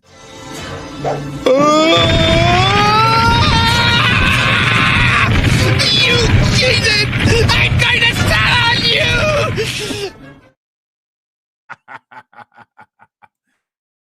Biden to take some sort of action in his final days in office to protect undocumented immigrants and dreamers. But, you know, it's less than 30 days away from Donald Trump being sworn in on some steps not too far from where I'm sitting right now. Do you really think this is something that you and the community can count on actually happening before the term is up? Look, hey, right. Look, shout out to DC Precise. Shout out to DC Precise. Yo, if you want to, I'm about to hit him with the Suge Knight. Yo, if you want a content creator that don't tarry, you know what I'm saying? No shiny suit, you know what I'm saying? No cape, no tap dance shoes, you know what I'm saying? You know where to come. Come sign with DC Precise and come sign with the locks. Come sign with DC and come sign with the locks. Well, the good news is that there's Senator Padilla, but it's also local elected officials, governors, school district officials that have the power right now to take action to ensure that we're not persecuted with raids and deportation. They have the ability to ensure that Are they sitting up here now? How many times do Tom Homan have to say that they're? How many times do all of these people say? First and foremost, this is before Tom Homan. How many times have you heard ICE agents say ICE doesn't participate in raids? How many times have you guys heard it? So first of all, ICE has said that independent of the Tom Homan stuff, right? On top of it, Tom Homan said it. Tom Homan said it. I'm not trying to be funny, man. Listen, this is a little bit off topic, but she just looks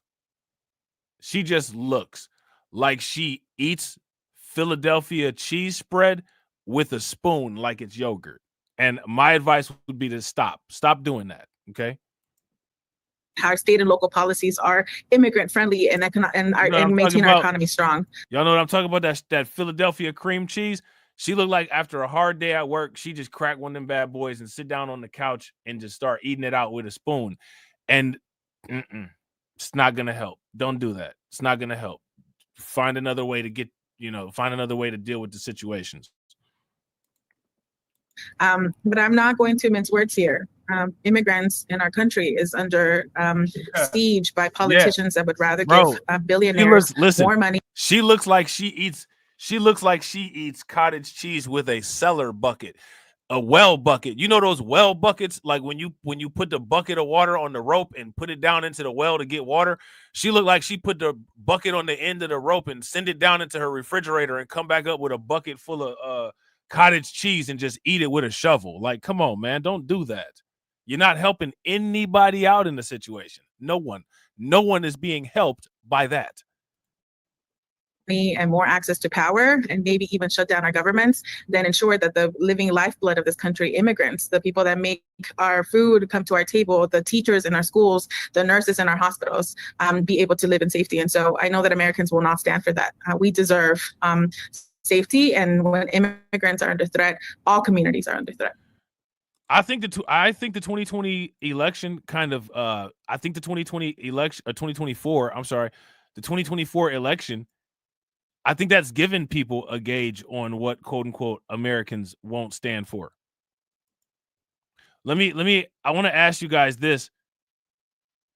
What is it that Americans won't stand for? Now, we're going to take a look again. Shout out to my man, Anthony Beal, right? We're going to dive a little bit deeper into this Brandon Johnson nonsense. All right. And shout out to everybody watching. I appreciate you guys. If you all haven't hit that like button yet, please do me a favor. Take a moment, hit that like button. Also, if you guys haven't hit the bell, please take a moment, hit that bell, and also please share the stream to your social media. All right, let's check this out real quick. Chicago City Council will vote today, maybe, on a new city budget that includes $234 million in tax hikes. Yesterday, the Chicago Tribune reported the new budget supports a 60. Now, we all know that this failed, right? We all know that this failed, but I want people to see what was said about it, all right? Now, if I'm not mistaken, I'm about to pull this up real quick.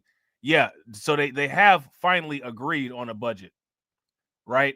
Now, does anybody know how much that budget is that they agreed on? If you guys know how much the budget is that they agreed on, give me a thumbs up. If you don't know how much the budget is that they agreed on, give me a thumbs down. 52% increase in city spending since 2019. Chicago is outspending LA, New York City, and Houston by far. Ninth Ward Alderman Anthony Beal joins us now. Okay, we're trying to hash this out. Is there a vote today or is there not a vote today? Well, we really don't know yet. We're hearing, through different avenues that they're going to try to postpone the vote. But we've already postponed it long enough.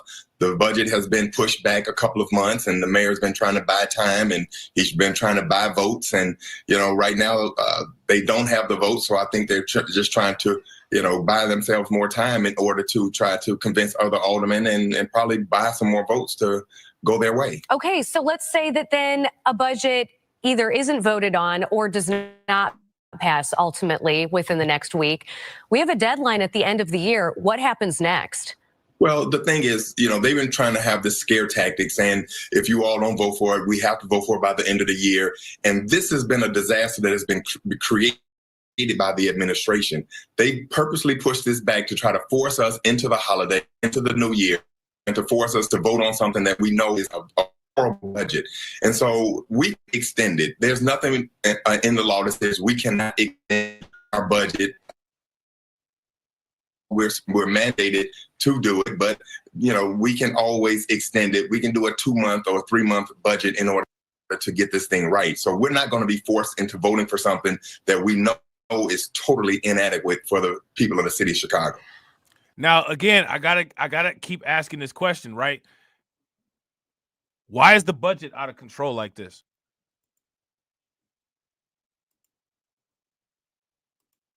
Why is the budget out of control like this, guys?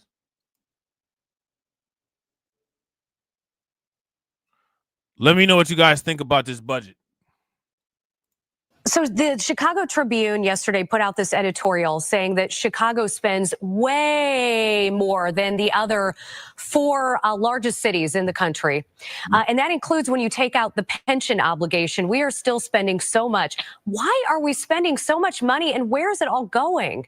Well, we've always had a spending problem.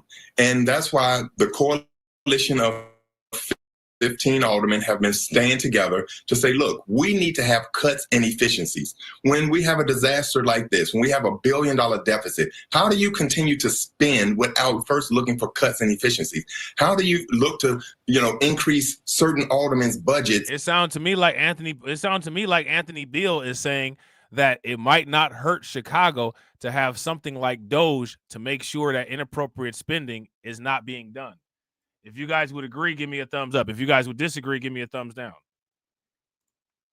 And take other aldermen and give their wives security detail in this budget when we have a budget deficit. We need cuts and efficiencies, and we can get there. We've identified over $1 billion of cuts and efficiencies, and this administration has ignored it. And we're not talking about layoffs. They're trying to scare people saying they're going to be layoffs. We've never said anything about layoffs. There's enough fat and efficiencies in this budget to where we can cut over $1 billion out of it without having any layoffs. Our budget has increased $5 billion over the past 4 years. This is out of control, and I'm really excited that the aldermen are finally standing up, and they're seeing what we've been talking about for a long time, and they're standing up and saying, you know what, enough is enough, and we need to get the city back on the right track because it's headed in the wrong direction. What kind of cuts would you propose? What have you found? Where is the bloat that can be cut? Well, when you look at the fact that we've gone up $5 billion in 4 years. What we've proposed to the administration is go back to 2020 levels, pre-COVID, and then look at that number and then do the cost of inflation, which is 3 or 4% per year. That alone is $536 million. We all know that we need public safety. There are over 2,000 police vacancies in the police department. There's no way on earth we can fill 2,000 vacancies in a year. So let's take 1,000 of those positions and put them on the shelf, not eliminate them, but put them on the shelf because we can't fill them anyway because we don't have the capacity. We can save $172 million by just putting those positions on the shelf and come back, and when things get better, we can start filling those positions. We can't fill them anyway. We don't have the capacity. We can only put about 120 officers through the academy every month. So even if we did on the height, we're only talking about 1,200 officers that we can put through the academy. So that's another 172 million. So that's just the tip of the iceberg. When we look at all the bloat that's in all of these different departments, we can cut it and we can get it done. So I'm imploring all of my colleagues, vote this budget down. Let's start over and let's really force the administration to do the right thing by the people of the city of Chicago, and we can do it. Okay, I can't let you go without asking you about this. Exclusively breaking news yesterday on Paris on Politics that in this budget that Mayor Johnson is proposing is a $400,000 salary for the vice mayor for the city of Chicago. Explain that one. Well, let me just say, in my 25 years in the Do y'all see? Look at this. Johnson is proposing a $400,000 salary for the vice mayor for the city of Chicago. I mean, they're already in a budget constraint. Why would you do that? Why would you do that? Now, you know what's funny? Shout out to Carlton. Carlton said, I'm surprised the Democrats have not punished this guy for being off code. Anthony Bill seemed to me like just that type of brother that, you know what I'm saying? Like if you came to his door on some BS, he'd be like, oh, hold on real quick. I'll be right back. And then he pulls out like a giant shotgun and he'll say, you know, if you ever come here again, you can go to hell and I can go to jail. It don't matter to me. Now I'm just here minding my own business. And you can go home or somebody can drive you home. But don't come here with no bullshit no more. He seemed like that type of brother. Like he'd just be on some smooth shit like that. And you know what I'm saying? And they just don't mess with him no more. You know what I'm saying? he just strike me as that type of dude. You know what I'm saying? Like it just be real casual, real cool. You see this double barrel shotgun I got? My grandfather gave me this. He came up here from Alabama. I ain't had to use it yet. But I can't say I ain't wanted to though. He seemed like one of them type. The city council, the vice mayor has never had a budget. It is just a position in the event that anything happens to the mayor, which we definitely don't want anything to happen. However, $400 million. So when you look at the vice mayor, he has 3 budgets. He has his automatic budget, he has the budget of zoning, and he has a budget on the vice mayor. Vice mayor has never in history had a budget. But yet you get $400,000 basically for people to do nothing. It's to reward people for doing what you want them to do. And then when you look at this budget, we discovered Alderman Talaferro was increasing his budget by $31,000. We flushed that out. They never said anything to us about that. Uh-oh. What happened there? He has 3 budgets. He has his automatic budget, he has the budget of zoning, and he has a budget on the vice mayor. Vice mayor has never in history had a budget. Yeah. But yet, you know, he said it like a pimp. You know what I'm saying? You can go to hell and I can go to jail. It don't make me no never mind. You know what I'm saying? It don't make me no never mind. $400,000 basically for people to do nothing. It's to reward people for doing what you want them to do. And then when you look at this budget, we discovered Alderman Talaferro was increasing his budget by $31,000. We flushed that out. They never said anything to us about that. Cincho Lopez, the Committee on Housing, they were increasing his budget $50,000 in order to buy his vote. And then when you look at the city treasurer, which is Jason Irvin's wife, her budget, that's given her. Under Mayor Lightford, she eliminated those positions, eliminating them. And so now that he's chairman of the budget committee, they're increasing her security detail by 2 people.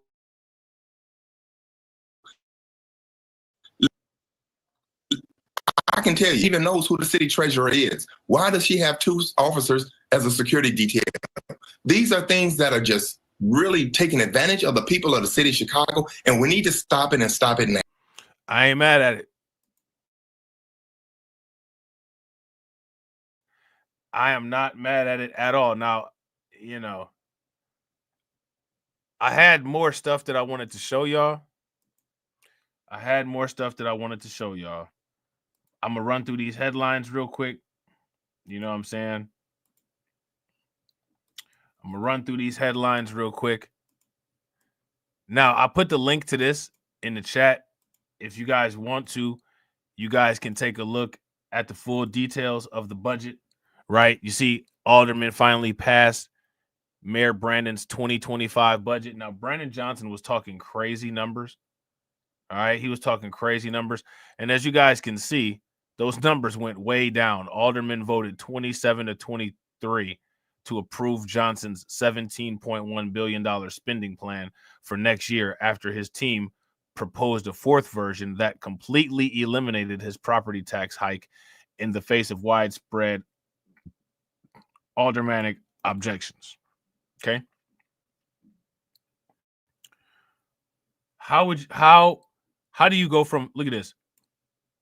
In the end, the 2025 budget process that began with the mayor presenting a staggering $300 million in property tax increase concluded with a winning package that brought that number down to 0. Why was the number even proposed then? I want y'all to think about that. Why was that number even proposed then? You know what I'm saying? Make it make sense. You know what I mean? Like, make that make sense. Now, look at this right here, right? And we're gonna try to hit these up. Police suspect Venezuelan TDA involvement in kidnapping, torture, and torture and stabbing. Gang member ripped out a woman's fingernails during an armed home invasion at a troubled Aurora apartment. They ripped out the lady's fingernails. You know what I'm saying? That's that I'm gonna set you on fire in the train type stuff right there. You know what I'm saying? Who does it? Who does that? You know what I'm saying? It's insane. Shout out to y'all, man. Don't move a muscle.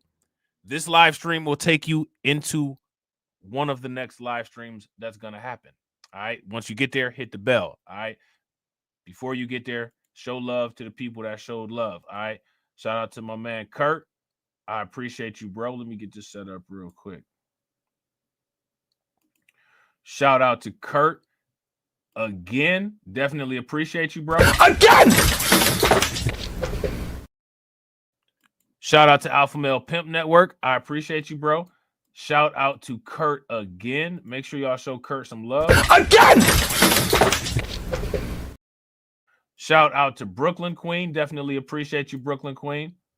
Shout out to Alpha Male Pimp Network again. Again! Definitely appreciate you, bro. Shout out to my man, Black Free Thinker. I appreciate you, bro. Shout out to Brooklyn Queen again. Again! Definitely appreciate you. Shout out to Tedra. Definitely appreciate you, Tedra. Make sure y'all show Tedra some love. Shout out to my man, Black Free Thinker again. Again! Definitely appreciate you, bro. Shout out to my man, Kurt. Make sure y'all show Kurt some love again. Again! Definitely appreciate you, bro. Shout out to my man, Win Loser Rug. Make sure y'all show Win Loser Rug some love. Shout out to Brooklyn Queen again. Again! Definitely appreciate it, Brooklyn Queen. Shout out to my man AB Promotions. Make sure y'all show my man AB Promotions some love. And shout out to my man Dwayne Rhodes. All right. I will see you all on the next stream. And as always, ladies and gentlemen,